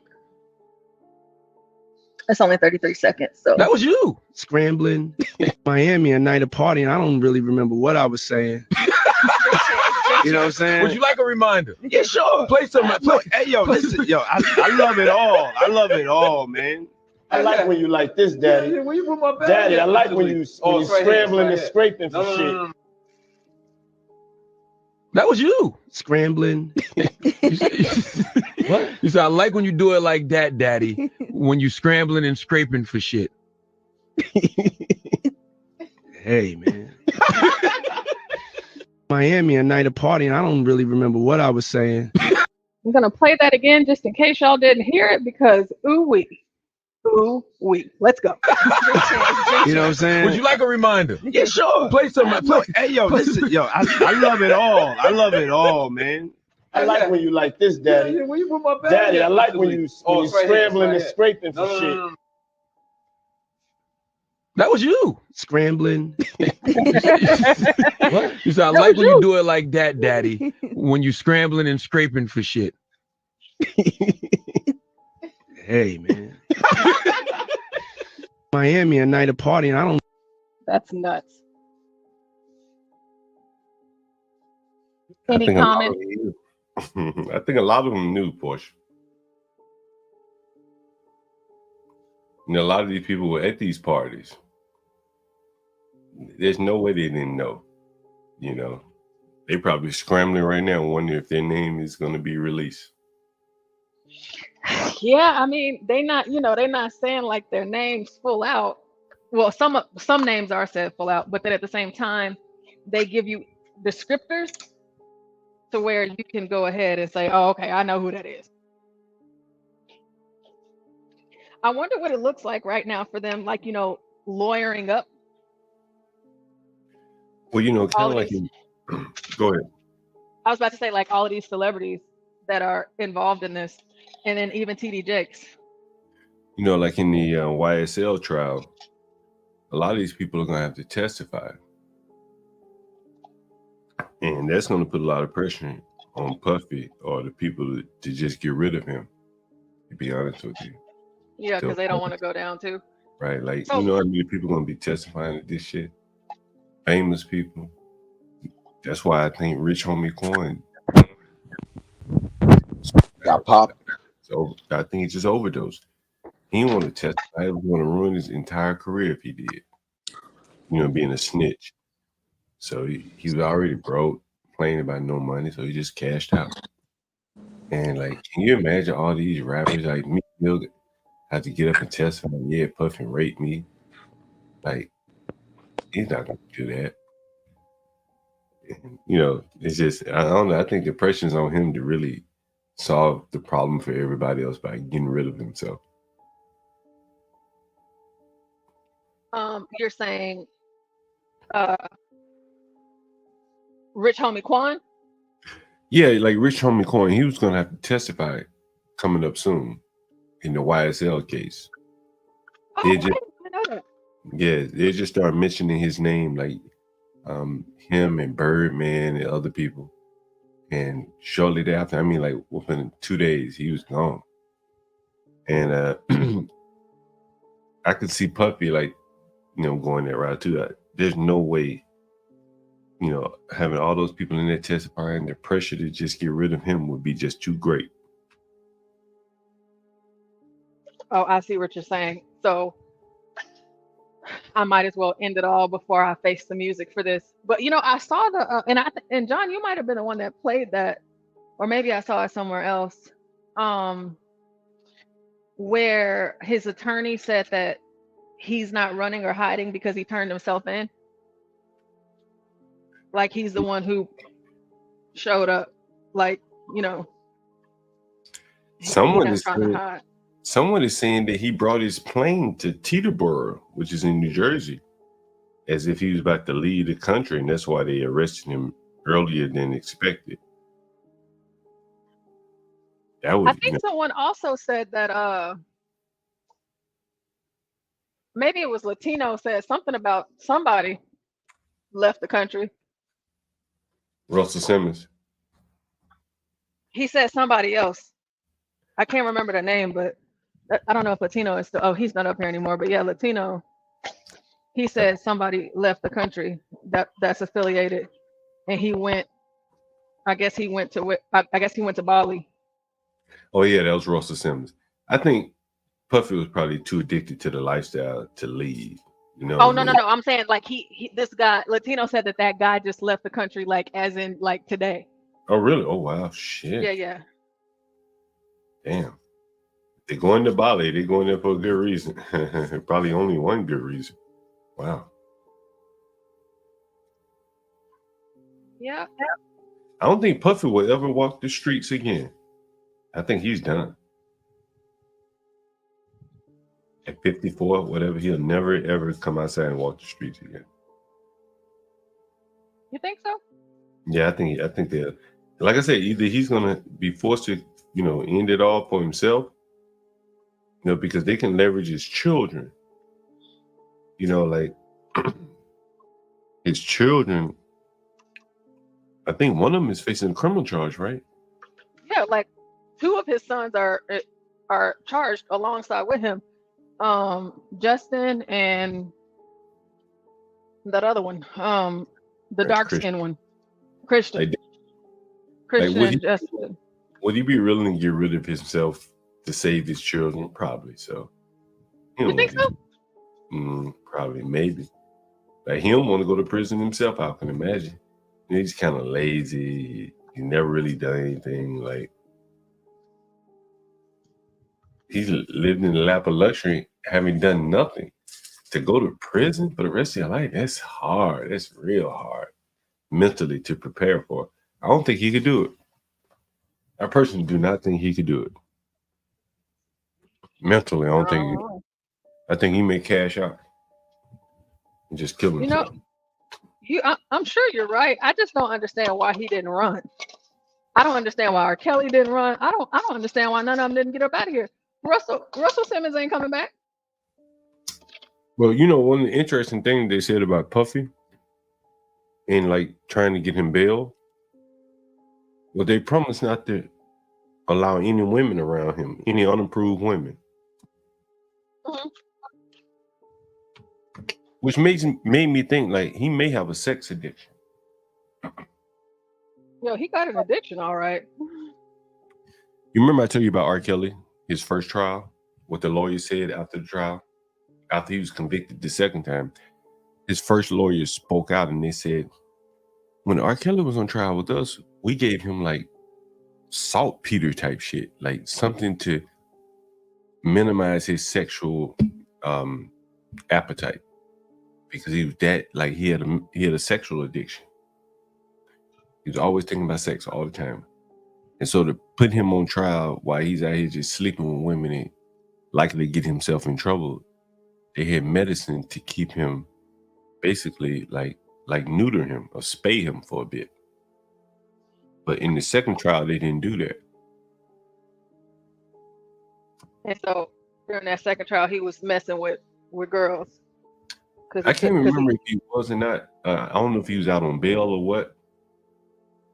But I do know that that's what the lawyer took, the proactive measures to get him drugs to tame his sexual appetite. That's really amazing. Yeah, man facing life. And all he thinking about is catting around. Like he had a sexual addiction. That's crazy. Well, I still go ahead. I was just about to say, I still don't understand why he didn't just run. I mean, because they are about to throw the library at him because he's done. Did you ever watch the R. Kelly documentaries and stuff? No, I never watched them. Mm-hmm. I saw clips here and there, but I never, sat and watched it. What was interesting is that I think they interviewed like his third grade teacher or something. And she like, he was making like sexual music in the third grade. But she was so busy bopping her head to it, she never said, damn, is this appropriate? Yeah, was this appropriate for this child? Right, in the third grade to be making that kind of music. But it sounds so good, she just never even went beyond bopping her head to say, wait a minute, what the fuck am I listening to from a third grader? Right? Let me call CPS, right? Child Protective Service, somebody. right? This child making grown folk music. Personally, he was raped by his sisters, right, or something like that. Oh, hey, Blacks, go ahead. Hey, that, and there was a man down the street, according to his brothers, that would rape them, and then he, of course, thought of his mother in a indecent sexual way. So yeah, there were a lot of things happening to him. Of course, back then in Chicago, they didn't give a damn. Remember DJ D. Ray, the comedian? He talked about how he was getting raped by older women at the age of 9, 10, 11, 12 at his house. Women that would come over his mom's house and how they catch him alone and make him do things, insert himself into them, all types of stuff. These are grown women. Women can be some deviants, man, in some cases. But yeah, that's what happened, and yeah, absolutely. But I'm with you, Portia. Why did he not run to a non-extradition country like Bali, following his Lord and he liked that life, man. Savior, like Russell Simmons? The motherfucker be immersed in that life, man. He can't live that life, bro. The women, the drugs. Bill Cosby. That's true. They can't live Russell Simmons let it go. But Russell Simmons didn't have. Hey, Russell let it go. But Russell didn't have a drug addiction. He didn't have that sexual addiction like Puffy did. Yeah, well, he had some sort of addiction because he sure did get with what's her name, his ex-wife when she was 14. So yeah, and he was in his 30s. So yeah, man, these guys, man, they're deviants, man. These are deviants, man. It's ritualistic too. So I don't understand why I'd have been in Bali so quick. I would have been gone. I think they was on his ass. He couldn't leave. He knew he couldn't. They were on his ass for sure. But I think the telltale sign was when they did their first raid of his house, and before that, they knew, when he was dealing with Cassie and all the lawsuits, I'd have been out of Dodge, man. And I'm sure he got, listen, we don't know the conversations he's had with people like Russell and the rest. I guarantee you somebody mentored him and said, hey, man, you got to get up out of here, man. I'm like, you don't got the complexion for the protection. And you see, it's not only him who's getting it. It's people, Clive, is it Clive? Not Clive Davis. The guy from, my goodness, what's the name of that record company? Jive Records or whatever? Talking about Kevin Lyles? All the, yeah, thank you. Yeah, I couldn't remember his name. All them high polluting Jews, they're stepping down. They're gonna run to Israel in a second. I'm telling you, man, he's gonna bring the whole kit and caboodle down. R. Kelly, I thought, was going to be the catalyst, and he may have been the catalyst for this doggone fuse, because we're about to witness an explosion, the likes of we've never seen. But with that being said, I can't help. You're saying that he's gonna snitch? Huh? You're saying that he's gonna snitch? Oh, most assuredly. Oh, yes, he is. And if they're going to sweeten the deal for him, for sure. And he's not altruistic, man. He's not stoic either. This guy is a pansy. You see what he is, man. He's just a deviant, sexual deviant all the way. But what I was going to say was, I can't help but think, why aren't we talking about the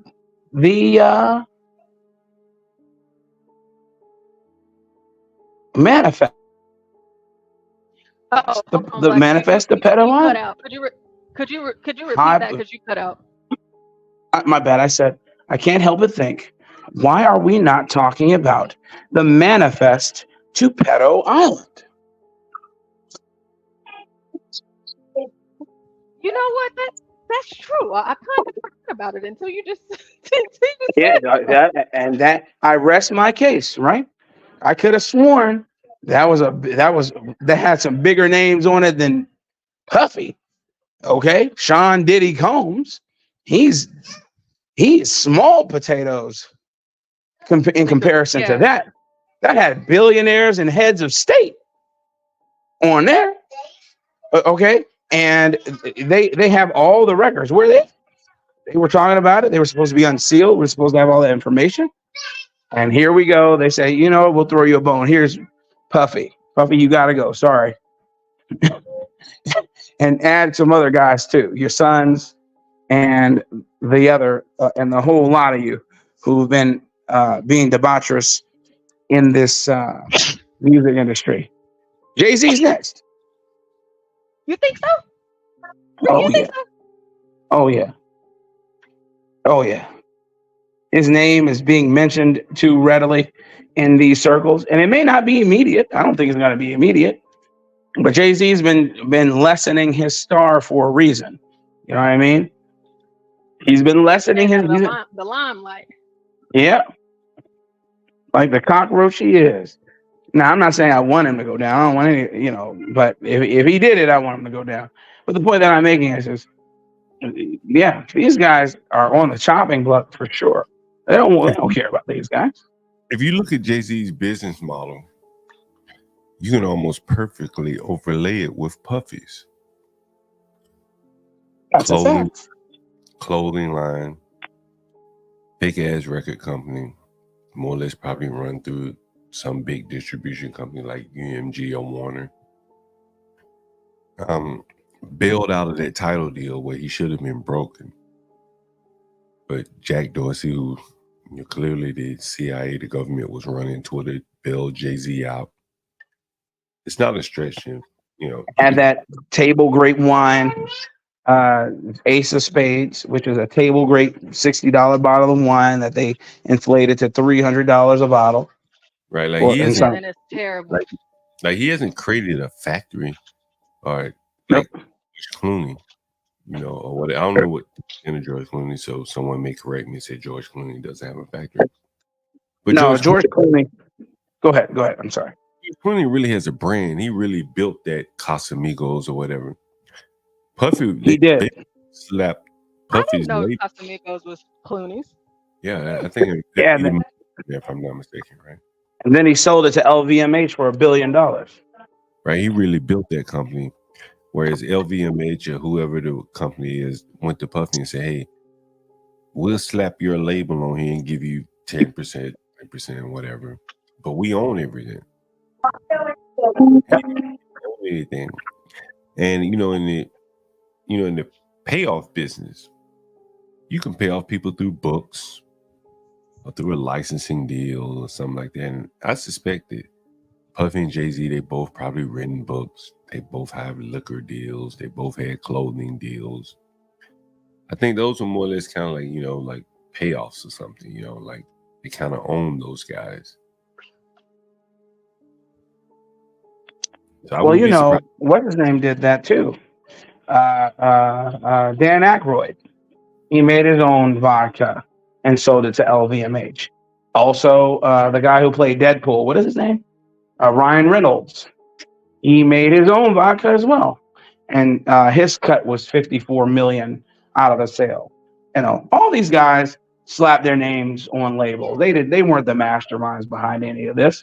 They utilized their brand. White boy brands, white boy vodka, and they sold to That's crazy. I didn't even notice many of them had their own liquor brands. But you see, the question that I asked is. But you're right about Sean. Uh-oh. Can y'all hear Blacks? It sounds like he's cutting out. My bad, man. Every time I walk into this other room in my house, I lose signal. But what I was saying was, I agree with him about Sean Diddy Combs and Jay-Z, where they slapped their names on table grape wines and vodkas and sold it to LVMH, because that was the same. That's what that was the story behind Ace of Spades. They found this table grape wine that nobody was drinking. They rebranded it, and boom, you got Ace of Spades that niggas like to spend $300 a bottle for in the at the lounges and at the bars and at the clubs and all that, and feel special. Okay, nothing special about this wine whatsoever. You could make it, I could make it. You know, and I'd argue most of these wines are like that, but that's neither here or there. But you know, that's the way it is. LVMH has a chokehold on all these Negroes, boy. Chokehold. They have what, three or four brands that Negroes love to buy. See, I asked myself, like, are they too big to stop? Because it's like I hear the sentiment about Jay-Z, but like if it's Jay-Z, then it's Beyonce. Yes, it is Beyonce. Do you remember when she had that campaign, said she wasn't going to be dealing with Adidas anymore? She was going to go to what's the other one? New Balance. Or was it New Balance to Adidas? No, she said she wasn't going to deal with Chuck Taylor anymore. She's going to be dealing with Adidas because they said there were too many, it catered too much to white people. Well whoop-de-doo, Beyonce, you walked over from one office to the next because they're both owned by the same company. Everybody was like, that's right, girl, you go, girl. It was all a ploy. The reason why I did that is because I didn't see myself in any of the board meetings. But it's the same company that owns it. Man, they know how to rope a dope a Negro, don't they?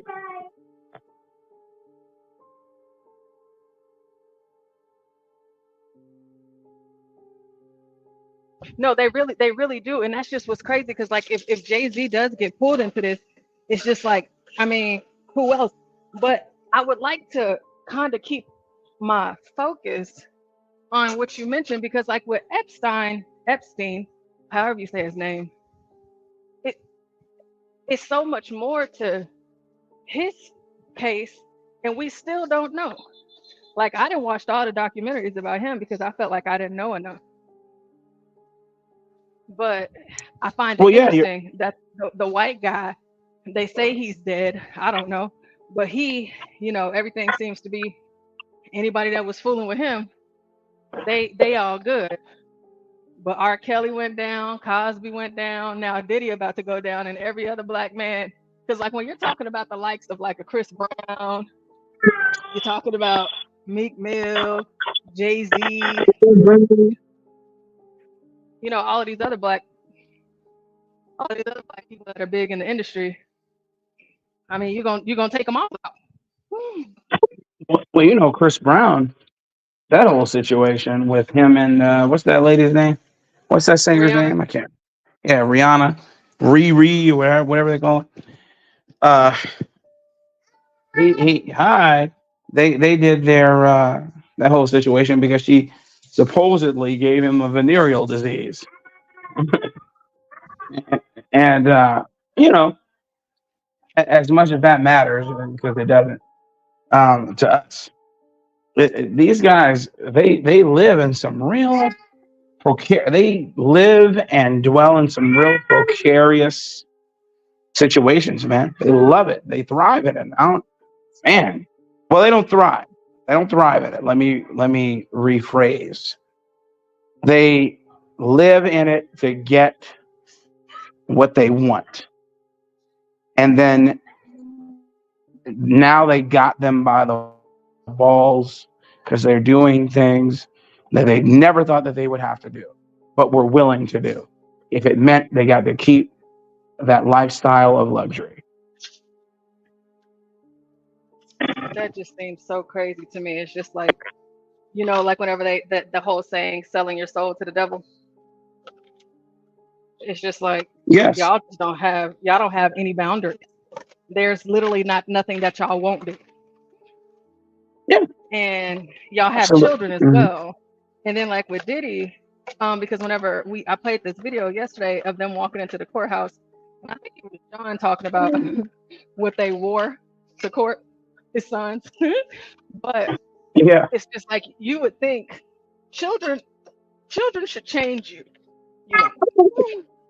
Children should have some sort of an impact on you to a point to where you're not willing to put your child's life in jeopardy. But his sons got charged too. because they was running with their daddy doing what he was doing. And that's crazy to me. Yeah, well, you know, they're adults, unfortunately. I think one of us, you know, the one son, the light skinned one, uh, in that Albie Shore's son that Diddy raised, you know. So, you know, when they have the covering of their father, that's one thing. But when they're adults, that's on them. Decisions, baby. Choices. You make choices, man. Because John asked the question, do I think that he would like die for his sons or give it all up for his kids? And I'm like, nah. What do you think? Okay. No, because like he allowed his children, he exposed his children to his lifestyle, and they followed him right into it. They did. They surely did. They surely did follow him. We have people who are that selfish. They were involved in a lot of his, you know, they were doing the same stuff that he was doing. That's crazy. Oh, of course. These are your kids. Of course, man. Yeah, that's grass isn't always greener. Yeah, doing all of this stuff in front of your kids, that's weird. That's strange. Like, that's not normal. It is. You know, it's not normal. And then your kids participate, and they literally follow in your footsteps. And yes, now they do. your kids going down with you. And the only kids that's not going down with you is your daughters. You know, the ones that you have. What's her name? Nicole?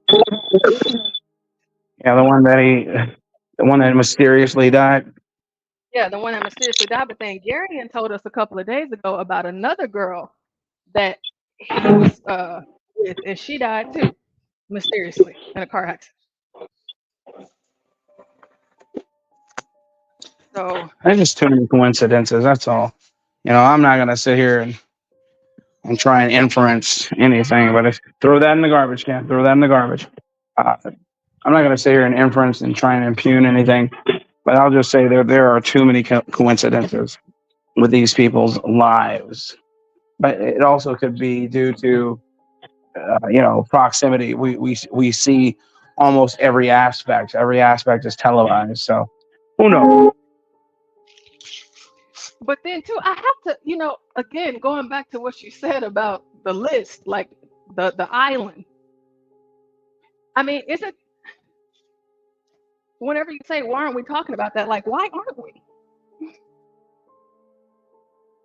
Because whenever you do it like this, it seems very racial. You know, it's like, okay, because if they can bring the whole house down on Diddy and all of these people, all of these celebrities are ready and willing to testify against him, all of them.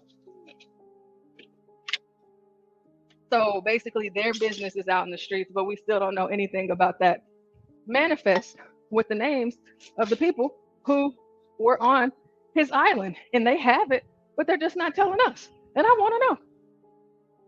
I mean, we can assume, right? But we don't know. Wild stuff. It's just one of those things. It's just like, well, because it's gonna make, like, I'm not saying what he did is right. Obviously, it's wrong. But it's like, why y'all doing the black man like this, huh? because he's easy pickings. That's why. Why y'all gotta do the black man like this, huh? Y'all just I seriously want to see that dossier. You know, I really want to see who's on that, man, because I'm sure it's salacious. You know, sure some of the people who were on there, you would have been like, what? Some people you would have figured. You'd be like, yeah, I can see him or her on that.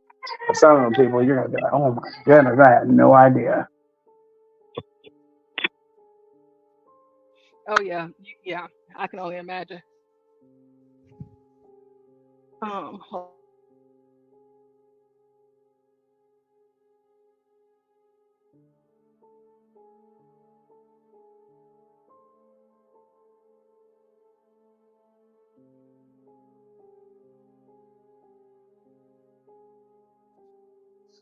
Okay. Let's see. John, are you still here? Stanley? Back and forth. I'm back and forth. Okay. Yep, I'm still here. Okay. If y'all can give me about 30 minutes or an hour, but more, it probably wouldn't even be 30 minutes. I need to step away for a second. And I'll be back. Well, I was listening to the kids talk about P. Diddy. Listen, Well, I know kids. who P. Diddy is. I know who Chris Brown is. I don't know the rest of the folks. Well, you've heard of the Riddler. P. Diddy is a diddler. Hey, was Blacks on here earlier, or is Blacks familiar Blacks with is here now. No, I mean, is Black? Are you familiar with the guy in DC that rated the Uber driver for not speaking English? Yes, I was here and I did watch.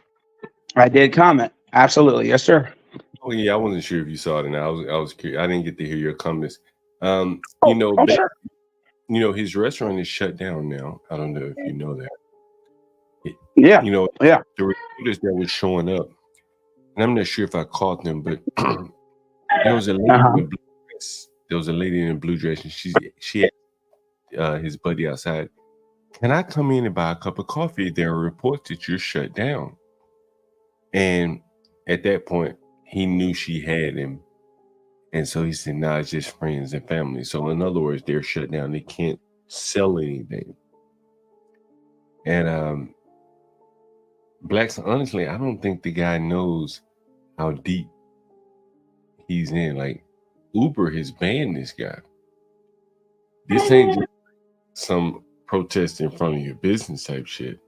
Right. This big corporatocracy coming in, enforcing the law of the land in terms of what's acceptable to be said or done. It's quasi-governmental. Yeah. It's quasi-government, for sure. I would say, when I watched you have a conversation with him earlier, Stanley saw me, and we had a conversation about this in the background.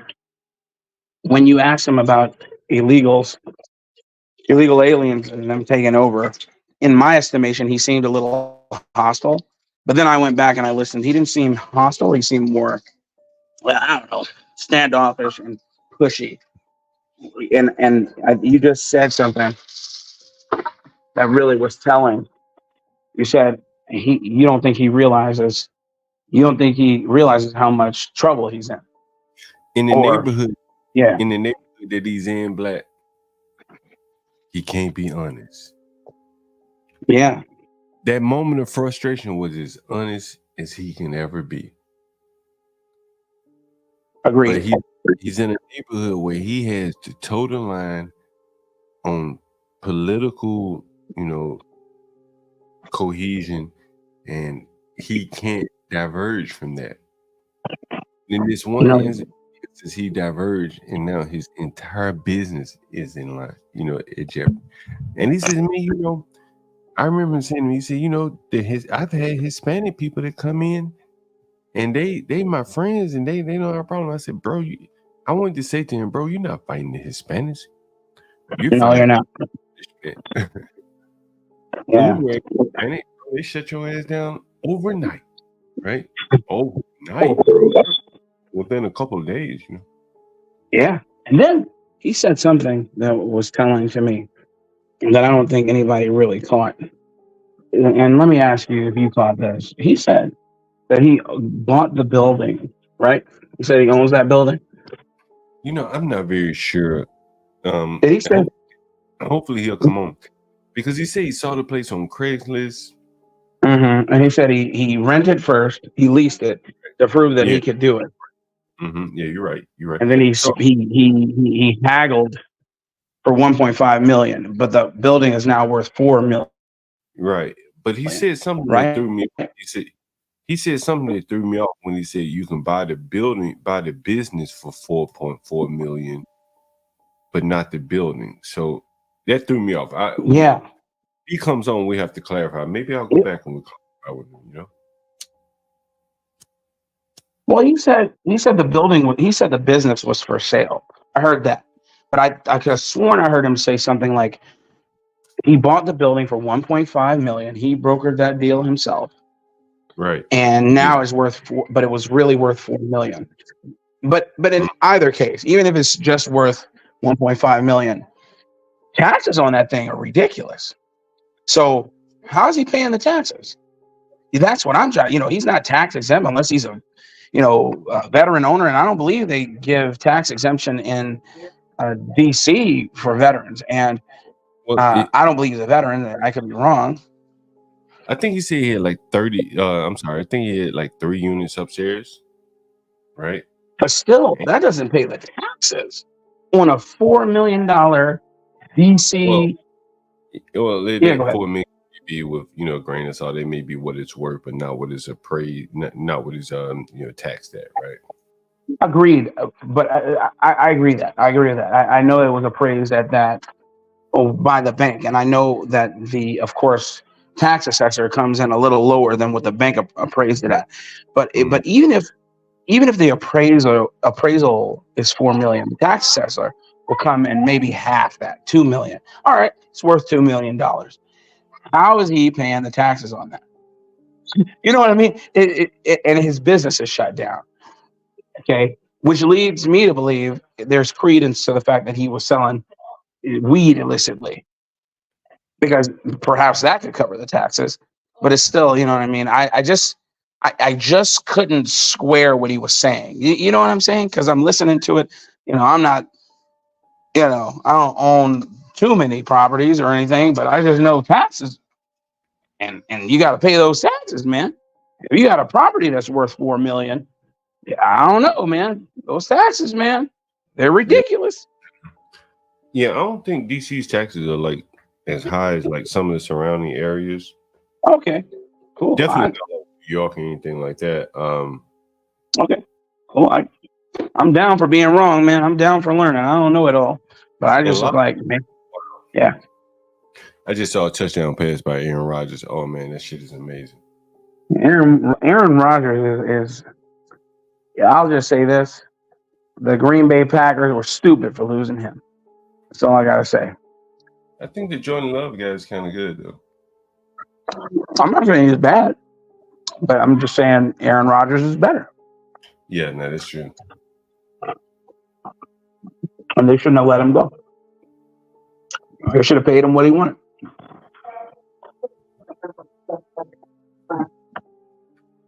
Yeah, I'm glad I went by. The guy invited me in and everything, man. The news was out there, like it seemed like they was like had a hard on. Yeah, they were. Hoping they were. I did notice that. And he wasn't trying to talk to them, was he? He wouldn't even come back, bro. Really? Nah, well, you know, I did see that. He wasn't trying to come outside. And they were hard. He said he owns a built truck too. Oh yeah, he owns a Peterbilt or something like that. Like an auto loader or some shit. He said he owns. Oh, okay, an auto loader. Okay, so he pulls a trailer that has all the autos on it. Yeah, so he has some other income apparently. Hey, look, man, I'm not trying to pocket watch or anything, but I just am like, when I hear somebody tell me they got a property worth $4 million, that brings the feelers out. That's all. Yeah. Hey, Black, can I show you this? Give me 1 minute.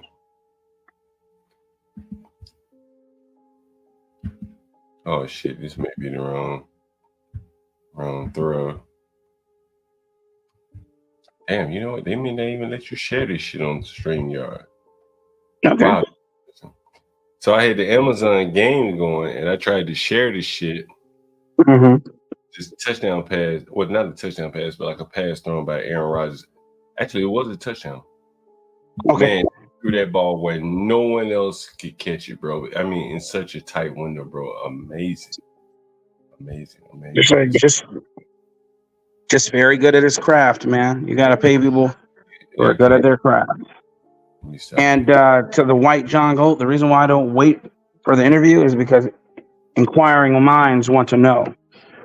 You just ask questions, and then what's he talking go ahead. about? I don't know. He's just saying, why don't I just wait for the interview? I said, because inquiring minds want to know, and I'm going off of what the man said himself. Okay. All right, but anyway. Yeah, no, Aaron Rodgers, man. You know what, blacks? You don't watch football all, do you? Not anymore, brother. I couldn't even, I got a couple guys I will track, but I am not steeped in it like you are. You know, I don't watch it that much, to be honest with you. Okay. Well, I mean, I'll say this.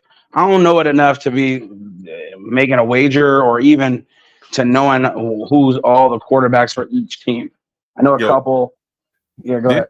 Right here will show you everything that, my logic, the kind of the logic, whatever the algorithm I came up with. Let me see if I can show you this play. Go ahead.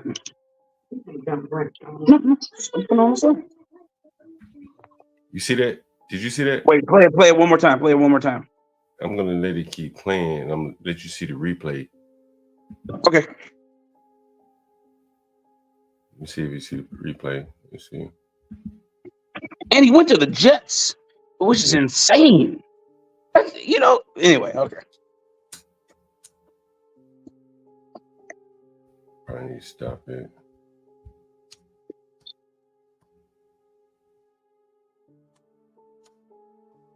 Fucking shit is buffering something. I don't know what the fuck.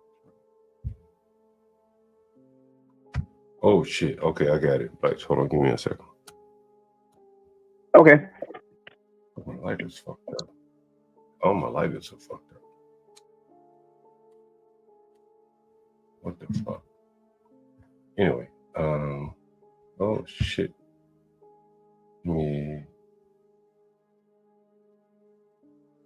Hope I ain't back too far. Give me 1 second, blacks.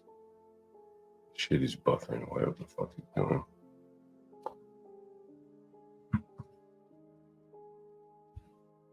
What's up, Mella? Give me 1 second, black.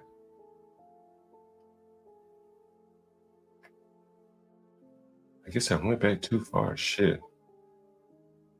I want you to see this throw, though. This shit is amazing, bro.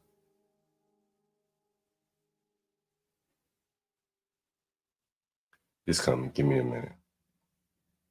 So anyway, he throws a ball in a corner of an end zone, bro. There probably ain't but a handful of quarterbacks in the whole NFL that can make that throw. This may be here. Okay. I'll get it up to. This shit keeps buffering, blacks. No worries, man. All right, I got it.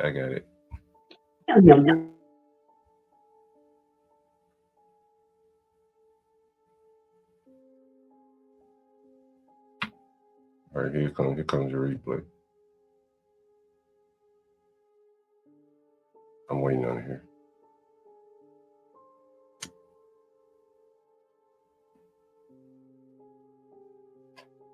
One second, blacks. 1 second. I just don't want to show too much of this video. All right, here it comes. I got it now, blacks. Give me 1 second. Pulling up here, I want you to see this throw. Okay. And this is why I say bet on the quarterbacks, bro. Bet on the quarterbacks. Yeah, that's what you should bet on anyway. This is a touchdown throw, blacks. Look at the window that he completes this throw in. Take a look. Black, look at that, black. You see that shit? That's ridiculous. That's fucking ridiculous. Look how accurate that was. Look how he knew he was going to be there. You know what I mean? That's not easy, man. That's at the corner of the end zone. That was a good pass. And I know to the novice, you're like, oh yeah, I could do that. Not. You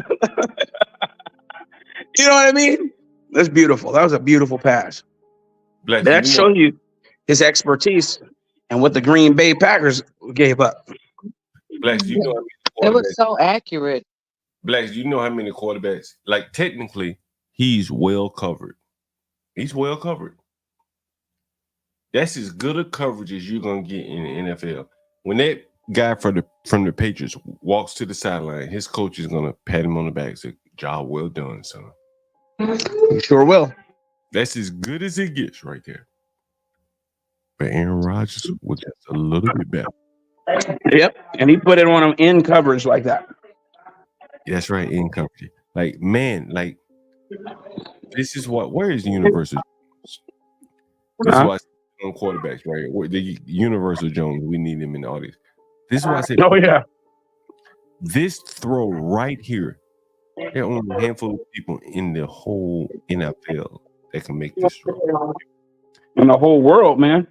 There's even less that will even attempt to make that throw. There are a lot of people that probably can make it, but they won't throw it. They don't trust themselves enough to throw that ball. Yes. And that's what gives him a franchise arm, man. That is amazing. Right there. And to think that other guy just had to jump a little higher. That is right there amazing. Anyway. Yeah, the fact that they underestimated the accuracy, that's evident in that video. Mm-hmm. Never underestimate accuracy. And it's like you have to study that receiver's ability to jump. You have to know how high he can jump and be like, okay, they got him going toward the end, the goal or whatever you guys call it. It's like you got to know how high he's capable of jumping. And Mella, there's nothing you can do right there. There's nothing you can do. That's perfect coverage. Yeah. There's nothing you can do. You got to go back to the sideline and say, shit, I did my job. That man, damn good. And with your head held high too, because like John just said, there was literally nothing else he could do. He was all over him. Yeah. And he still couldn't get it. That just shows you. Yeah. I guess. He was looking at the ball, his eye was on the ball, but it just wasn't what it was like a fingertip out of his reach. That is amazing. And that's life, ladies and gentlemen. That's a touchdown right there. The difference sometimes can be that small. Little miracles make a difference. Death by a million cuts, right? Or success by a million cuts, right? One way or the other. But that just goes to show you that with the fundamentals, sometimes there is no defense for what you're doing. There's nothing that man could have done any better to defend that ball. Aaron Rodgers is just damn good. And sometimes you bump into people like that in life, right? It's just the way of the world. Okay. Like that really is like a microcosm of life. A game of inches, a life of inches. That's a life of inches right there. Stanley, I got to go take this food off the grill. If anyone needs to join, let them up. Blacks, Mella, I'll be right back. All right, cool. Yeah. Circumstances like that, you know, you could plan it out, but seeing is believing. Some things can't be planned. They're just meant to happen.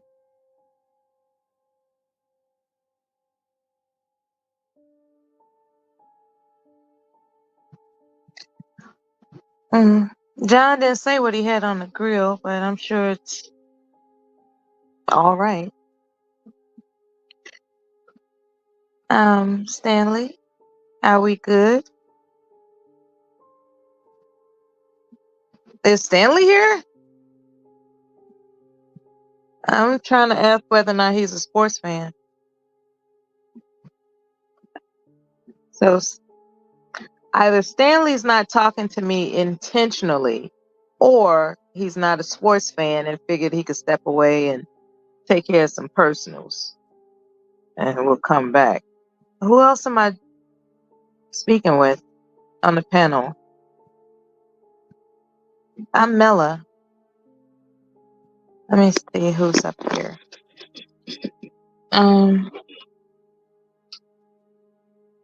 This would be Stanley, of course, John, and that's it. So I just gotta wait till one of these gentlemen feel like saying something.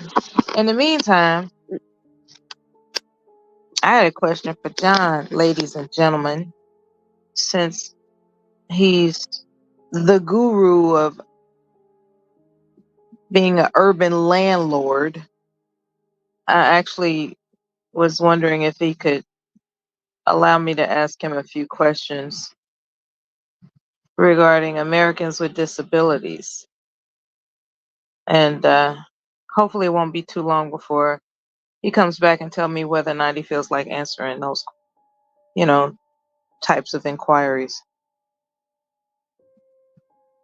I know someone who's disabled, and can you believe they're actually trying to sue their landlord for not accommodating them?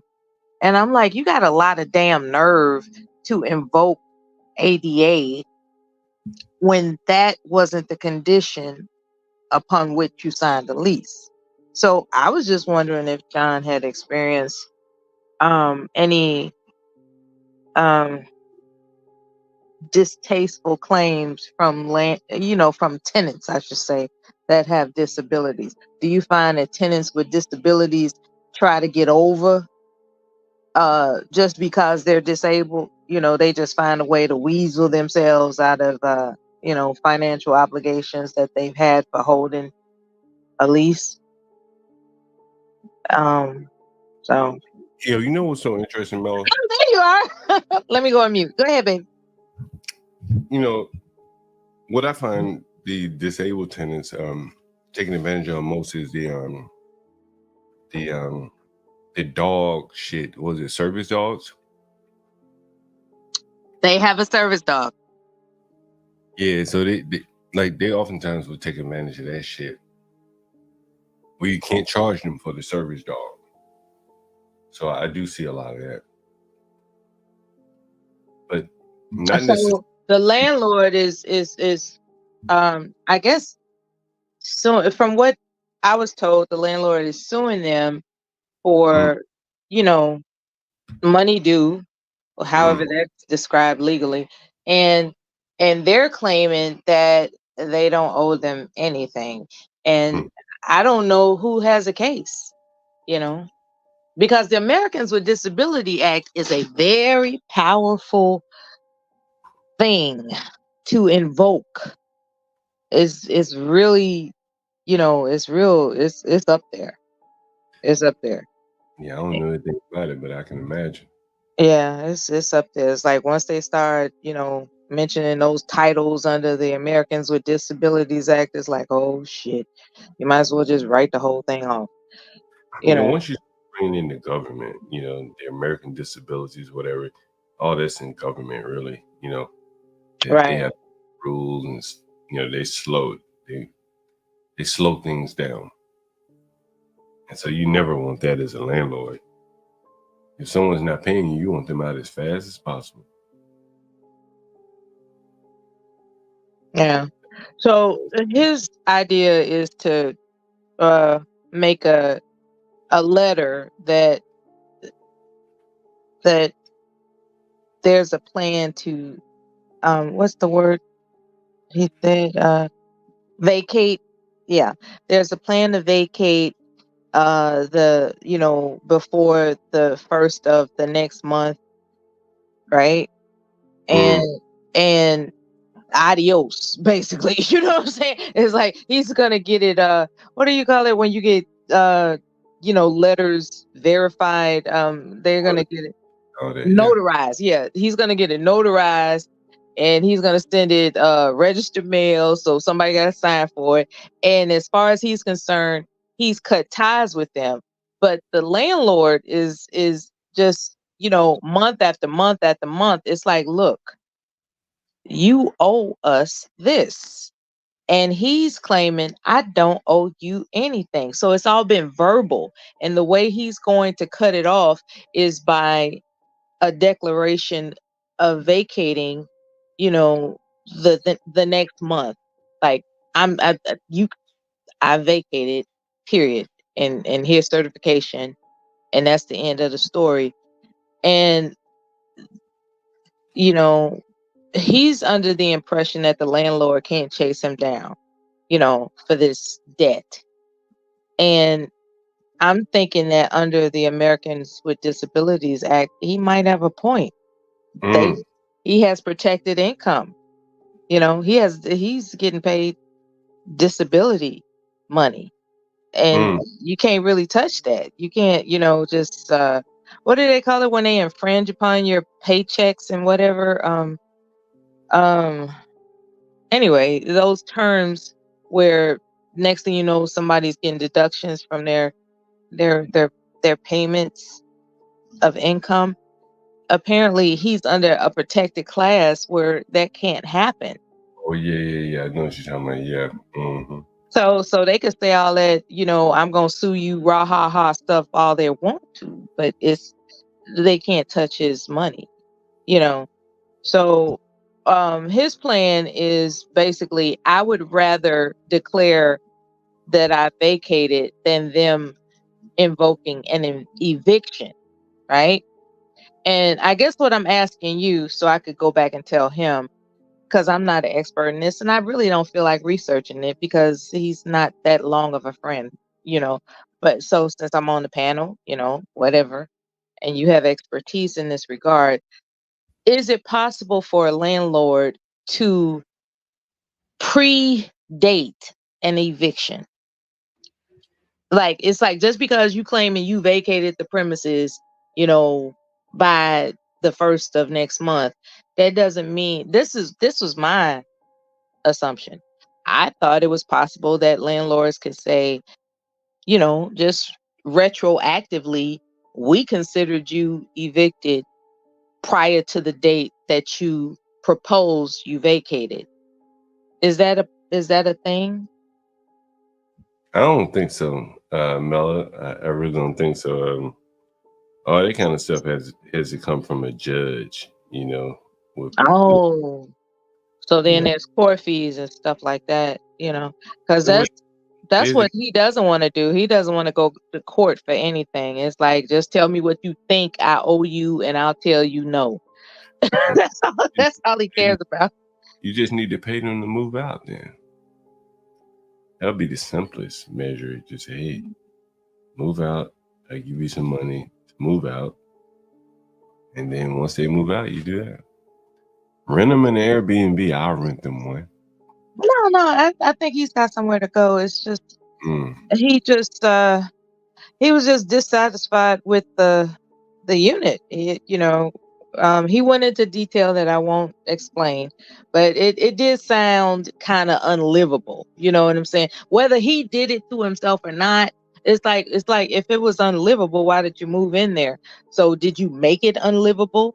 Like, was it where you needed a housekeeper, but you thought you could keep it up yourself, and now it's all fucked up, and you want to just say, I'm not pleased to be here anymore, I'm gone, and you left this landlord with this issue, so there are details that haven't been answered, because when I ask him those specific questions, he would rather not say.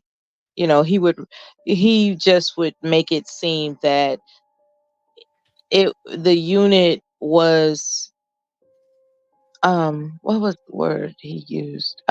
Inhabitable or something? Uninhabitable or something to that effect. And he was saying that every time he would complain about plumbing or requesting something, it was never addressed. and calling them was impossible. Like he made it seem like he was being neglected as a tenant. That's his whole scream. His whole scream, out loud is that I am being neglected as a tenant. They know I'm disabled and they are just not interested in anything but getting a paper. And meanwhile, these things that I've complained about are just, falling by the wayside, which are necessary things that need to be attended to. He like I said, I can only imagine because, I can only imagine based on what he described. It's definitely not something I would be comfortable with. However, it must have been appealing enough at one time for you to have moved in there. So what I don't know is how long did this occur? Like how long had you had this address before this complaint, came about? So I don't know. But anyway, I just thought I'd, I would tell you is stay throw away that from the government programs. That's the key. That is. I don't think it's subsidy. I don't think he's not subsidized. Government money. You want to stay away from those people. Right. That's my opinion.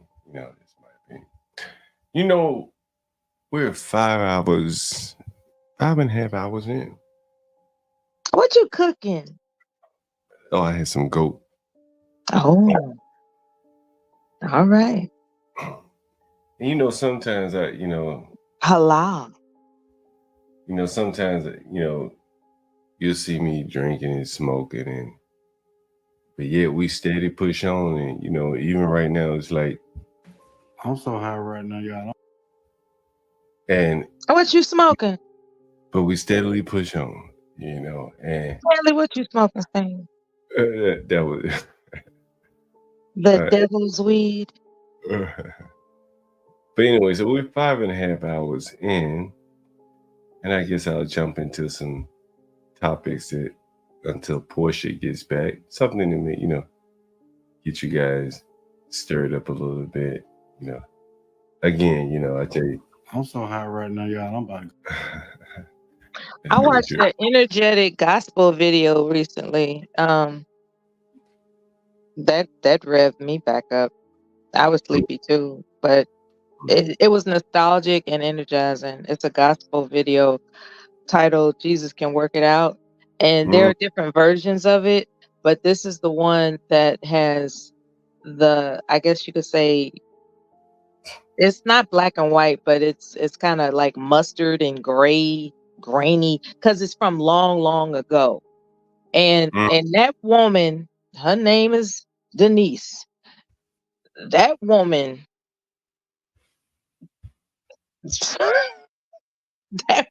that woman, she will take you there. If you are in a bad mood, if you're ready to strike and kill somebody, if you're ready to rob a bank, goddammit, listen to this. Let me share. You just sit back and be like, you know what? I can wait. I can wait. Even if you don't believe in Jesus. That's the funny part. Like for those, like I am into the laws of Ma'at personally, but I was raised Baptist, so I have respect for that as well. And so, certain gospel tunes, they strike a chord of nostalgia and affinity for me. This right here, let me put it in the back. And then instead of me talking all this smack, I'm gonna put it in the back. Give me a minute. Let me share a video coming out of Long Island.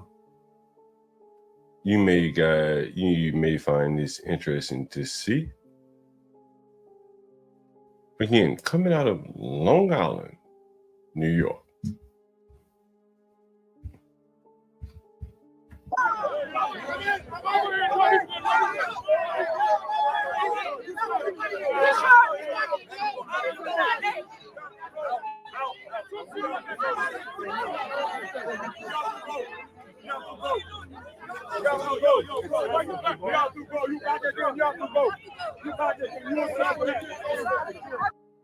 For those of you that don't know what you're seeing, this is a Trump supporter. And he's being harassed and being told, you got to go by Haitians. That's Is anyone familiar with the Haitian political climate? No. They don't practice the same freedom of speech that we do, ladies and gentlemen. You got to go. If you don't agree, you got to go.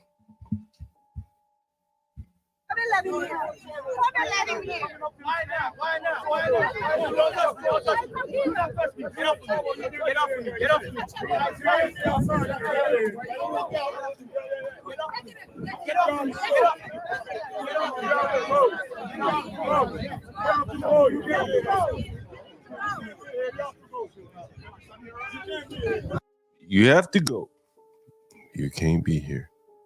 If you don't agree with me, you can't be. Wait a minute. If you don't agree, you can't be with me. Yeah, that's bogus. You know, like that's kind of bogus. So that's what Haitians do, huh? They say if you don't agree, you can't be with me. That's how the third world does, not just Yeah, Haitian. absolutely. That's that dictatorship crap.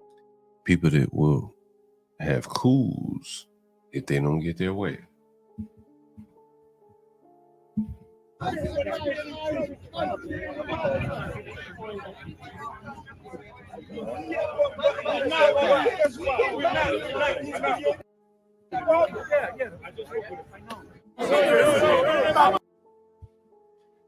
What they call it, a monolith or something? Like, unless everybody is agreeing in accord. More or less, Yeah, like that's messed up. Like, no opposing opinions allowed. That's messed up. That's that dictatorship stuff. Let me post the video. Portia wants to see that video. I'll post it for you, Portia. Here's something else interesting. I think I'll come back to that. Let me see what I have here.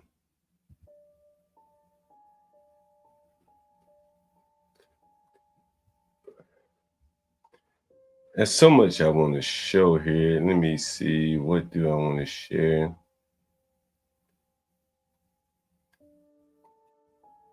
I've already shown you that. Here's what I will share with you. In America now, the police force, the forces have become so inept in some cases, and in other ways, the consent decrees and things like that have prevented them from being able to effectively do their job. But technology will easily and quickly fill the void. And so here's a picture of technology filling the void here, seamlessly filling the void. Let me share my screen here.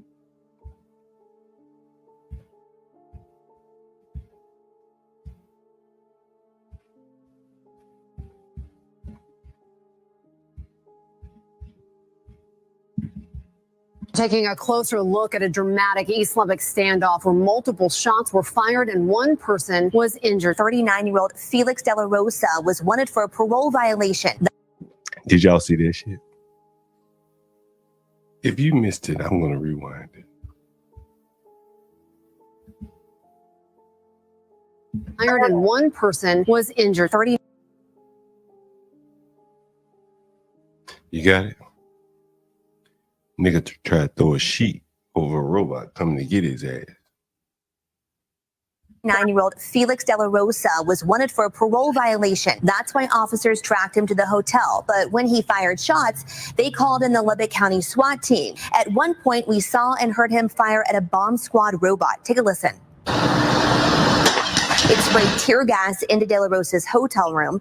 Initially, De La Rosa tried to fight the robot, even throwing sheets that would look like towels at it. But that didn't stop the robot from deploying gas. We watched as De La Rosa crawled out of that window and gas will make you dance. Gas will make you dance. Robot put gas on that nigga ass. He jumped out of a plate glass one. Gas will make you dance. Robot gas that nigga.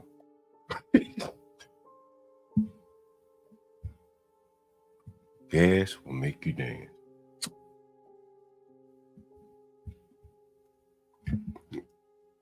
That nigga looked so helpless trying to throw that sheet over that damn robot.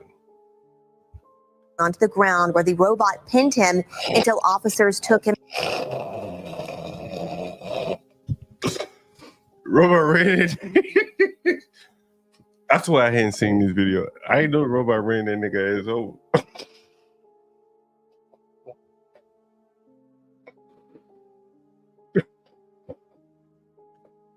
You see that nigga peeing up on that robot? Have mercy. Mella, can you see that? It looks like a robot is handling something. Can we go back? Robots, they follow their operational. They follow what they're operated to do. They don't consider. I didn't see the whole video. I had to come back in. So, but robots are not equipped to make, humane decisions. They're just programmed to do what they're supposed to do. I want you to see this, Mel. I want you to see this nigga climb up out of a plate glass window. He probably cut himself up. But when that robot put that gas on that ass, that nigga had to dance. Gas to make you dance. Gas to make you dance. Let's watch him dance, Roller. Mella. Take a listen. Nigga shot that motherfucker. He shot that motherfucker. You see that? They're gonna charge him with that shit. Okay, a human being shot somebody. Nigga, he ain't shoot nobody. He shot a robot. That ain't nobody. Okay, somebody shot a robot. He gonna get a charge for that, like he shot a K9. I mean, this is a crash out of epic proportion. He should have took that damn gun. They're at a bomb. He should have took that damn gun and just shot himself. Let's watch it again. Mella, watch how he shooted this damn robot. That robot just taking bullets. Squad robot. Take a listen. It sprayed tear gas into De La Rosa's hotel room. Initially, look at him. He climbed up out of that motherfucker. Gas will make you dance. De La Rosa tried to fight the robot, even throwing sheets that would look like towels at it, but that didn't stop the robot from deploying gas. We watched as De La Rosa crawled out of that window and onto the ground where the robot pinned him. Yeah, that's a wrap. That's a wrap right there. What made you think? Okay. That motherfucker controlled by a Criminals dog. don't think sometimes. Yeah. That robot being programmed though, he's thinking. Let me put that in the back chat right here. Robot back chat. Let me put that shit in the back chat. I got one more beer to drink with you guys. I worked hard today. Man, you won't believe it. Worked hard today, clean. You got a lot of exercise, didn't you? Hey, oh yeah, that's right. And then I rode a bike by 15. Let me show you how far I rode. Let me get this other video to push. Probably 20 miles from what I saw. Yeah, it was a long way. It was a long way for sure. Someone told me someone said you probably gonna ride all the way. I said, nah, I'm gonna get on the train. Maybe I'll get on to Chinatown. But I kept on riding and kept on riding. And at some point, you can't stop. You got to keep going. Then you're all in. You know how it goes when you're all in. You just got to keep pushing, Let me put this link in the back chat. Let's see what we got here. There it is. Oh, yeah, that's right. Let me see how far. I enjoyed my bike riding days until I got caught in traffic. I thought I was brave enough to ride against traffic, but I got nervous and I swerved off and almost got hit by a car. And that's when I realized I was testing myself too much. You know. So now I ride with traffic. Yeah. I don't have any more death wishes. You know what I'm saying? Like, there was a time I was just that crazy. Like, I was doing daredevil shit out there. And I'm fortunate enough not to have been harmed. You know, I fell down, don't get me wrong, but there were instances where I could have gotten hit, you know, all types of shit. Yeah. You know, but what I've not done is that riding on a obstacle course where you flip your bike upside down and all this stuff. Like I've not ever done that. This is how far I rode today. I rode more than this because I made a lot of zigzags and all that shit. Wait a minute. That says 9.2 miles. That's a straight shot. And that's just one way, right? Okay. And then, you know, I did a lot of zigzagging and shit. The white young Galt, man, you know, today, I guess I'm so tired. 55 minutes only gets you 10 miles? Shit, that's on a bike. Wow. You know, the white young Galt, like I was about to say, man, I'm so tired today. I ain't gonna lie to you. I would engage with you, but that was a motorized bike too. That wasn't like I can use the motorized. I only use the motorized up the hill. Yeah, that was a motorized bike. So you had a lot of help. No, I only did the motorized. I only did the motorized up the hills. I didn't use the motorized otherwise. If I wasn't going up a hill, I was pedaling. You know, yeah, but I was about to say the white young Galt, man. You know, I would love to engage with you tonight, but I am a little tired, man. I worked today. Did a lot of work. I work every day, but today I did a little bit more than usual, you know. So I don't have the time to engage with you, but I will tell you this. We're now at 5 hours. The last time I mentioned this, we're 3.5 hours, I think. We're at 5 minutes. 5 3/4 of an hour. 5 hours, 45 minutes. And John Galt, I do welcome you being here, the white John Galt, by the way. And you see the banners scrolling at the bottom, and we keep pushing on, no matter that we aren't monetized, anything like that. I know you like to talk about that. And again, I keep trying to point out to you, you have to have passion and hobbies, the white John Galt. Otherwise, you see me crying up here like fresh and fit. Or maybe you wouldn't see me at all because it's like, hey, and the super chat's going, what can I do? I might as well go do something else. But every day we're here and you're here. And I do appreciate you being here, the white young Galt, and everyone else in the audience. So, yeah, shout out to everybody. Yeah, shout out to the white young Galt. He's great. He's great. Did you happen to hear Oprah and Harris talking tonight? Yeah, some people can't stomach it. Like Oprah is a bit much to handle. It's like, you know, she just hollering for no reason. You know, it's annoying sometimes. So I didn't watch much of it. Like after she started hollering, Harris, you know that kind of extra over the top stuff that she does, you know. And then she's got this big old orange suit making her look like a pumpkin. It's like, is she doing too much? It's like, you know, she made it a point to mention Michelle Obama for some strange reason, who has nothing to do with the campaign other than speaking at the DNC. So I just like, it's starting to look like a circus, you know. I wish they would cut it out.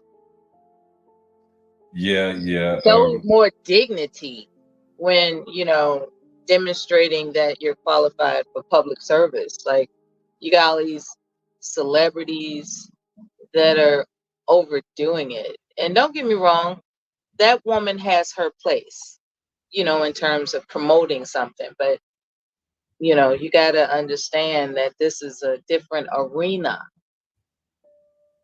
of promotion. So I couldn't get through it. I guess I'm going to stomach it and look through it later, but I haven't. I was just asking if you've seen it because I have yet to actually Watch it. Someone sent me this, and I'm gonna I will definitely I will. Someone sent me this, and I want to cover this. I can't believe this isn't like headline news here. Mark Robinson allegedly calls himself a black Nazi and supports slavery in porn site comments. He looks like the type. He looks like a meathead that's been rejected and wants to spread hate. An explosive story from CNN alleges North Carolina Lieutenant Governor, Mark Robinson made dozens of disturbing comments on a porn farm in which he referred to himself as a black Nazi and expressed support for reinstituting slavery. According to CNN, Robinson said he liked watching transgender pornography and referred to himself as a perv in archive. No.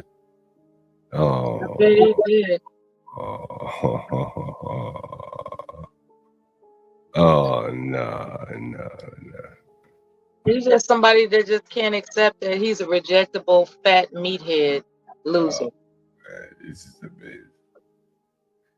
I want to believe this is AI. This can't be real.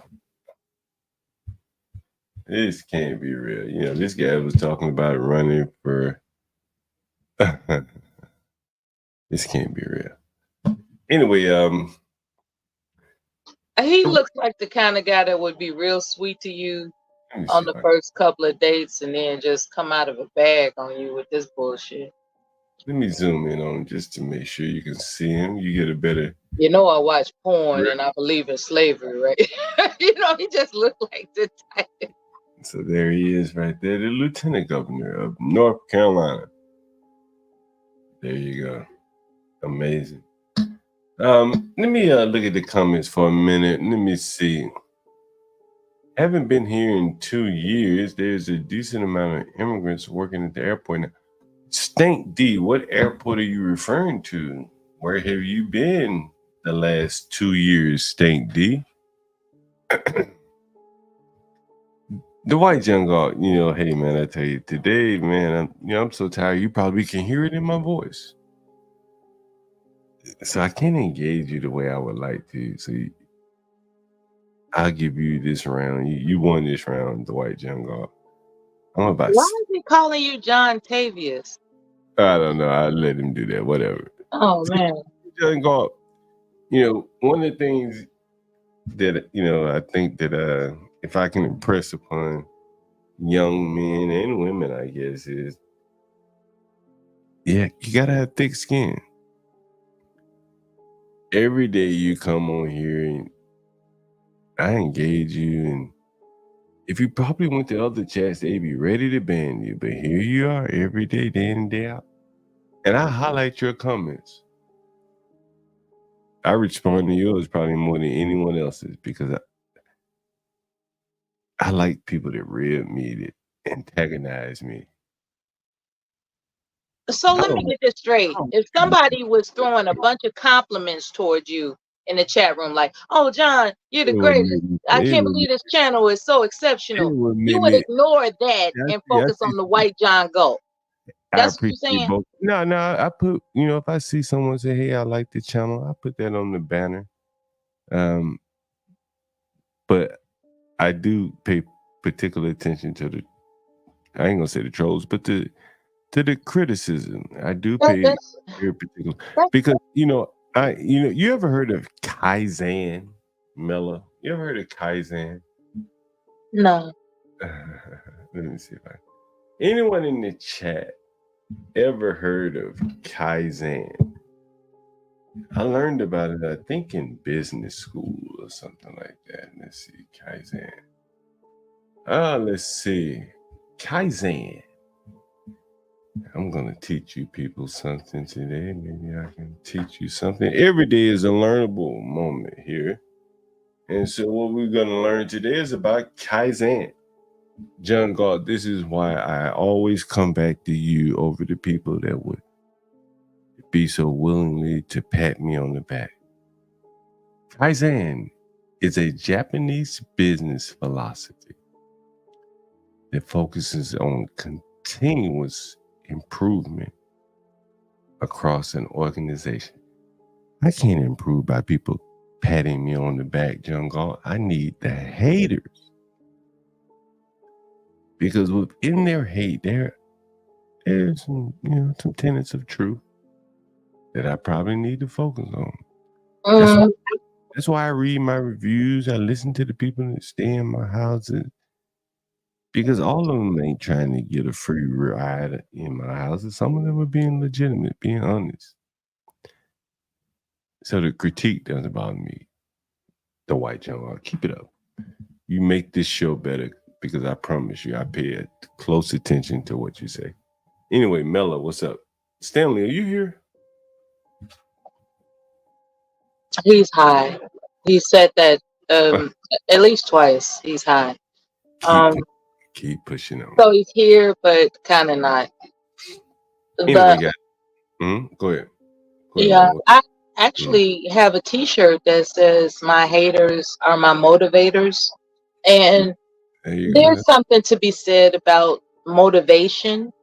And what's your proclivity to be inspired and motivated? It's just, at least you know yourself. You know that what motivates and inspires you is hate.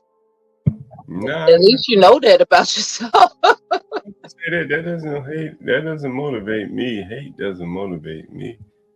I'm just wondering, where's the room for love? Hate doesn't motivate me, but I aspire to get better and better all the time. So I appreciate the people that have critiques. We ask you all the time if there's any suggestion or recommendation to make the show better. And at least when I suggesting I am truly being genuine there, I want to bring up something for you guys. I'm looking forward. Give me 1 second. It's taking me a minute. I hope I don't have to go find it. The raw source of this. I think I found it. I think I found it here. Maybe not. I may have to go find the raw source of this. Okay, we'll wait because we love you. Let's see. Once I started, I think when I started this stream, I played this video of this. I guess it's more or less a monologue. The Strangest Secret. Anyone ever? No, I haven't read that. What's up? What's up, Messi Kim? Hey, what's going on, John? Yeah, the Kaizen thing is very important. Done in manufacturing a lot too, and I'm sorry if you shifted over to a different definition, but yeah, absolutely small improvements daily. Absolutely. Yeah, I learned that in business school, and I've applied it to my, my own, life where I try to continuously improve. You have to listen to people. Oftentimes people have, valid criticisms or critiques, and I think it's very important that you listen to that. As hard as it may be sometimes, I think it's important. What do you think, Mexican? Oh yeah, absolutely. Not only business, personal life, and every time you walk past your front door, the broom keeps on falling down, and let me pick the broom up and put it somewhere where it just doesn't get knocked out every day. For example, small improvements, very small and then macro level, like in business. Absolutely. Mexican, you ever heard of The Strangest Secret? If you could familiarize me with it, I may have. Please remind me what that is. All right, let me play a little bit of The Strangest Secret.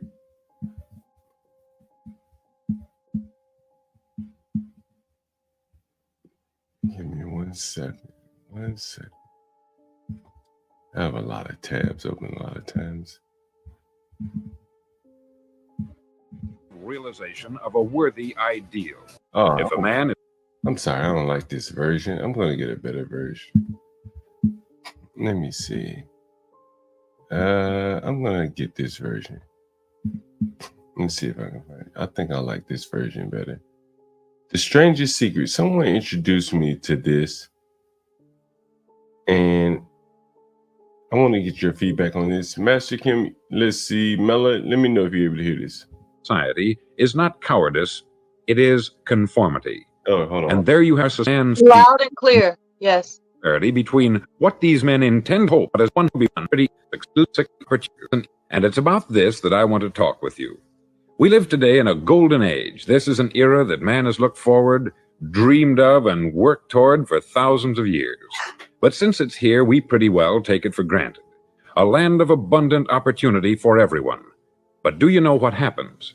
Let's take 100 men who start even at the age of 25. Do you have any idea what will happen to those men by the time they're 65? These 100 men who all start even at the age of 25 believe they're going to be successful. If you asked any one of these men if he wanted to be a success, he'd tell you that he did.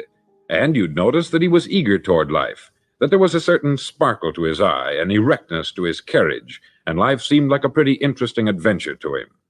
But by the time they're 65, 1 will be rich, 4 will be financially independent, 5 will still be working, 54 will be broke. Now think a moment. Out of the 100, only 5 make the grade. Why do so many fail? What has happened to the sparkle that was there when they were 25? What's become of the dreams, the hopes, the plans? And why is there such a large disparity between what these men intended to do and what they actually accomplished? When we say about 5% achieve success, we have to define success. And here's the definition. Success is the progressive realization of a worthy ideal.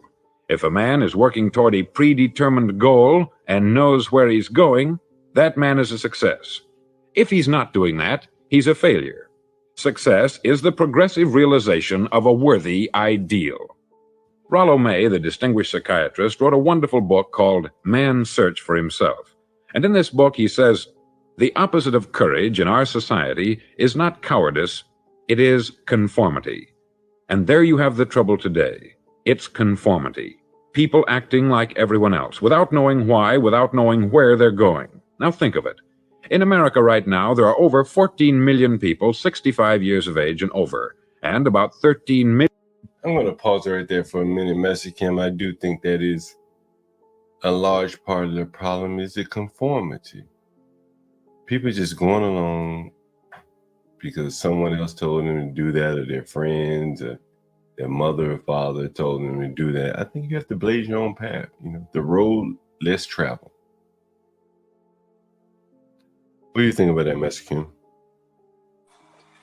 In my opinion, obviously maybe because of Asian hair culture, unfortunately, part of me is, yeah, you have to conform and then discreetly blaze your own path as well, because you need the stability of the conformity to raise a family. But to break that cycle and to go upward, you have to blaze your own path. So I'm going to say each are true, you know. But yeah, I believe some levels of conformity so that you're not just a broke entrepreneur or musician or painting shit at the beach for people. Yeah. No, I just think that in many people, you know, for many people, the average person went to college because of what everyone else was doing. The average person got a job because of what everyone else was doing it. But deep down in some of these people, not all, there could have been something where they could have tapped their higher potential.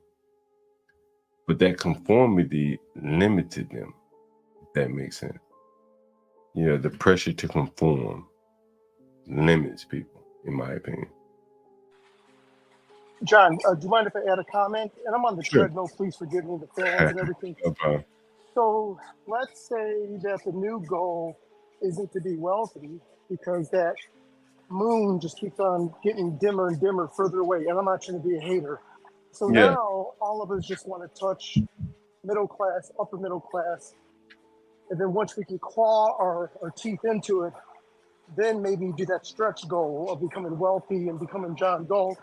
You know, and in no way is that a hidden insult by any means, as much as I know what you mean. with what's currently going on, interest rates, everything.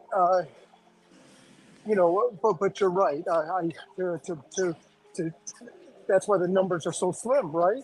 5 out of 100 because of stuff like this. And economies have been cyclical, right? Recessions have come and gone, and many men have become wealthy in between there. So you're exactly right. 5 out of 100. It's almost scary, isn't it? You know, I don't like to think about money, Master Kim. I like to think about, like, you know, if you want to be a mailman and that's what you want to do, then you're okay with not becoming exceedingly wealthy. And that's fine. What up, tough guy? What up, Mr. Miyagi? Oh, He said, hey, wax on. you know, tough guy's a drummer. He said, I want to play the drums. He may never get rich playing drums, but he enjoys it. It's a life fulfilled. Versus the man who's doing what he doesn't want to do, but he feels like he could do something else, or he thinks he could do something else. Who's happier? Tough guy, doing what he wants to do, playing the drums. Yeah, maybe he doesn't get rich. And again, I don't think money is everything, Master Kim. I think. Oh yeah, so says the man with $5 million in assets. Of course. And why is it always guys like you that say that? But you know, most millionaire drummers are white boys. You know, man. You know, Master Kim. You know, if it money is everything, I wouldn't be here, man. It costs me a lot of money to be here. I agree. It costs me a lot of money to be here. Like, I have to always call the people cleaner. with tremendous assets and cash flow like you say money isn't everything. So I'll leave it at that. And I'm not trying to crack on you, John. You know, you're right. You probably right. You're probably right. But I think that if you get your living expenses down, you can better say that. I've long talked about. And I'm just being cynical. I'm sorry. I understand. No, that's no problem. It's joking. I'm joking, man. Yes, Master Kim, you know, I don't mind. I'm going to say you have to get your expenses down. You got to control your costs. It's the one thing you can't control. Live like a migrant, and then you won't have to worry about money as much. You'll make enough money to live, but you got to control your expenses. You just got to make more money. That's every time I get like a bill or like something is outrageously out of price, my mindset is just I need to make more money. Like, it ain't no other excuses for it. Like, you know, some people can make more money, so they got to figure out a way. I mean, it's hard to, but I'm not saying it happens overnight. Sometimes it will, though. I mean, it's just a matter on your drive. I think in the case where you can't make more money, you have to lean on what else do you have to generate income. And I think why a lot of people do a lot of shit. I think that a lot of times the one thing that people don't do is team up and partner with people. You know, I like to term it, Master Kim. You know how I term this shit, Master Kim? A lot of individuals don't know shit about interdependence. They don't know how to work with other people. I like to term it, Master Kim, borrowing hours from someone else. Getting 1 or 2 hours of someone else. There's only 24 hours in a day, and I'm probably up 18 out of them. You guys see me on the stream. Yeah, me too. But in those other 6 while I'm asleep, shit, HB jumping on the stream. Stanley get cracked. And I think that if you are broke, you got to build a team. Because you're probably not going to ever make enough money to dig your way out of this rut. But if you build a team, if you live like a migrant, you got a fighter's chance. That's my opinion. What do you think about that, Master Kim? I think that's very good feedback, and you're right, because you reduce your outgoings until your financial situation improves, and you're right, other people to lean on. And then the tough guy was kind of alluding to that there are a lot of people out there that don't know how to network and are too either asshole personalities or too stupid to see value in others. But yeah, but a tough guy, could you kind of go down that road if you could, please? Hold on, tough guy. This motherfucker White John God, I'm waking up, boy. I'm waking up. And I might start fucking with your comments. Matter of fact, it's 6 hours in. You guys show some love for HB John God me. I'm John God, the urban landlord, and our wonderful editor, Portia J. And I think I saw that Crown Reese, my man. You know, I'm so happy to see you here, Crown Reese. You know, I remember you talking about your son cutting hair, and I remember asking you some questions about your son cutting hair. Like, would you let him just, what they call the young boy said, jump off the porch? Is that what they say, Mexican? Jump off the porch? Whatever the fuck the young boys be saying. And start cutting hair instead of hell with college, maybe even hell with the rest of high school. Because I remember you telling me he's making a good bit of money cutting hair. So Crown Reese, I'm glad to see you here. Matter of fact, if you want to join the panel, you can, Crown Reese. I'll put the link in the chat here. Give me 1 second. Master Kim. What do you think about the rates slowing down yesterday, Master Kim? Tough guy, Mella?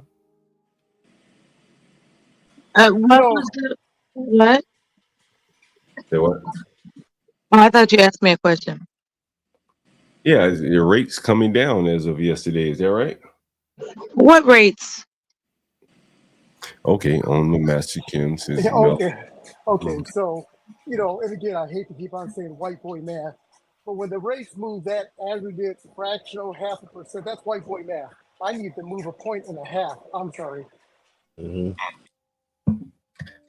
Well, they did talk about, for I guess the regular people like us, he did mention that the direction of the rates are headed down. So that's a good thing, Oh, yeah, I'm just being a smart ass. And Yeah. you're right, 0.5 point is better than 1/4 point, and you're absolutely right. I really like how the market's moved as well, which is a good sign. But yeah, and everyone knows, just like you crack, it mentioned historically, they only move in aggregate fractional amounts, nothing too big, And in fact, one can argue rates need to stay higher for longer to pull us out, So.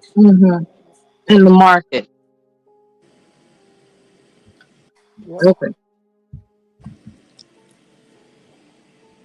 Oh, Master Kim, let's see what else I have up here. See if I can get you to come in. Tequila, she should be back in town by now, right? Yeah, from being in China, I think. Yeah, she should be back by now. Yeah, I hope she fumigates our luggage and didn't bring no food back. I'll kidding.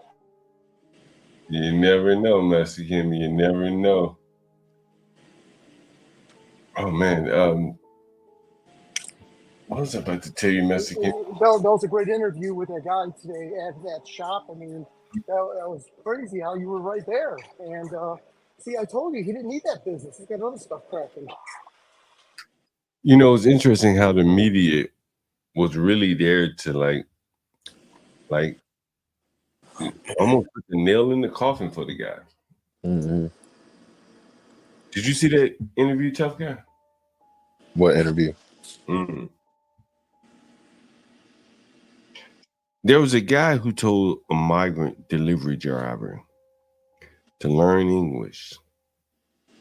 Oh, I think I seen a little piece of that earlier today. I think I was talking about it, but I didn't hear all of it. I went to his restaurant today, and I used my black card. I will be honest. I used my black card, and he let me back in his office. Okay, yeah, I wasn't there for that. I think, I had left when it was taking a long ass time, and I was like, it took a minute for him. I guess he was vetting me. You know what I'm saying? Doing something, yeah. He under a lot of pressure, man. You know what I'm saying? A lot of pressure. A lot of pressure. What happened? This shit down. He told a migrant Uber driver, learn English. Right. It went viral. Yeah, it went viral. Mm-hmm. Well, I mean, they need to learn English. They in fucking America. What the fuck, nigga? Shit. I would have said the same thing. I would have got canceled. Hey, Tough Pepper, he got raw on the guy. Like, you should hear. I mean, nothing that would surprise you and me and everyone else listening, but, you know, not to be blasted on social media. But when John went to meet him today, I think that's crazy. Nigga let me in the back and everything, tough guy. While the media and everybody else was out in front. I went, but man, I could have rolled up a joint with it, but I ain't have any weed on me. Like, you know how they say tough guy. You know, like he looked through the YouTube stream before he started talking. Like, okay, I see where you coming from. And all right, we can talk. He said initially you like you can't cut the camera on. But then, you know, when he saw what kind of person I was, he said, you can go ahead and cut the camera. I do have that kind of way with people. This is why I keep trying to tell people, let me cut my camera on. Master Kim, this is like, you know, why I tell people all the time, like, and I do think that, you know, it's somewhat of a natural gift for me in some ways. I've never had to evict anyone. I never had to take anyone to court. Because I know how to talk to people, I know I can try to figure out where people are coming from. You know, like that guy, like he brought me back into the back of his office, let me sit down. Well, you're being apologetic and respectful all the way through. Almost every other sentence was acknowledging, you know, you don't want to interfere with what he's got going on. You offered to come back later. You did everything to be polite and courteous. You know what I mean? And I think he respected that. And then just like Blacks Who Defy said, you weren't there. They try to just make him look like a fool and take pictures and say, I got the right to be here. You would be very respectful when everyone else wasn't. Nah, you know, like, but you know, in some ways, you know, I think, you know, like, he's kind of like, he's not some guy that's working in corporate America. He down on the street, making his money hauling cars. You heard him say he had a Peterbilt, right? You heard that, right, Master Kim? He had a Peterbilt truck, auto loader, carrying cars. Like, you know, he the man that makes his money, you know, blue collar type man. And I've been saying, like, I deal with a lot of blue collar people. And they're gonna make a living, Master Kim. Seriously. They'll do anything. It's the people with the white collar that won't do anything. You ever notice that, Master Kim? Yeah, they're more calculated. This guy was just flat out. He's obviously making good money doing all these little things he's doing, but probably sounds like it was all predicated on like getting started in the car hauling. Did you hear how he said he negotiated that deal for that building? I mean, that's a high rent district where he is, and he's been there 4 years. So you got to give him some credit because they could have evicted him if he wasn't paying rent. He made it through COVID. Yeah, you're right. Yeah, I was listening. I'm going to go back and listen to it again. But yeah, he did exactly the trajectory. You know, lease it first, develop the rapport, and then try to find an end to buy the building. I bet he's probably half Jamaican or Haitian, or I bet he's some Highlander because he's most certainly thinking like a Patel. I should ask him. But you know, he had his own skill on Who's Jamaica. that guy grinding on my life guy? He kind of reminds me of him, Nipsey. What Trinidadian or whatever Nipsey was. Oh yeah. I should have asked him. But yeah, I forgot about that. I hope he comes on Monday, and that way, you know, if he comes on Monday, we can talk to him more, get a little bit more insight. Anything else you want to talk about, Master Kim? Did you see that building I sent you? Yeah, I saw that, and I was going to text you. I saw that they had their liquor license revoked in 2020 and stuff like that, but that doesn't mean much because they just didn't renew it in time, you know, but it's public information. I saw, it looked like it was a house that's been converted to a store. There's like a flat or apartment on top or something, right? Yeah. Yeah, it's like 2,400 square feet, I think, the entire building, I believe. So I'm assuming that the building's possibly for sale. I didn't locate anything for sale on it, but yeah, I like it. There's apartments across the street from it too, right? Yeah, it's on the same side of the street as my house. The one you okay. Yep. On the same side of the street. That's right. It's like a couple blocks up, yeah. The one you're remodeling, right? Or the one that with the thorns that you showed? Yeah, what the thoughts were. Yeah. Yep, absolutely. Yeah, man, I like it. I'm just curious as to, so if they had, and I think that they had the legal marijuana there as well, and the legal cannabis, can you do liquor and the cannabis at the same spot? Or no, it has to be a dispensary that does that. It probably have to be underground, you know. I don't Yeah. mind doing that, but it would have to be underground. I mean, Mexican, most of the places that were shut down were operating legally. The places that were operating illegally are still open. Yeah. Oh yeah, that's That's the right. craziest And damn thing. You know, I mean, ain't the craziest thing because I read so much about this marijuana industry and how the big tech, big corporates are going to take over it. But the places that had the nice, you know, storefronts or whatever, a lot of them are shut down in DC. okay. Yeah, hold on.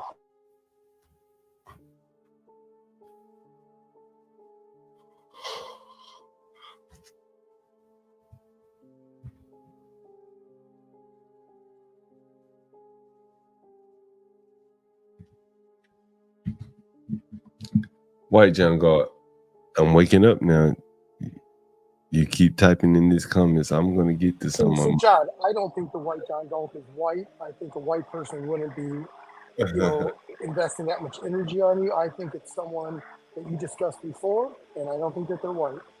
Yeah, I don't mind. You know, again, Mexican, I don't mind. You know, like, you know, I'm glad that some, you know, people in the audience, you know, it doesn't bother me at all. Like, hey, man, you know, hey, you could start a show and I could get in your chat and criticize you, but you don't have anything for me to comment on. So until you do, like, you'll be here commenting on me, and that's fine. I don't have a problem with that. Anyway. So the owner, obviously there's a number to call the owner. Maybe we should call the owner of that location tomorrow and just get the preliminary details. Is it still available? Can you still get a liquor license there? Is there anything that one needs to know about opening up a store there that's prohibiting? Have there been any issues? And they could have lost your EBT, right? You lose your EBT, that's a death kiss. If you lose your lottery, that's a death kiss. So they could have lost either the liquor license, lottery, or all the above, EBT, you know?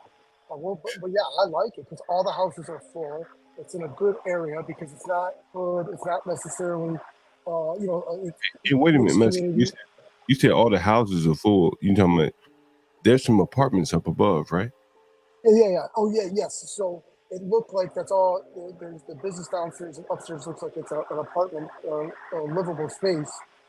You know, that's the same setup that the guy that I interviewed had today. He had Airbnbs up top with this business downstairs. I really like that setup, you know, because again, like all of my, you know, not all, but so many of my properties are like right there, 2 blocks, 3 blocks from there. It'd be easy for me. Yeah, I'm really interested in it. Yeah, so as long as you can get state licenses of whether it be the EBT, the lottery, and the packaged liquor, or at least minimally beer and wine, you know, that would be great there. And so yeah, we've got the number. I recommend we call tomorrow, or maybe we do it offline because we don't want, you know, because maybe this could be a genuine deal. So maybe you and I can call them offline and kind of conceal some of the information because we don't want to just do it as an exercise and find out it's a great deal. Now we got everyone on the internet trying to call and ruin what we're talking about. Nah, I like doing the online Mexican. Okay, so let's call them online and get the. You said detail. You said there's a number on the listing? Yeah, no, right. The picture you sent me, the picture you texted me earlier today had the realtor's number on it, or it could be the owner, and it sounded like an American name, but the previous owners, at least listed online, looked Arabic or Middle Eastern. Oh yeah, I can imagine that. Wow, that's And then, keep in mind, a lot of these Arabs and whatnot, they send their kids to dental school or some shit. They don't want to come back and run these stores. They're just, and then the parents age out. And then they get them a liquor store closer to the suburbs. They try to do what old boy did, that you would today. Try to get a nice up-rent store with limited crime so that the wife can work it or the grandparents, you know what I mean? Yeah. Yeah, let's call them tomorrow. Let's do it online and see what they say. Yeah, that would be great. You know, I think more research. I think someone like Rashu would have been great for that business in Baltimore. Yeah. He's a young man. I don't know what his living situation is. I'm imagining he can live pretty flexible. Yeah, but he's also making some duckies right now too. So, and that's where, depending on, but geez, oh Pete, with the right location, I mean, 7-Eleven across the street was making $1.3 million. Yeah, So he don't need $1.3 million. He needs, can I get 800,000? So, but yeah, I look forward to it. I would be even willing. I mean, shit, I'll drive out and take a peek at this store, because could it be a little bit more of a smoke shop with liquor? Could it be lottery? What could it be? I'm going to do some research on it tonight, so that and maybe you and I can have a quick little talk before we call them, just so that we kind of have the same idea. I'm going to see what other stores are around there that are open. Are there other liquor stores near there by chance? There's a store about 2 blocks south of there. And I know they sell beer, but I think they illegally sell liquor. Okay, yeah. 2 blocks is it's past 500 feet, so that's great. Is it the same side of the road or the different side of the road? Yeah, same side, yeah. Okay, yeah, well, it's more than 500 feet, so that's great. But yeah, I like it. It's a cute little store. I did see they even got like a little handicap ramp. That little chunk of sidewalk. I don't know how people don't trip over it. Is DC got a lot of those or no? What, handicap ramps? It looked like it had a elevated like cement pad ramp that goes to the front door. It looks like the front door is like 6 inches off the level sidewalk, and it's got like a concrete little elevation. Maybe in the picture it looks like it's big, but in real life it might be a slight little elevation, like a handicap ramp, like ADA compliant. I gotta go back and take a look at it then. Like this, yeah, I guess that would be fairly new if that's up there, right? That would be fairly. Yeah. And that would be great because that means it's ADA. Imperious in his wheelchair can come on in there and stuff, Mexican, what have you been working on these days, business-wise? So I told you that I told you that the facility that my wife and I were looking at, that's a 30,000 square foot building, that we were coming in as tenants for my wife's business, and we only wanted 18,000 of the 30,000 square feet, and this is what they advertised. And they were going to put it's a big 30,000 square foot warehouse. They were going to divide it themselves into an 18,000 piece and 12,000 piece. And I think after we provided our financials and credit and everything, mind you, we had to do a business plan and everything. We did not even apply for SBA yet because we wanted to make sure we got an intent to lease in our hand, and then we'll file for the SBA. But so we show them the world, and then I think they had some big dog out of Texas flying in who wants to lease out the whole 30,000 square foot facility. And I think the landlord got intimidated because to put up a dividing wall, he would have to have 2 utility boxes, drains, yada, yada, yada. You know where I'm going with this. 2 separate aluminum frame doorways. And, that soon as he found out the cost to build up that wall, I think he balked. In a down economy, in a FAGGY Biden economy, business owners are balking. Right? And God darn it, if Trump were in office, I think this guy would just flushed on through and built this wall. So with all this being said, there's 90% chance we could lose this facility, but there's a plan B, another facility for 14,000 square feet. But it's across the street from a Kroger's and stuff like that. So the answer to your question is, I've been, we've been busy chasing up that, and then obviously, my corporate job, and then doing little side projects that's just looking at stuff. You know what I mean? I was going to do the game room. I remember I said here in Georgia, and I just haven't followed up beyond our conversation. Yeah. But based on some of the stuff that you've said today and others, I need to get more energetic and more inspired and do Kaizen because I believe in that, and I just haven't been a good steward of that philosophy in recent times. Yeah, it's something you have to. In software, it's like agile methodology or whatever, where you like constantly improving upon your software. So it's probably a takeoff. Yeah. I don't know where the origins are. Yeah. John, and I'm sorry, I copied you on an email probably about 11 o'clock Eastern Standard Time last night, where I emailed Chris, your colleague here in the Atlanta market, the architect. I emailed him, Ken Watson, and Stanley, because I'm going to bring Stanley along. Because really? Lunch, yeah. And we'll meet at J. Alexander's up towards Peachtree City and stuff like that. And obviously, courtesy of Master Kim. And I don't think Stanley's checked his email, but yet I wanted your guy Chris to get a hold of Ken. Ken was supposed to call Chris and let them figure out what's convenient next week, and then I'm sure Stanley, I would hope, would be flexible, that he and Stanley and I can just accommodate when they're available. We'll meet them at the Oh, I'm sure that'd be great right there. That'd be. Stanley's gonna be my bodyguard. So I'm looking up this restaurant right now. J. Alexander's Ashford Dunwoody. Is that where it is? Oh, yeah. That's where the Stanley crosses go. Yeah, that's the. And then Mella knows that place too. So let me see what the menu it's a very like. it's a very good business casual environment. But yeah, J. Alexander's are pretty good places to discuss business. Let me see what the menu looks like here, Master Kim. We got Tough Guy back here. Let's see. What's up, Tough Guy? Give me 1 minute. Yo. What did they want to ask me? Somebody want to ask me something, nigga. You came in hot. Oh, about P. Diddy or something. I forgot. All right, we get to it in 1 minute. Let's take a look at this menu here. You said who's going? Chris, my buddy Chris. Ken Watson, and then Stanley. All right. But I asked Stanley to check his damn email, but Stanley's too busy reading books, not checking emails. Okay. Hong Kong shrimp Mexican. There you go, boy.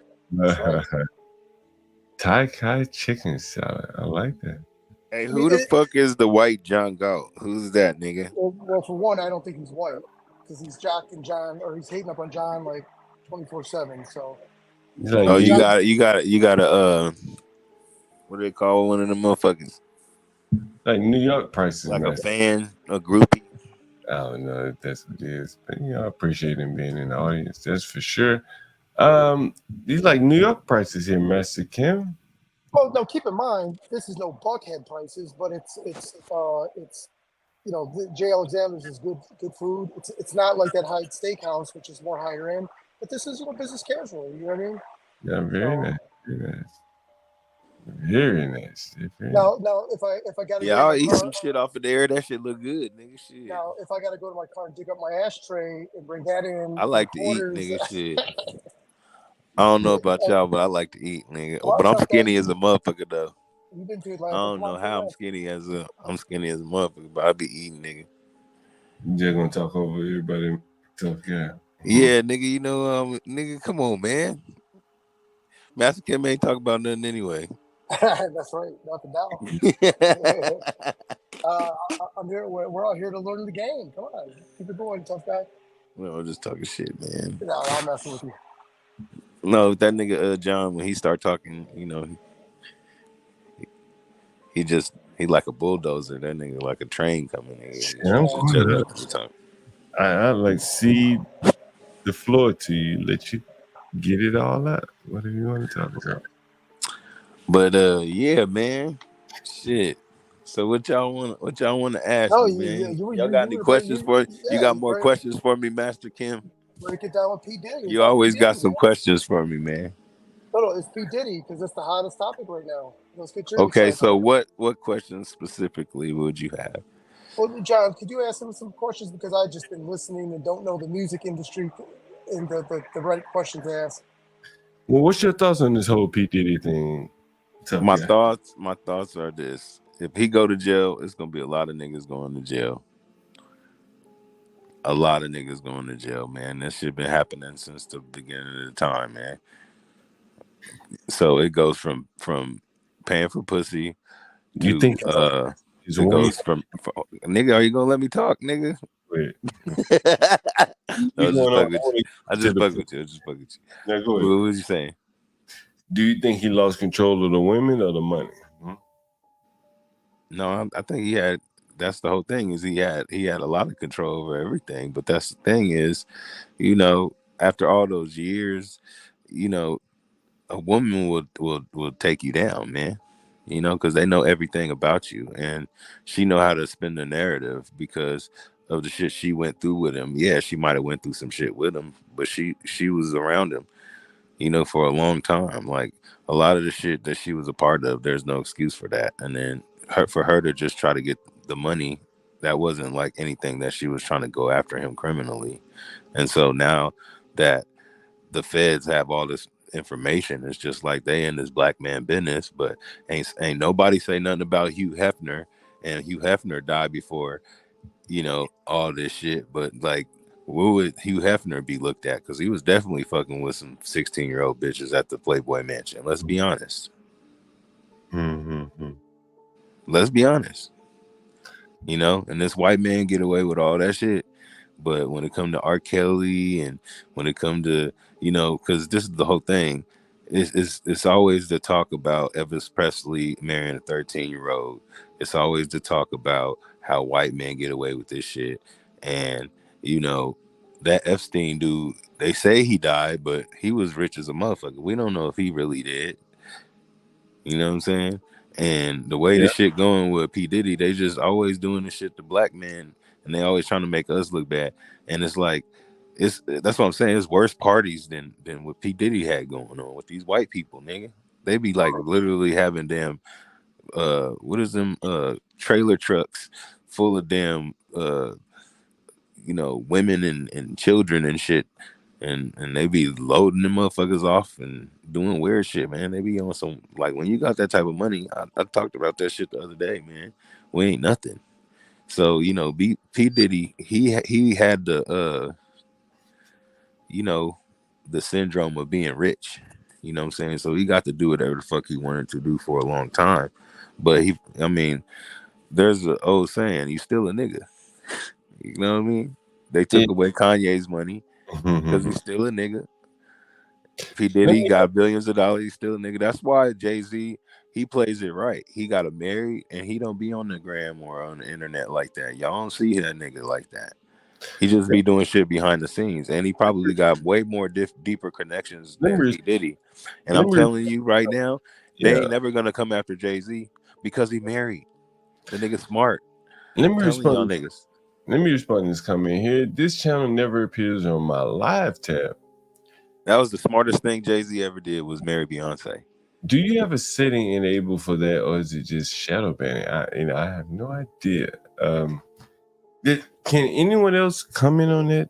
Do we show up on your live tab? If not, let us know. Put a 1 in the chat. Sometimes it's just about like your algorithm. Sometimes you will. I mean, the thing is, you can always just type it in if you don't see it right away, because sometimes it don't show up. I mean, you know, it's probably trying to suggest new shit for you to watch because you're always on this. That's what it does. You gonna let me finish this question? Tough guy now. If we show up in your live feed when you click on live, then yes. If not, put a 2 in the chat just so we know. Just out of curiosity, I really am curious.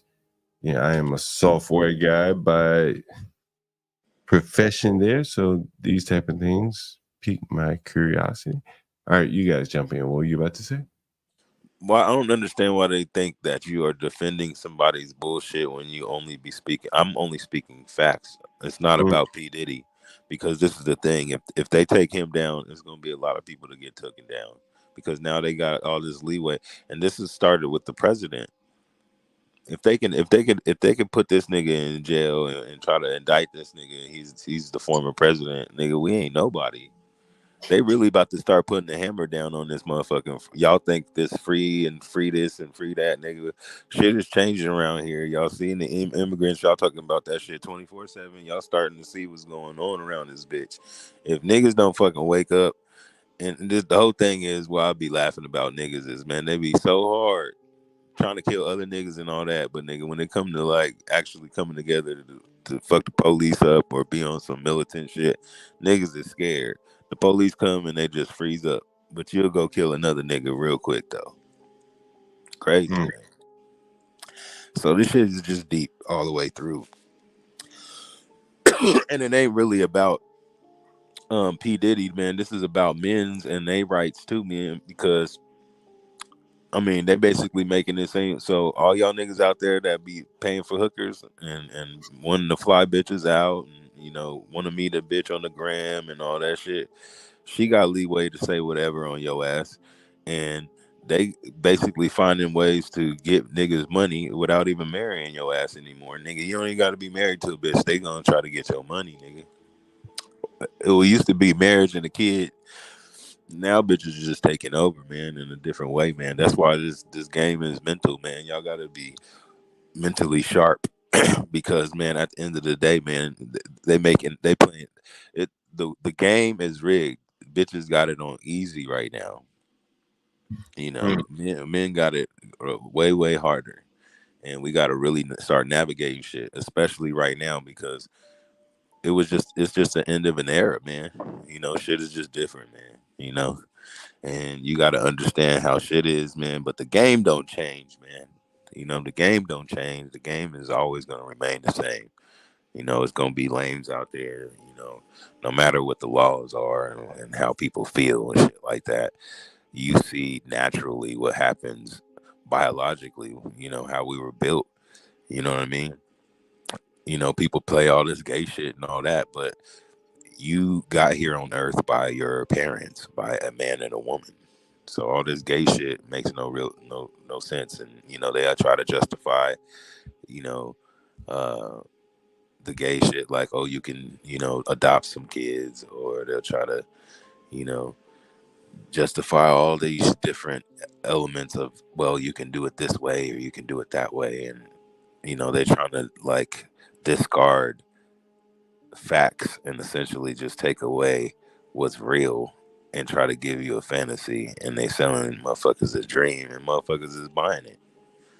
You know, I mean, I started with COVID, you know, and that started splitting people up. You know, it was like a division type of thing. And then, you know, and then from there, it's just all the shit that they doing, man. If y'all don't see it, man, it's just like, it used to be United States. Now, you know, if we actually did get into it, would your neighbor actually have your back? Or they'd be like, fuck it, like, let that nigga die, you know, because, you know. But I'm going deep with it, but I'm just saying, basically, as far as like how P. Diddy is going through all this, I mean, it's just going to change the trajectory of everything, especially in the music business and all that, because it's just like they've been doing it and doing it and doing it. But I mean, if you think about it, I think honestly, all that shit was set into place for a reason. I mean, and then people get mad at like patriarchy and all that, but when women is running shit, it gets all wild. And we're starting to see that because everybody worrying about feelings and how people feel and all this other shit. But when it's like, nigga, this is the rules, we men, y'all women, y'all do this, we do this, this is what the fuck is going on, then shit was just a lot more like effective. And you know, think about the times in the when you was young or whatever, you know what I mean?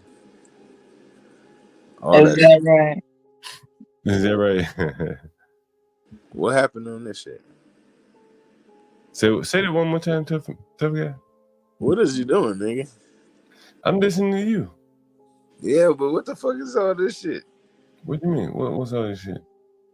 Oh, let me play this video. Sorry about that. What do you see? What do you see? You see I see a black screen. Oh, sorry. Let me play this video. Give me 1 second. Here it goes. Oops. Who is this? If somebody breaks in my house, I'm a gun owner. Tim Walz is a gun. I did not know that. If somebody breaks in my house, they're getting shot. Yes, I hear that. I hear that. Probably should not have said that. But my staff will deal with that later. Yeah. That's Kamala Harris saying if someone comes in her home, she is going to shoot them, or someone's going to shoot them. Maybe her husband will.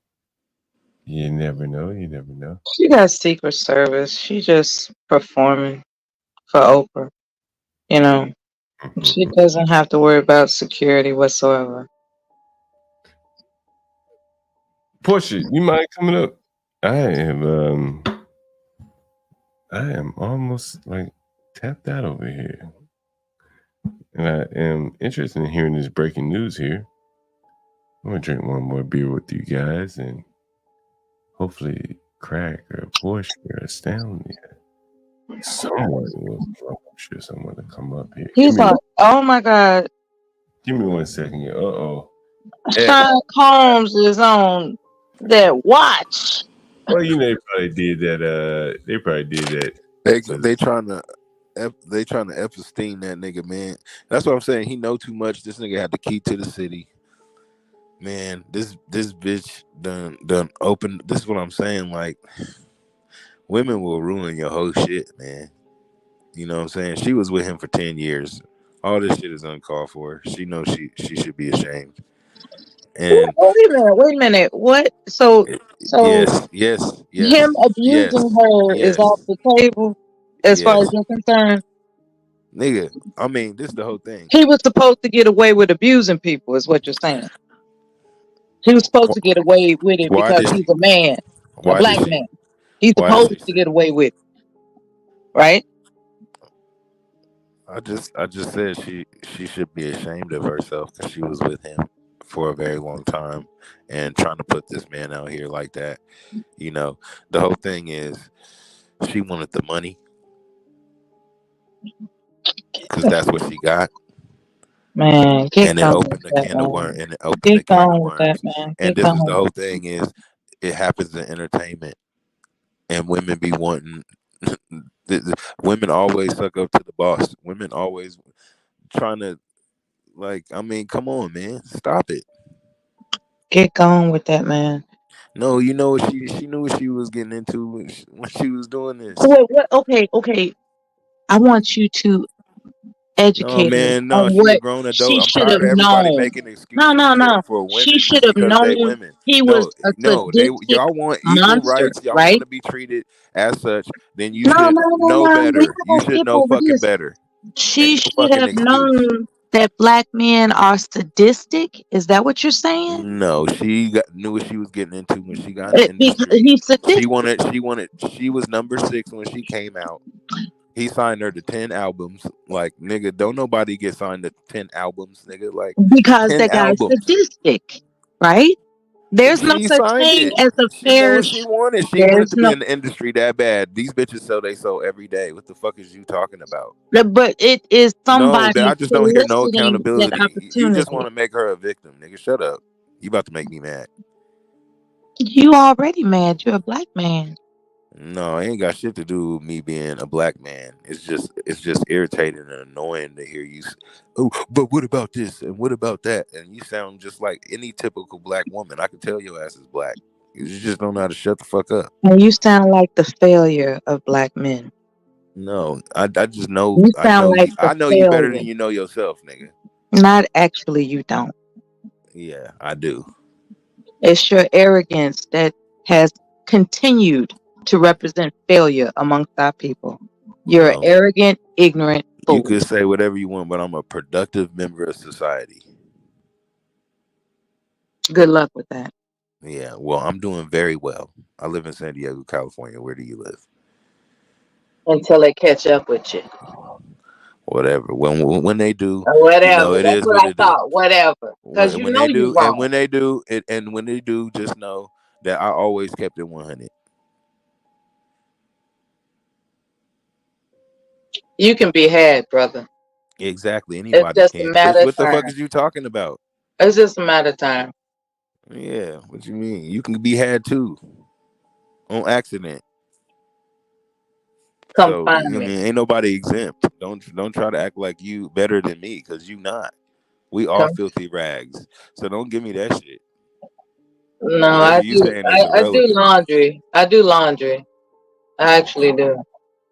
I launder a lot of things. I'm sorry you didn't understand what I was saying and that went over your head. But because I don't speak jive, nigga. That's not jive, nigga. Filthy rags comes from the Bible, you idiot.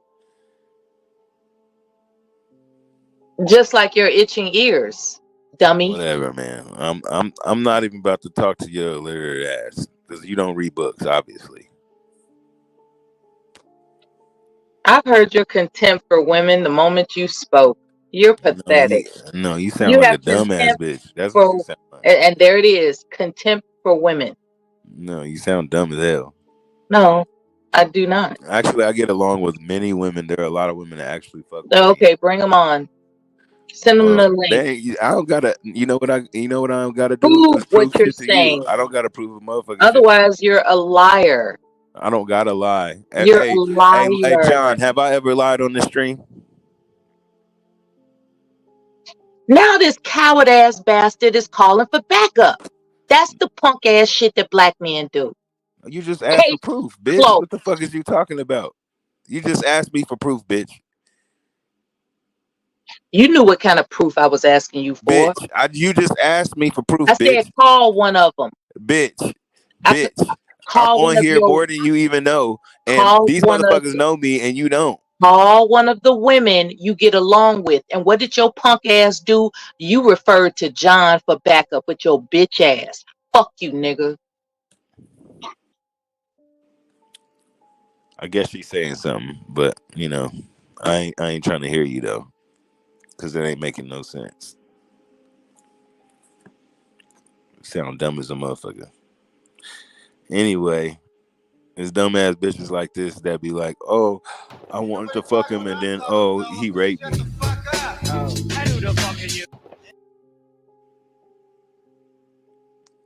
This type of bitch. I got buyer's remorse. I gave him the pussy, but I don't want to give it away.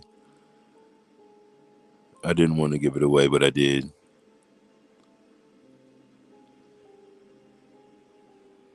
Where'd you go? Where'd you go, bitch?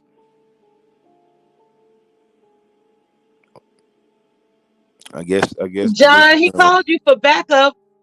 Your punk ass friend called for backup. You on mute, brother.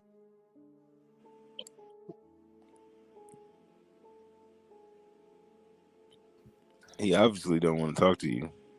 Anyway, I was saying that, guys, when tough guy, that's an oxymoron too. It's like he's a tough guy calling for backup. Shut your ass up. You don't even know how I got my name, you fucking idiot. You fucking dumb as fuck. No, you're a pussy. Fuck you. I was about to say, guys. I get pussy. Yeah, you're right. I do. I get mad pussy. Guys, I just got some yesterday. What you eat. That's right. I don't eat pussy. Yeah. Only if I've known it for a while and I know it's clean. If I know it. I'm about to cover an article and I'll let you guys get back to it. I promise you. All right, here we go. Why you mute me, John? Why you do me like that? I can get a couple words out. I get a couple words back. I ain't put you backstage. I just muted you for 1 second. Here's something I found interesting. You guys may find this interesting here. Let me see if you can see this tab here. I might just join. I don't know. Anyway, you're still not seeing the tab. All right, here we are. FBI says Iran hacked the Trump campaign and then sent the information to Biden and Harris. What? Does that not sound like some bullshit around? The FBI and ODNI are reporting how Iran hacked information from within the Trump campaign and then sent that information to the United States government. Joe Biden and Kamala Harris's campaigns. President Trump notes the following. You can tell her pussy stinks. She funky. You can see his tweet here, and I hear you again. We'll have to put you back. Nigga, you handle yourself without washing your hands. Yeah, triggered. No, seriously, you probably shake hands, open doorknobs, count money, and then go to the bathroom handling yourself. That's what you do.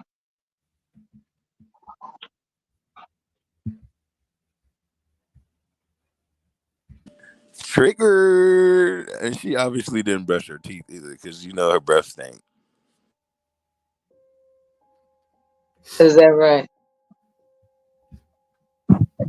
Do I sound Yeah, like? yeah. You need to go. You need to go Do stretch I your tongue sound like before you it? start talking to me. You need to brush your teeth, bitch. Shut up. Do I sound like it? Yeah, doo. That's what it smells like. Doo. That's what your Okay, breath smells like, bitch. Yeah. that's what I sound like. No, it smells like You can bitch. smell through a YouTube platform. You can smell stuff. Yes, bitch. It's horrible. You're Yes. so fucking desperate because I clowned your dumb ass. Nice try, though. Nice try. Bitch, I know you better than you know yourself. That's what your mama said. I bet you got on dirty drawers. That's what your mama said. Show us your panties. I will. Dirty drawers. How much you got? You got those bloomers on? How much you got? Bitch, stop. Okay, then you just talking shit. Money talks, stupid nigga. You's a dumb asshole. Money talks. I can tell. You's a stupid bitch. Say what you like. Say what you like. Money I's a old dumb ass bitch. You're not even striking a chord of comedy, brother.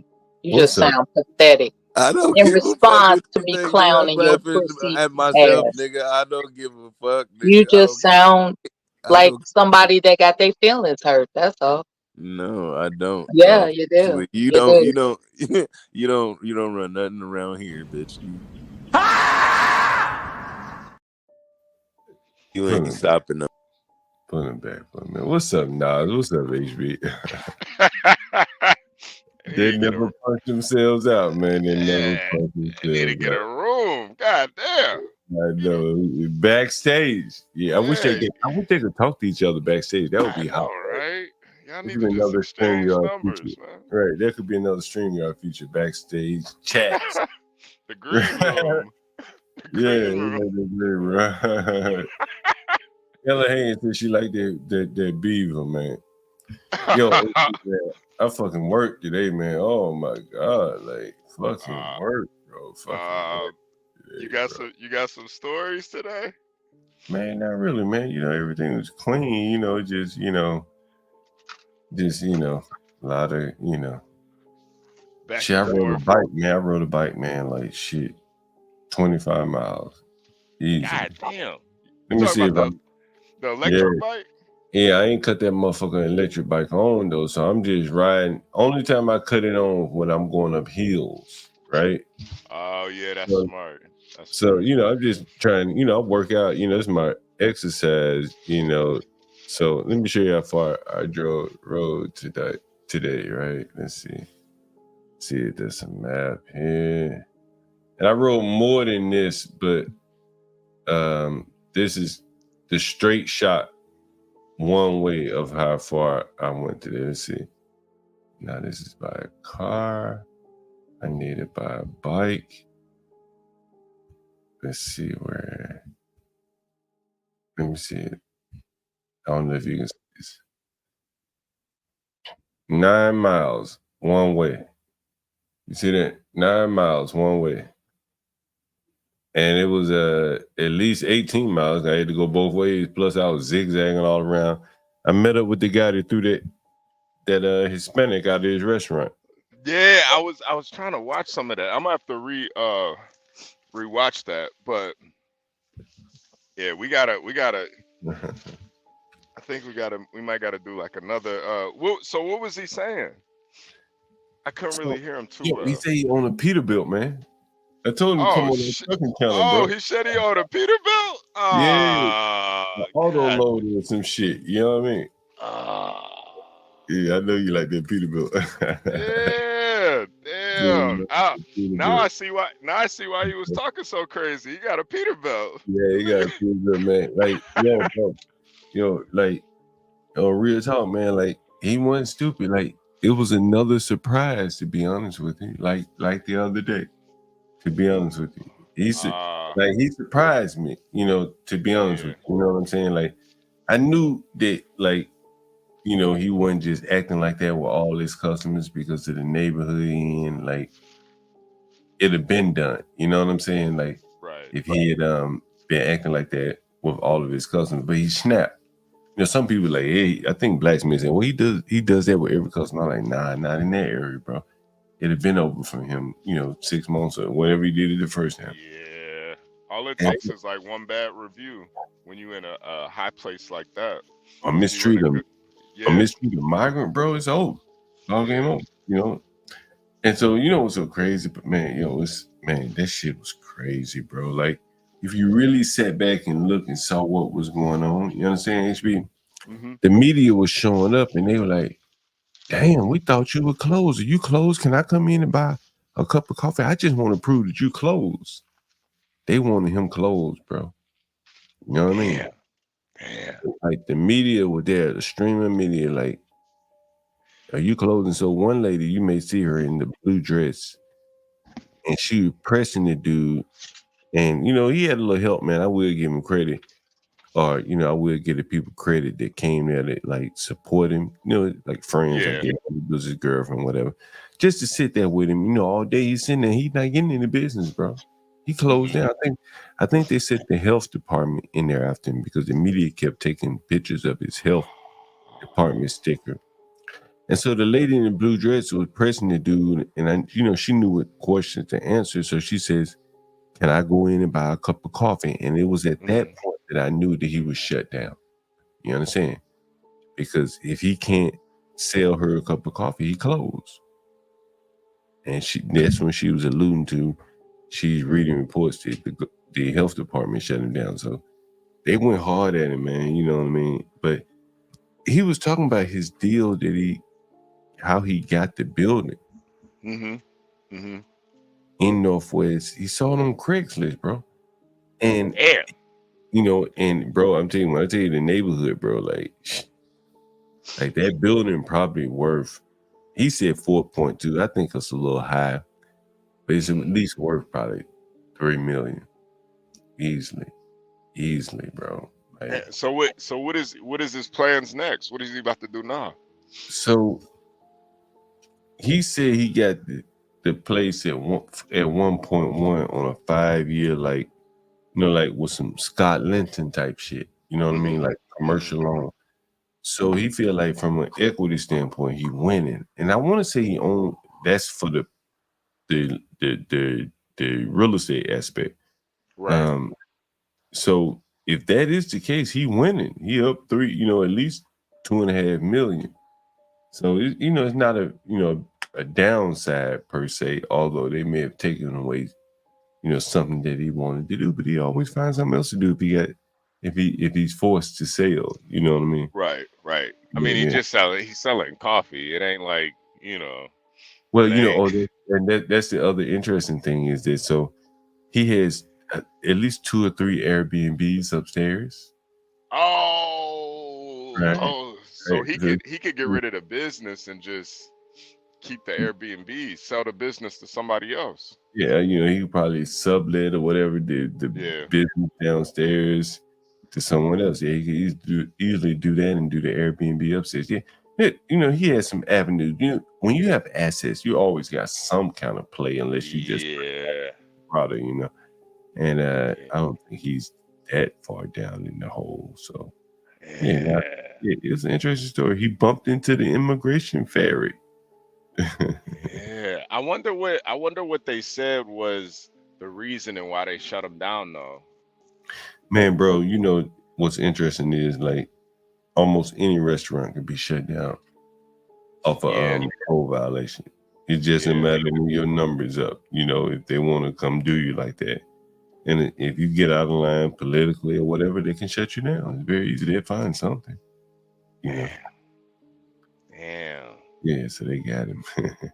Damn. So he can't even. Damn, man. But this shit over, man. But at least he's up, though.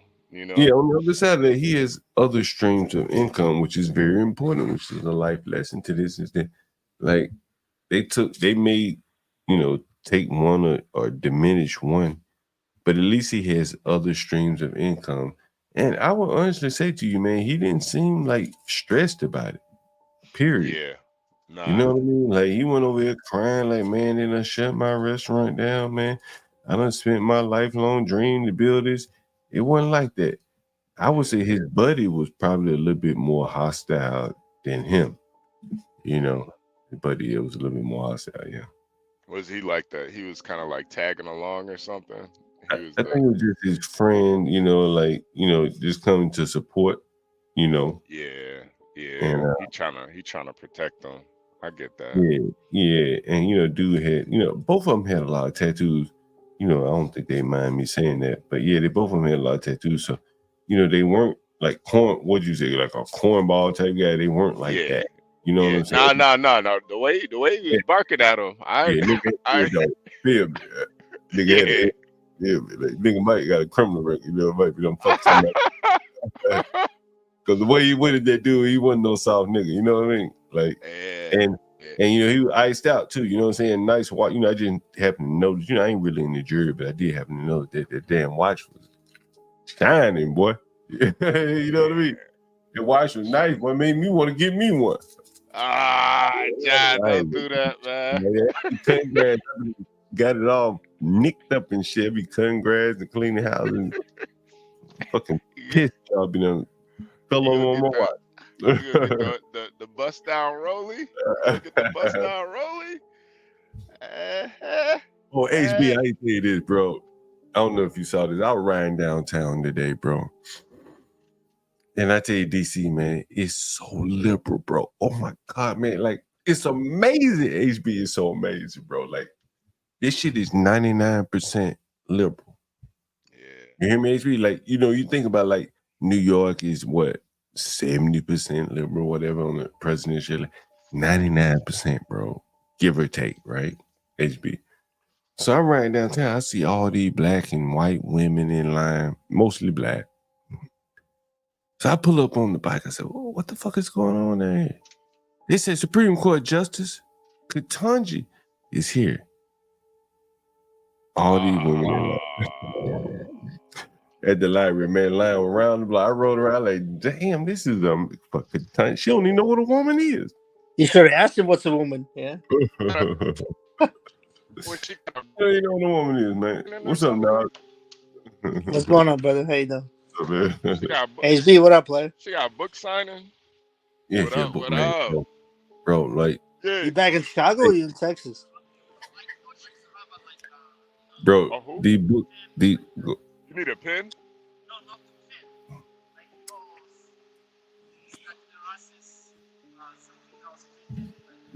Oh, no. Whiteout? No. I don't got that. Huh? What's it called? Whiteout. Oh, he's talking to a lot of lizard pimps. I ain't got no printer in my truck, man. I don't got no printer. What you talking about? All right, man. All right. Goddamn Somalian. Fucking asking me if I got a printer in my truck. This nigga crazy. He just got to America last week. Nigga think I got a fucking printer in my truck. What the fuck? How'd you mean Duale? What's this, 1994? What the fuck is going on? You gonna ask me for a fax machine next. What the fuck? Duale crossed the border? Yeah. He's here now. It's not a fucking printer. What? This nigga wildin'. Hey, HB, you hear Master Kim and my buddy